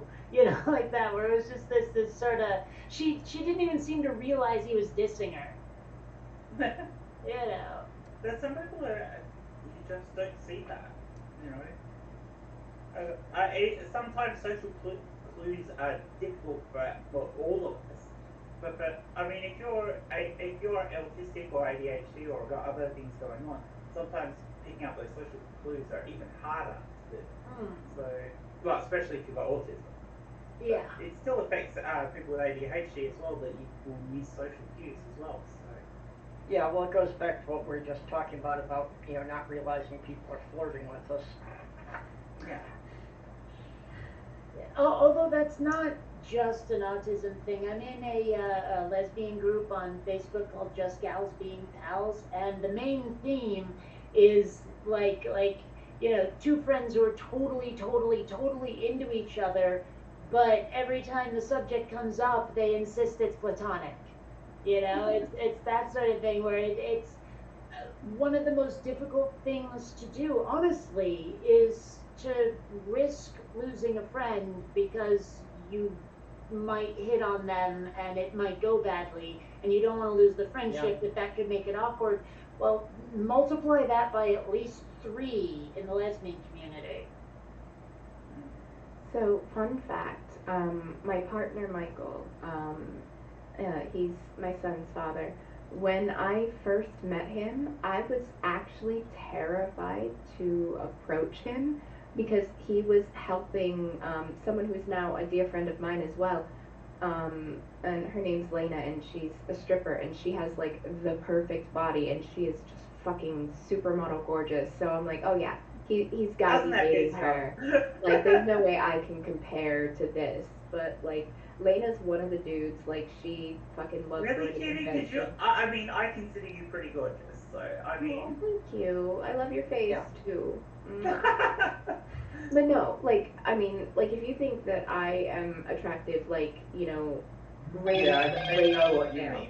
Yeah. like, she is just a bombshell. Like, But when it Margot comes to Robbie level of hot. relationships, I mean, physical attraction is important, but to a relationship, it's less so, because it comes down to, are you compatible with this person? Because if you're not emotionally compatible with this person, it doesn't matter if they look like a supermodel. Well, he was You don't want to be helping her- with them. He was helping her with math, but she was married to one of his good friends. So, like, it was completely platonic, but my first reaction was, there's no way I can compete with that. I thought we all did that. Yeah. Well, and I'm in a very weird position myself because I've always been a bit of a kid at heart. You may have noticed, and I don't look like I'm 46 years old, and so it's like some part of my expectation is that I still would be going out with someone who looks kind of my age, which is quite a bit younger than I actually am, and that feels a little like cradle robbing. And if you end up with somebody who looks your age, you'd be going out with someone like me. it's so weird to like at this point I'm not even sure if I'm capable of dating. Like I just don't know if I have the mental gear in my head to, like, I can't shift from drive to date in my head, you know what I mean? I understand that feeling. My brain's gone to the point now that I actually think friends with benefits is better than dating. Oh, Well, but see, I was in part of that, the yeah. problem is I I'm was in that for a demisexual. I don't feel lust until there's love. So friends with benefits would at most be snuggling, and I'm in such a That's weird rough. place when it comes to my dating life. But honestly, See, I was more like or you, less- Kate, but I've changed my perspective on that into one of it is really complicated for me to have a relationship.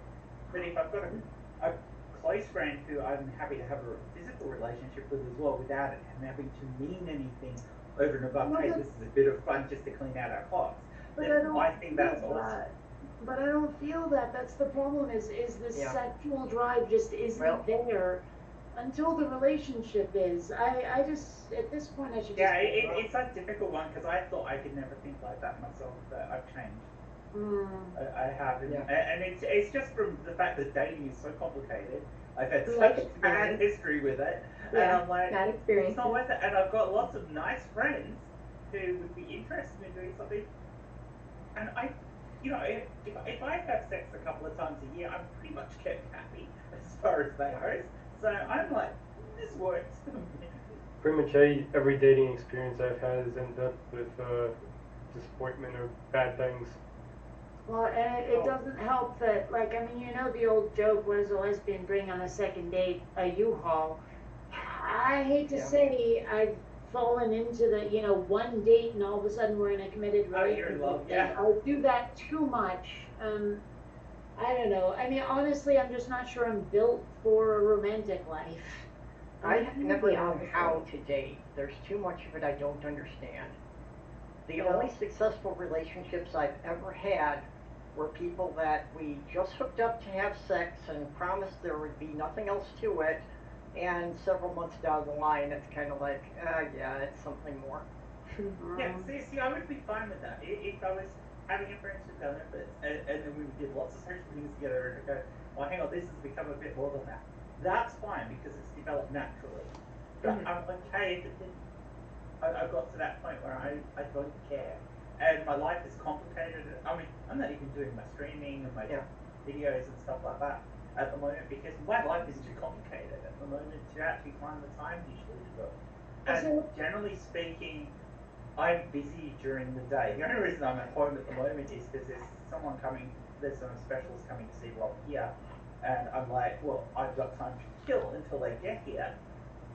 It's just the only reason why I can hop on during the day because normally it's the only time I get to do things. And then at night, because noise travels in this house, if I stream late at night, I wake up, and there's also Kylie here as well with 2 dogs and everything, and I'm like, I just don't have the time, and I want the time because I miss this, but I don't have the time. Well, see, and I'm completely the opposite. I can have a completely asexual but committed relationship and be very happy with it. You know, it's like, it's the whole. See, I wouldn't mind that either. That would be perfectly fine because I mean, I don't need sex a lot to be satisfied. Is the thing. It's like I can take it or leave it. I mean, honestly, like being as close to asexual as I am and really wanting nothing more than snuggling, I can almost make do with the cats, but it's not enough because they can't talk to me. You know, they can't talk to me, they can't enjoy the same movies as I do or the same music as I do, so it's not a relationship, is it? You know, they're family, but they're not, Yeah. I mean, but you just moved back to, your hometown. Like, you still gotta get settled. Like, you don't know what the future holds. Yeah, I know. But you also don't know what your dating scene's like there anymore, Kate, because you haven't lived there for a while. True. I mean, keep in mind it is, like Bernie Sanders country, and it is where civil unions started. There is a reasonably decent LGBTAQ, WTF, plus community here. So, there's going to be prospects. I just don't know how the fuck to even get started. I think if we got a few numbers in there. Find a local lesbian bar and just go out. There's like. No, there isn't even one of those here. I mean, that's also been the bane of my existence. Is I go somewhere and there's like 5 gay bars and 1 dyke bar. Hey, at least you don't live in the backwaters. I mean, I'm glad I live here because family's close and everything, but when the total population of the region is about 40,000 people, there isn't even a gay bar. Yeah. Let alone a lesbian bar. And if you want to You want to date outside of heterosexual? Forget it. It's almost impossible to find someone. Well, that's where I am now. As far as I know, the closest gay bar is probably 60 to 70 miles away. Closest one to me would be 400 kilometers. So I'd have to drive to Minneapolis for it.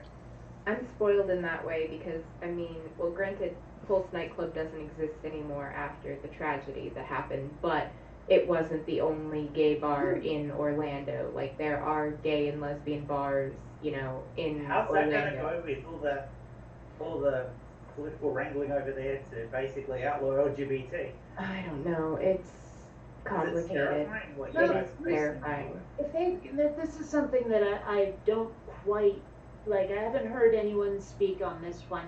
If they somehow manage to, like, repeal gay marriage, does that nullify every gay marriage that there is, or do they get grandfathered in and there's just no new ones? It would It depend on the depends on state how- that what wedding took place in, I would hazard a guess. Yeah. If you were in a really conservative state, I think they'll try and pass legislation to get rid to annul the marriages. Yeah. It's actually one of the big questions is whether or not they can annul the marriage or whether they're grandfathered in. Yeah. But don't think they won't try it, considering some of them are at the point now of wanting to string LGBT people up and set them on fire. So when you're talking that politicians are brave enough to get up and say shit like that at campaigns, Or you have then you've got pastors major issues. coming out saying we should start burning women, you know, as witches again. Like, just Yeah, they it's acting messed up. I mean, It's who's horrifying. who's that I can't remember. I only saw it this morning and I didn't watch the video. But there's a candidate in one of the states there who literally said we should be no, it wasn't the LGBT people. It was the doctors who support trans kids should be lynched and burned to death. Yeah. Now, if they can We're say gonna that see about abortion a clinic fucking bombings again. doctor, not even the, you know, then you're looking at going back into what things were like previous abolition of slavery. Well, like you say, in some that states. if the politicians are saying this publicly, this isn't a fringe opinion. The politician is No. only saying this because he thinks the majority people in his Gee, district actually, will agree that's with it. even worse. It was a woman who did it. You know, I And Well, that's there's not the Boebert, Marjorie Taylor Greene bullshit. well, no, yeah, it and then wasn't. No, after, this is a new one who's standing for some seat that's coming up later this year. So. yeah, no, I heard the one you were talking about. Like, I can't remember her name, but then there was And I another can't one. remember what state it was, but I read the script out of it. And I think it was like holy Mississippi. crap! How can you stand up and say that? You know, as a politician, I get it when pastors get. Well, I hate them doing it, but I understand when pastors get up and do it in fringe churches, and you've got these weird organisations that are church attached and far right instead of getting up to. But a politician who's part of the GOP, I'm like, no, that if they're saying that, that's getting closer to a mainstream idea for certain right-wing elements. And not far right. We're not talking far right anymore. We're talking middle of the road right who are having these same ideas because otherwise they wouldn't feel empowered to say it. And that is a problem. And that's the direct cause of Trump. They want a white national, like a white ethno-state theocracy. Like, there was a Trump rally where a woman basically came out and said, "Thank you, President Trump, for your Supreme Court picks that protected white lives." And now, she said later that she meant to say right to life, but she didn't correct herself, and the entire crowd cheered. She heard what she said, and the crowd cheered, so she went with it. Yeah, it's this whole thing of white power, white supremacy, and anyone who's a marginal community, you're done. You're not going to have any rights in certain states in the US if all these legislations are through. And if the GOP gets through that voting thing where they can gerrymander states and it can't be appealed to the courts, if that gets passed by the High Court, then you're done. Yeah, we don't Once have they enough get in power in a anymore. state, you will never get a cop out because there's no way the Democrats are going to gerrymander themselves into the same position because they've got a few more scruples in that. They probably shouldn't have more scruples than that. It's the only way they're going to keep them out of power. Even if But, he started on fucking politicians and their scruples. I mean, much as I love Bernie, he needed to go for the jugular and he wouldn't. And I know why he wouldn't. He didn't want to undermine the next president if it wasn't him. But that ultimately led to his failure, I think. I think he needed to explain exactly why Biden was the wrong pick and make it clear that he was the only one who was going to get us what we needed, but he wouldn't do it, and it was beyond frustrating. and the problem we have is it's not just an American problem. As your politicians have become emboldened by what happened with Trump, other conservatives around the world are following suit because they're going, hey, we can get the grassroots support for these radical ideas. Even in my country, where they got kicked on their fucking rear ends last election by independents and by the Labour Party, they're still seeing the same bullshit that they want to drag us back a century worth of progression. The system only works if both sides are willing to play by the rules. These are the only work. And the right wing has basically said, no, we're going to rewrite the rules, and the left wing has let them. Or at least or at least not adapted. At least in our case in Australia, because we have compulsory voting, so people have to show up and vote, and because we haven't had that fallback of legislation, and we already have legislation in place that protects, to a certain extent, the politicians from gerrymandering boundaries. Like the Parliament does not set electoral boundaries. There's an independent group that does it. Now, our party could effectively stack that with people who would support them, but it is challengeable in the courts if they did that, so it hasn't happened yet. I'm not saying they wouldn't try it if they got the High Court in Australia all right wing, and that we'd have a similar problem to you guys. But Australia's Liberal Party is so far behind the eight ball on this that I think if they started trying to do it, they wouldn't survive the next election because people will show up and vote because they have to, and people get pissed off. But I've heard though that a lot of Australians, because it's compulsory, they'll just like write in fucking Donald Duck or whatever, the Terminator. They do. My daughter's done that a few times because she hates voting. But I think you get about between, depending on the particular election, there's been a 5 to 10% informal vote, so that they can't count for because people just, you don't even have to fill it out. As long as you get your name crossed off the list, they handed you the form. You have to be seen to drop your forms in the ballot box. But you don't have to go and fill them out. You can drop them in blank. Your name's been crossed off the list, so you have voted, even though you haven't filled it out. But that counts as informal vote. And there's never been any more than about 10% worth of informal voting. So 90% of the population votes properly.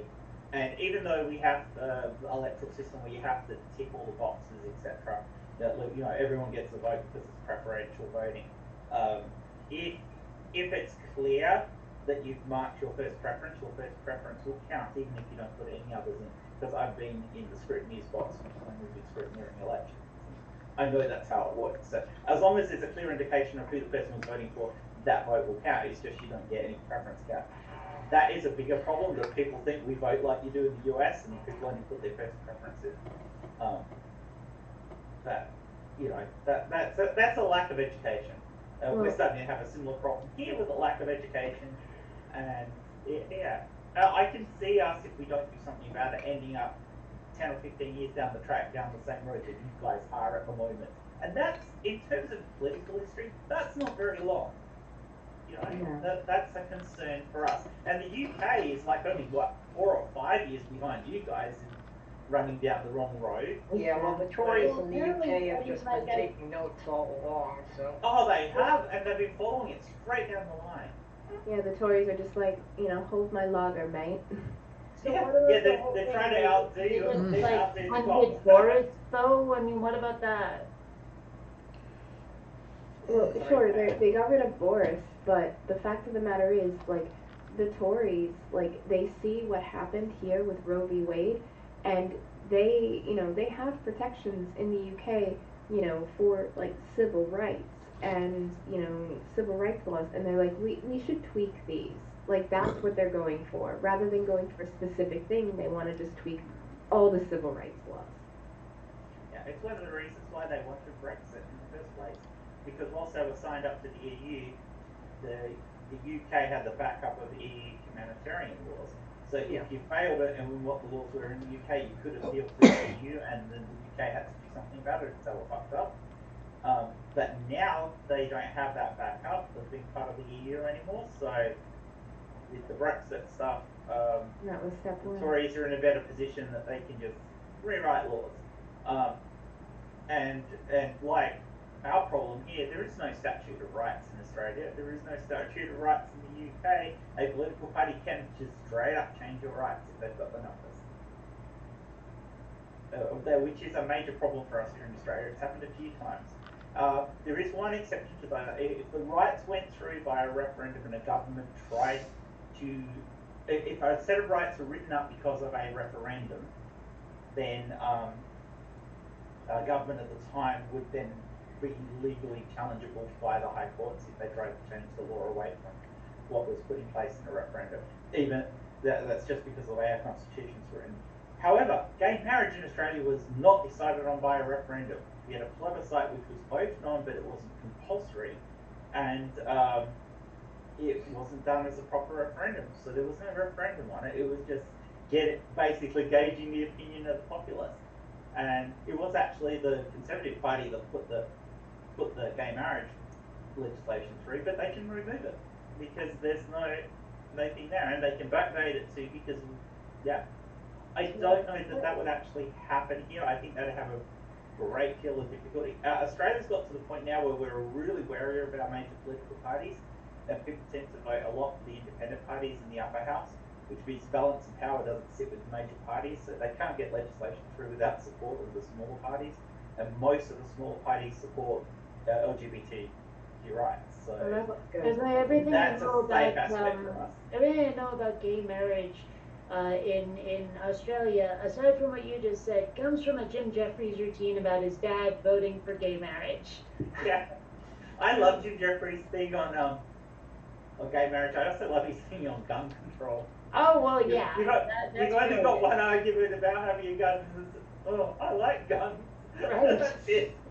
Yeah.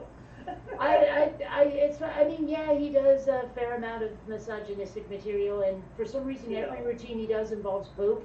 But I mean, he's still very funny. He is. Oh, great. He's great.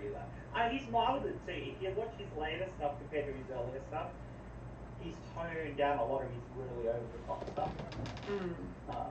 And he's become more political because he is political. If you actually see him in interviews, he's very pro-LGBT. He's very left wing. Well, man, that's for a one of the guy who things did a lot of misogynistic stuff early in his career. He's well, that's one of very the things left wing. that I love about what he said, though, in one of his routines. He's like, there's a difference between what I think and what I think is funny to say. You know, and like he's up on stage. His job is to say terrible things and still seem likable. You know, and that's a good description of a comedian's job. It really is. It's like, you know, if people take a comedy routine and act like it's the actual opinion of the comedian, they've missed the point. Yeah.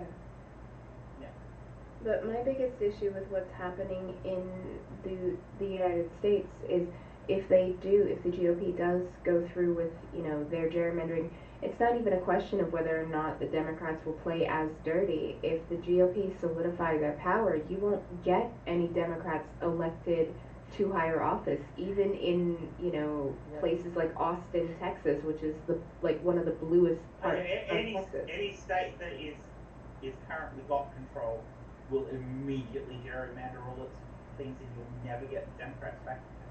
Well, I don't see how, like, war is avoidable at this point. I think there's got to be a civil war. I agree with you. Okay, I've been saying this since the start of the year. You guys are heading towards another civil war, and America's going to end up as two separate Unfortunately, Bible Belt, theocratic US, and you're going to have the rest of it. Well, but that's actually the thing, though, is that the Bible Belt part, they can't live without the rest of us. They're going to have to beg to come back. Unfortunately, things may have to actually get worse before we even reach that point. Well, we'll see, I guess. Yeah, I still think it's pretty pointless anyway, since we're not doing jack about the environment. In fact, we're making things so much worse because some people are apparently just doing it to be dicks, like DeSantis or whatever. Didn't he? I think he's the one who tried to like repeal everything when it Oh, comes yeah. to the environment. We're past the point of fixing things. We're at the point of Yeah. damage control. And Well, trying to mitigate damage, hopefully not make it too much worse before we stop adding to it. Well, this is why, like, It's you know, definitely gonna my get worse, dream right? is not so much to, seriously, my dream at this point is to be abducted by aliens and taken to a better place. I'll put up with the clothing, just get me the fuck out of here, you know? The program's got to be better than this. Yeah. DeSantis in Florida has basically legalized companies dumping toxic waste into the waterways. And you know, the weird what- thing what is, you like, just said- I some of these people, they seem to be doing it for like a profit motive. Some of them just seem to be doing it out of sheer spite. You know, like they're doing it just as a neener. Oh, they are. I mean, it's insane. It's insanity. And And, what- like, A bunch of Republicans have openly said that, you know, if they get control of Congress with this election, their only agenda is going to be to get revenge on the Democrats. Revenge for what, I'm not clear about, but that's what they've said. well, these Because people are a the lot same of them ones who honestly think that believe the everybody's election was against stolen. them, that everyone's coming for their rights and blah blah blah blah blah. I mean, they've made up this like imaginary boogeyman that doesn't really exist, and then got really pissed off about it. Yep. Do we need to poke Diana with a stick again? Oh wait, there she is. Yeah, well, I mean, she had to sit up long enough to let Jen in here, so I knew she couldn't be too bad off. It must be pretty late for you guys though, Das trata pecare sotto Almost midnight palmetti. here. Mm-hmm. because it's the only midday here, so yeah, it's getting late for you guys. If I'm home on time, I will join your stream tomorrow. But I won't guarantee it because I've got some stuff I have to get done tomorrow. So. Yeah, okay. But Be if I'm good to home, see I you in will there, pop in. but yeah, you know, I know you've It'll got be so much nice. going on with you Oh, and your well. brother, so. Well, you know the main reason I was avoiding it before, but I know Yeah. that reason's not there anymore. So. 2 gens on one stream, okay? Oh, Well, I have to- Granny did one that was all the Jen show. Oh yeah, I remember seeing that. I don't kind of think it's like Yeah. that. I saw it posted. Yeah, there's been a couple of fewer Gen shows. There's a lot of us in the community. Oh, what you said before, mate, reminded me of a cartoon that we had floating around in Australia in the 1980s, when Bob Hawke was Prime Minister and Paul Keating was Treasurer and Deputy Prime Minister. And it was basically a cartoon which was a big picture of Australia and Bob Hawke fucking it. And Keating was standing behind him lifting up his curtails and Bob goes, "Wait your turn, Paul." Which reminds me, despite that was a joke about Labour over here, that reminds me so much of crap that's happening around the world with different politicians. They're just fucking their countries over. Yeah, that sounds about right. I basically described it that way. Yeah. And it doesn't matter who's coming up next, they can still fuck it over. And this is the problem. It's really hard to find a politician who's going to really make a difference in a way that society needs to progress forward for each country. Yeah, it's like, Because they're all driven by self-interest. Billy Connolly once said, the desire to be a politician should buy you from life forever being one. Yep. And I tend to agree with that, although that is a form of anarchism, I suppose. Yeah, one way I've described Republicans and Democrats is Republicans will fuck you in the ass long, hard, and without lube, and then when the Democrats will come around and say, "Hey, we'll bend over, we'll fix that," and so they start fucking you in the ass with a limp dick. While they're fucking your ass and limp dick, your ass starts bleeding from what the Republicans did, and the Republicans come back and say, "See what the Democrats are doing?" And eventually we get tired of getting fucked in the ass with a limp dick, like, so we go back to the Republicans because at least they can get it up. I don't know. I mean, if I look over the history of your politics for the last 30 years, America has done much better under the Democrats than it has under the Republicans that have been in being Well, the Democrats have definitely done better for the public at large, yes. Because at least they have, enforced some of the things about workers' rights and such. They used to be the party of the union workers Yeah. and of the working class. Yeah, your biggest problem is you don't have a left-wing party at the moment. You've basically No. got a far-right party and a right party. I'm going rounds with my conservative friend on Facebook on that very subject. He thinks that the Democrats are too far left. So Yeah, but that's only because the GOP has gone so far right. Yeah, I mean, if the scale goes 1 to 10, the GOP is currently sitting at an 11, and the Democrats are at maybe a 5. If you're lucky, they're centrist. I You're really in think the they are. middle. They're to the left of the Republicans, but not by much. Certainly some Nobody, of the no, members like of the I get Democratic so much Party shit are. for saying to people that nobody's left enough for me in this country. No politician's left enough for me. No one seems to even understand what I mean when I say that. It's so frustrating. It's because the Overton window has been Yeah. dragged so far to the right that, the Democrats, who used to be a center-left party, they've been playing catch-up to the Republicans, who have been bulldozing further and further to the right-wing extreme. And instead of, fighting fire with fire and bringing populist, progressive policy platforms up against the Republicans, which does win, instead they just want to try to play Republican light. And no one's going to vote for that. And they keep going after this mythological block of swing voters that don't exist and treating the left as if our votes are taken for granted. As if every time I explain to people my vote is not to be taken for granted, I expect to get something for it, they go, why do you love Trump? I do need a good source showing me where our Overton window is sitting with the politicians and all that right now. If anyone happens to have one. See, in Australia we're a bit different because basically what we have is we have a left. We do actually have a left-leaning party. We have a very left-leaning party. The Greens in Australia are very left. The Labor Party is left, but it's only just left to centre.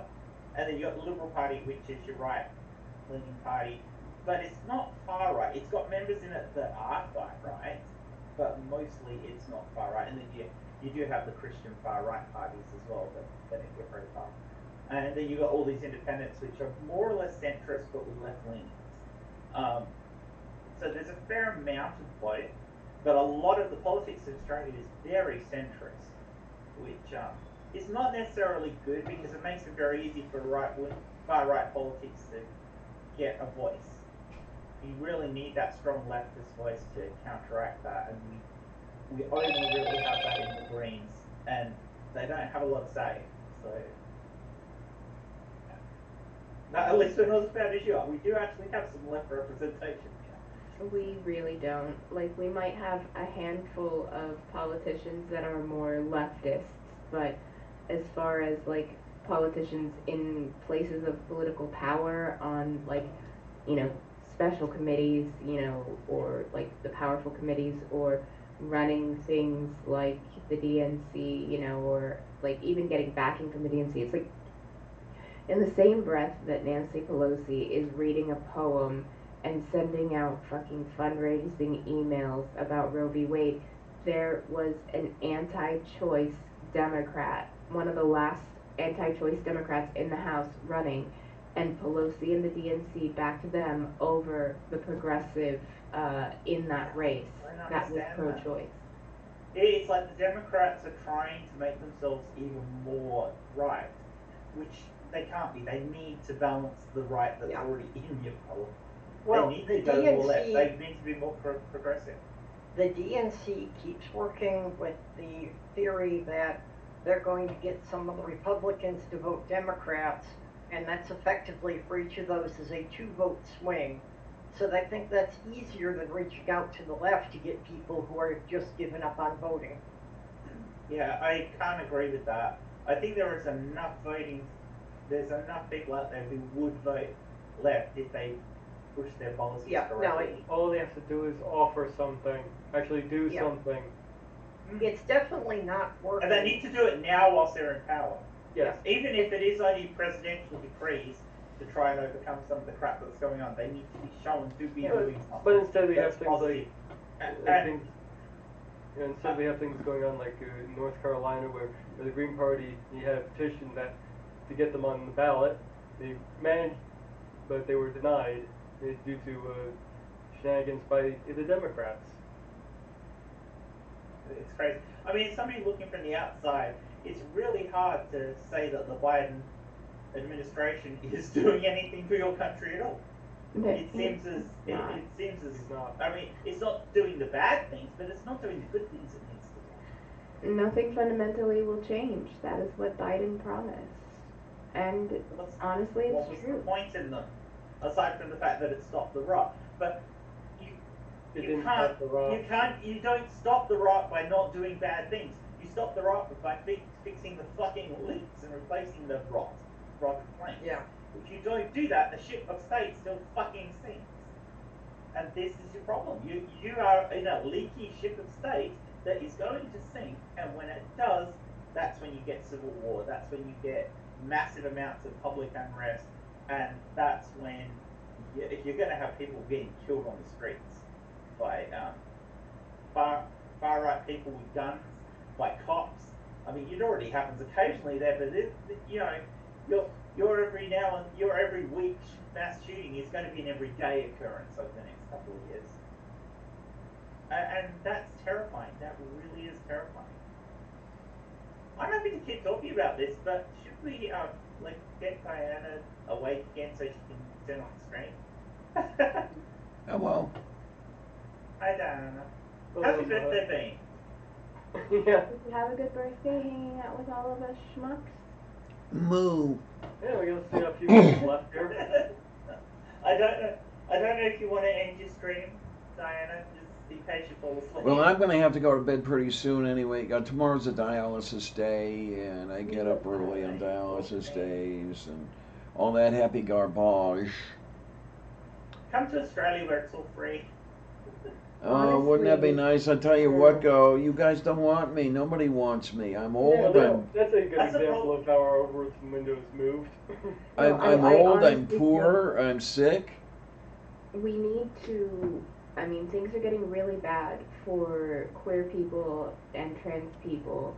And I think that we need to find our friends that live in other countries where it's not as bad, where there are protections for these people, and see if we can't get Diana refugee status. Oh, that's a point, Diana. I consider moving Canada to Australia. or Australia, like, we might be able to get her refugee status. There's a couple of European countries that actually consider refugee status from countries or states that are anti-LGBT or LGBT people, and that's in Europe. I don't know what our policy is in Australia at the moment, but I suspect as America gets worse, we will end up opening our borders to people over here. So Yeah, I am basically wondering if Canada's going to offer that. I think Australia will. It would be harder for people in the US to get here, though. Yeah, I have a cousin actually lives in Australia right now. Like to pick up the Australian accent. I think it's cool, and I think I'd sound good with an Australian accent. You're welcome to come out here and visit. I accidentally got an Australian accent because when I was with my ex, I was playing World of Warcraft like 18 plus hours a day, like massive escapism. And I had a friend, Brian, in Brisbane, and so hearing an Also, Aussie you got a accent. Grizzly accent, so you started Yeah. sounding like Mero. So like I had it in my ear all day, every day, and I didn't realize that I had started talking like that because I didn't get out, I didn't see anybody. And so I had to have my voice recorded and played back to me. Like, oh, I sound kind of like Brian. The only problem is When I was married let to me in Michael, with because- my sync on your. Because he was from Florida. When I was married to Michael, after the first 2 years of being together, people used to just think I was from America as well. Because I started sounding. Well, and I mean, I just moved back to Vermont. I used to have a mild New England accent, but Seattle is where they actually send actors to lose their regional accent because it's the most generic American accent there is. And I lived there for 20 years. So I don't quite sound like a Vermonter anymore. There's a little bit left, but not much. I can only imagine what full immersion in a foreign country would do to how I sound to my voice. You'll probably You pick miss up the that other? Vermont. What was that? Do you miss your old place? In Seattle, kinda. I mean, I miss what it was, but the place has changed so much that I barely recognize it anymore. I mean, and I don't mean physically, I mean culturally. It's just not the same. It's been gentrified pretty hardcore. All of the counterculture is gone. It's not the Seattle I spent like my 20s and 30s in. Like, if I had my way, I would either move back up to Massachusetts, where my family's from, where I'm from originally, or I might go for like near Portland or maybe even Colorado, like just trying to find a state that is not quite so garbage as Florida. But my whole family's here. My son's autistic, so like ripping him away from all of that, where he's used to seeing them at least once a week, every week, like I would have to have them come with me, or it would be fucking brutal for him, and I know my family wouldn't go. Well, there's only one way I could possibly live in Florida, and it's if Disney got their head out of their ass and renamed that Star Wars theme park Orlando Calrissian. The only way. When I you're- win the you're lottery, hopeful- I'm doing you're the Star hopeful Wars Disney thing. doing anything decent with Star Wars, aren't you? I honestly, Disney has beat my love of Star Wars out of me so thoroughly that the Orville is now my favorite sci-fi franchise. Oh wow. Not even kidding. Well, look, to be fair, I'm Obi-Wan kind of in the same. was pretty good. I'm in the same position on Star Trek. But I mean, well, still, as much as the Orville is my favorite sci-fi franchise, my favorite sci-fi movie is Tron. And there is only one Tron movie. Don't try to tell me otherwise. Doesn't that have what's his face in it, Tron? I'm sure it does have what's his face in it. Yeah. It's not No, Hollywood it's actor. Bruce Boxleitner that's in it. Yeah. Not, Yeah. Not idiot from Twitter. Idiot from Twitter. Oh, why can't I remember his name? The guy who was in Andromeda. Oh, Sorbo. Kevin No, Sorbo. no, there's Oh, no my Kevin God, Sorbo. Kevin. There's no Kevin Sorbo. That's When you right, say yeah. idiot from Twitter, we need to narrow things down a little bit. Yeah, sorry. But, No, I he's from have heard Andromeda, that- people know. I have heard that Bruce Boxleitner can be a bit on the right wing. There was this whole quote from like a Babylon 5 database where he was saying him and why can't I remember the name of the guy who played Garibaldi and Talia Winters. All three of them were like the conservatives who were like the bulwark against the left of Hollywood or some shit. And that Reality. did bother me a little, but I'm sorry, I love Tron. There's something about it. I think part of it is just the unique soundtrack, the unique score, because it is really unique. But also just the look of it, the world design and building. It's very, I don't know, something about it's Especially for the compelling. time they did it, because Trump came out late 70s, 82. wasn't it? 82. 82. So at the time, the cost of doing the computer animations for that would have been through the roof. Yep. Well, what's So most of it was insane? done with practical effects. It's like if you go back and watch, I used to think that the BBC must have had an early digital machines that they were using for early computer graphics in the 70s when they were making like Blake 7 and the later Doctor Who's, the late 70s Doctor Who's and stuff. But no, the BBC did not start using computer graphics in any of their shows until the mid 80s. Prior to that, everything that looks like it's computer graphics was hand drawn on plastic sheeting and done the old-fashioned way.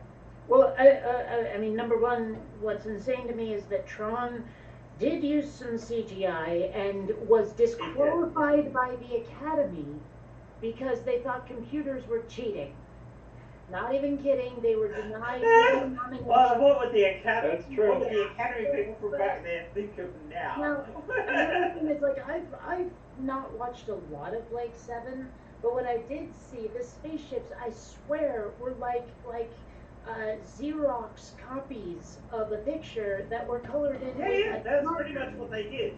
But in the last season, which came out in 1980, they upped the antes on the special effects, but it was still all done by hand. So I mean, it's television graphics and things like that. So it's never going to be as good as the movies. Well, I remember well, not back enjoying. then anyway. I mean, nowadays it's different. I mean, if the TV's got enough budget for an episode, you can have something on television that's almost as good as the movies.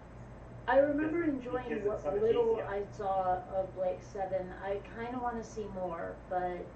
I love I would it. like to see It's more just of that it. watching it now is the kind of thing where you can't bulk watch it. The special effects and the type of scripting is so dated that it's a great show. It's got it's completely dystopian, so it's brilliant. But it's very hard to watch now because if you were writing that same show now, it would be scripted a lot differently. It's a lot of dialogue now. I'm fine with that kind of thing. If you want to talk about something that's like that, I just bought this X-Men omnibus that starts in 1963, and it is one of the corniest things I've ever read. Oh, yeah. I mean, don't get me wrong, I'm enjoying it, but it is so corny. I'm glad you're enjoying it. It's like comparing anything classic in Star Trek to anything now in Star Trek. Now Star Trek is like comparing classic and modern Doctor Who, where modern Doctor Who is all action, but a classic Doctor Who is all story driven because that's the bit you could afford to do. You could afford to pay the actors to stand there and talk about things rather than actually having to show them on screen, because that didn't require special effects, you just needed a set. So modern Doctor Who is all about action and stuff like that. Star Trek is exactly the same. Modern Star Trek is all about the big explosions, the big action on the screen. Classic Star Trek was about the dialogue and what they were doing to solve problems. Well, that's one of the reasons why The Orville is one of the best shows on TV right now. Is It has because a all back to dialogue. Yeah. Yeah, and you know, it's funny because I went and binge watched TNG through the pandemic, because what else are you going to do? And I was surprised because at the time when it was new, I thought it was, Star Trek. But watching it now, I'm like, they boldly go so rarely. Every episode seems to be another quarter malfunction or a holodeck malfunction or But something go back happens. and watch the original Star Trek. He's on a 5-year mission to boldly go, and yet they're not really that far out and doing things that they occasionally come back. Even in an original, this isn't a 5-year mission way out in the sticks. Well, but I mean, if you want that out of Star Trek, you need to go and watch Enterprise or Voyager that is actually stuck out in the sticks. see, I like Voyager best out of all of Star Trek. I really do. And most So it goes Trekkies back look to at the me like original I'm idea. insane. But the Orville is giving me what I wanted out of Star Trek right now. And with the added bonus of compelling characters who don't have a giant stick up their ass. Which, let's face it, Trek characters tend to be a bit ivory tower for me. How far the technology has gone, to me, that comes back to the original Star Wars. Because I was a teenager when the original Star Wars came out in theaters. And I realize in retrospect that at the time we were so dazzled by the special effects that we failed to notice any of the plot holes. I didn't realize you were that much older than me. Well, I was a year and a half old in 1977, the summer of 1977, so I was a little young for it, but the Empire Strikes Back definitely grabbed my attention big time. I was 4 when Star Wars came out, but it didn't go in cinemas in the year 79. In cinemas and drive-ins in Australia until 79, so we had to wait 2 years to see it. So I remember going to see Star Wars when it first came out. I also remember that I only saw the first 20 minutes of it and fell asleep. So I didn't see Star Wars till a couple of years later. The first Star Wars movie that I saw all the way through was Empire Strikes Back. Well, There's a movie that everyone absolutely loved when they saw it. It's Get Out, that movie. I had a seizure while watching it and don't remember anything after that seizure. Like, I remember leaving the theater and that's it. Oh, wow. Yeah, Jen, I turned 58 yesterday. So Oh I was, wow! So, yeah, I was 14 when the first Happy Star Wars birthday. movie came out. ah. So you're 9 years older than me then. I didn't know that. I thought we were closer in age than that, Purple. So I appreciate that. I hit my 50th in January. I think I'll have to have a 50th live stream. Have fun. Well, when you turn 50, you turn back the clock, right? Yeah, I'm gonna claim I'm 21 again. I don't think anyone will believe it, but I'm gonna claim it. I'm gonna go with 29. Yeah, 29, I was that's gonna what say, you really don't want to back up past 25. You want to have a couple of year buffer there. Actually, if I claim I was 30, I was about the same amount of grey then as I am now, so I could... Just be 21 and 29 times, 30 times. Yeah. Well, that's what I was saying on Twitter, that actually yesterday was the 29th anniversary of my 29th birthday. You look like you need to go to bed, Diana. Yeah. I'm Diana, gonna you do need to that. shut this down, and you need to Yeah, get you need yourself to shut this horizontal. down. Get some I sleep. mean, goodness knows I could use a little sleep myself. Dos It's te only la a I still paqueta. haven't eaten dinner yet. I want to go see Orville. I mean, I like just actually while folks were talking made a sandwich because I'm that hungry and now food coma, so I should go to bed too. Dos te la paqueta. Yeah, and I was actually not Lovely. able to see my doctor today, so I've gotten rescheduled for tomorrow morning. Was your doctor translucent in some fashion? No, I was not able to get to the location where the doctor was in time. That's not nearly as exciting. No. Yeah, a translucent doctor is kind of cool. Yeah. That might be what America needs to support LGBT people, because then the authorities can never find them. Yeah, work. Mm. So Jen, we'll have to get Just thinking together about for. the superhero translucent who was, like destroyed with an ass bomb in The Boys. Yeah, that was. Man, poor Yeah. Huey. Like, he was gonna be traumatized for life because of that. Oh, he's been through so many things that have helped him traumatized for life. Oh, yeah. I've never No, watched like, these days, so... it's amazing. Oh, I it's a lot of absolutely fun. recommend it. Yeah, Yeah, it's I'm not on any of the streaming services I subscribe to though, so... Well, I absolutely am loving the pain of the right wingers when it comes to this because so many of them thought Homelander was such a great guy, and well, just look. Yeah. I'm still surprised because I have not encountered that. Yeah, it's, I mean, these are the same people that, like, think that, Starship Troopers isn't satire, the film at least. well, I mean that was a great movie. I just really wish they'd make the book into a movie someday. Yeah. It was a good movie. I'm ashamed of them trying to make the follow-up movies. Oh well, I Oh, didn't even jeez. bother with those. I knew they were going to be bad. I mean, it They is so really were. rare They were for so a bad. sequel I to didn't watch be, any of equal those. to its original, much less exceed it. I mean, like you can point to The Empire Strikes Back, maybe Terminator 2, but so rarely does a movie's sequel do the original justice in any fashion. Yeah, I think you quoted the only two times that I've seen sequels where the sequels Well, were actually better than the originals.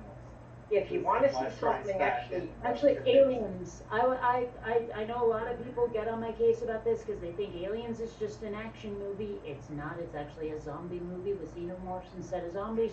But I find it far superior to Alien, which I think was edited really poorly. I think a lot of the shots should have been about a third their length. if you I want can to see something that's actually based on the novel Starship Troopers, look up the animated series Roughnecks, Mm. because that follows the book far better than the movie ever did. I don't remember watching that. Yeah, but no, I mean, these are the people that they don't realize that the film was a satire, making fun of the fascists, Now, how do you not though? I mean, it's so obvious.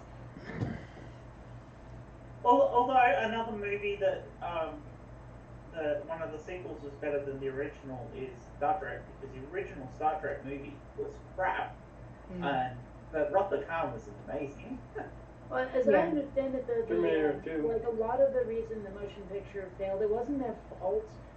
It was taken away, and they weren't allowed to edit it, and so some of those really just long special effects shots were meant to be edited and just weren't.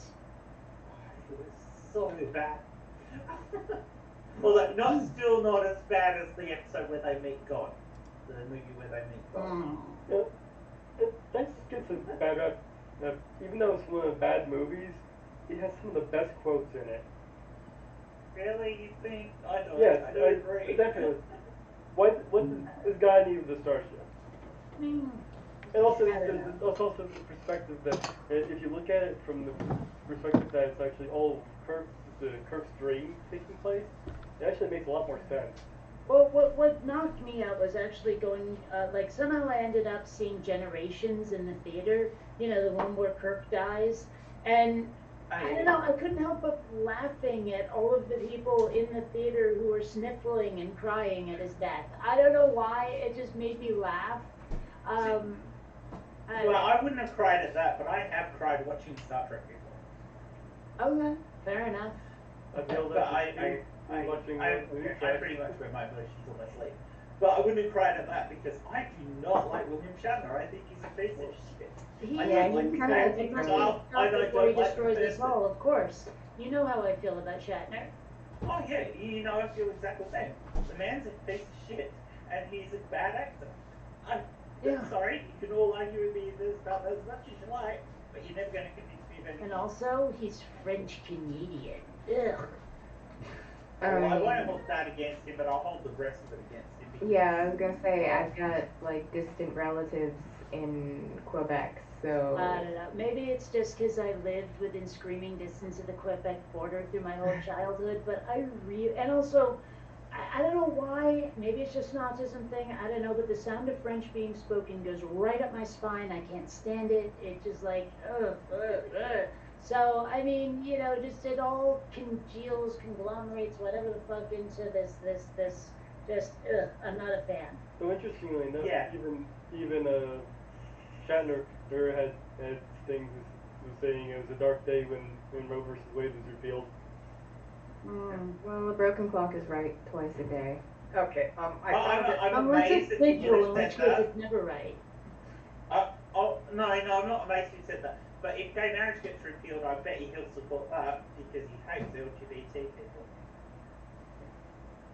I dropped a link in the side chat. If you want to check out the Roughneck Starship Troopers Chronicles, I found a YouTube page with it. Go watch a couple of episodes and tell me what you think tomorrow. Oh, yeah, tomorrow, well, I won't be doing that because I got all kinds of stuff scheduled for tomorrow, but. Okay, next week, whatever. Yeah, well, I mean, because I'm still setting up this new place, a new desk finally arrived for the work machines, and I gotta, like, you know, set that up, and there's just, you know, I just moved into this place, there's stuff to do. But Jen, if I I don't moved into this see place you- 2 years ago. There's still stuff to do. I managed to stream. Yeah, that's true. But Jen, if I don't see you, we should do something for my birthday. We'll do a birthday stream, like in December. Like it's plenty of time to plan around There's it. no birthday's in December, and my birthday's in January. That would be cool.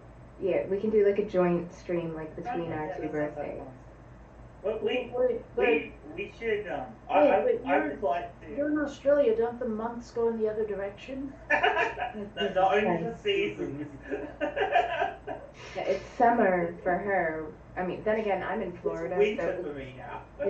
well, in December it's summer for you, and I, it's kind of summer for me too here in Florida. Like I've had 90-degree pool parties on my birthday. Here I mean, in for Florida, Christmas. we have summer, second summer, or what the hell's going on when it's so hot in It's weather for hobbits in Florida. I just really love the whole, like, you know, you're in Australia, everything's backward thing. But Yeah. I love the. I've been in Florida and well, stuff. the Big Bang Theory, where they go to a strip club with a bunch of Australian strippers. It's like, we want to see if they twirl their junk in the other direction. You know, that kind of thing. I don't know why, but that, Well, like, no offense to Australia, but that shit slays me.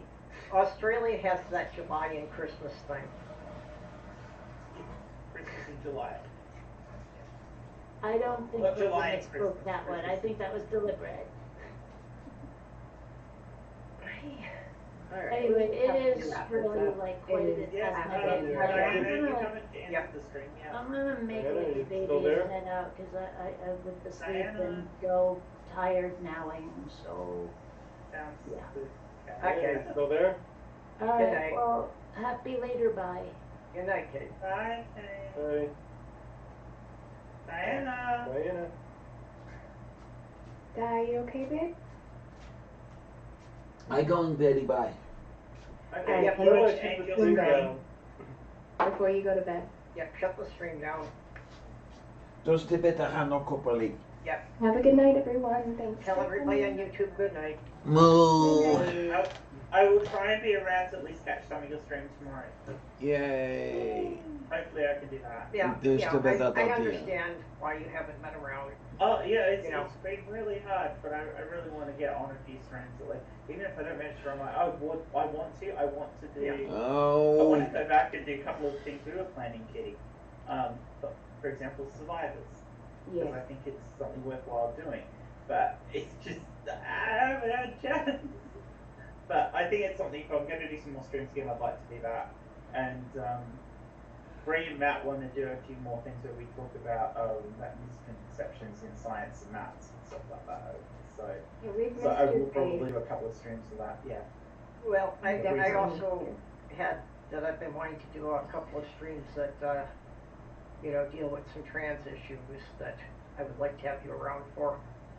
Yeah. Just give me a good heads up, and I'll try and make sure I'm around because I can. Especially if it's your midnight one where it's midday for me. If I'm in advance, I can make sure I don't have something on that day. So I can, as long as I know you're planning on it, I can try and Yeah. make sure. Although that can fall in the hole if I end up having to take Rob to the hospital or whatever. But Well, yeah, generally of course, speaking, yeah. I'm not sure If you've if got that to has take happened somebody, to me a few times. having to take somebody to the hospital, I think is a legitimate reason for missing anything. Yeah. It's been one of the reasons why it's been hard to do my own streams. It's alright joining somebody else's because if I've suddenly got to go, that's fine. They still got a stream. Even if I was the only guest, like I had to warn Granny about that once and said, look, I can show up to your stream, but if I've got to go, I've got to go. And she goes, that's alright. I'll make sure Kitty's around so she can When we're trying to end this? like that. So Yeah, I don't know if the stream got ended or not. I think No, it's still going. No, Yeah, it's it's still on still going. YouTube, yeah. It's Diana, getting yeah. ended right now. Okay. So Because we we all can. shut up so Diana can do her sign off. Yes. Nope. Stream's over.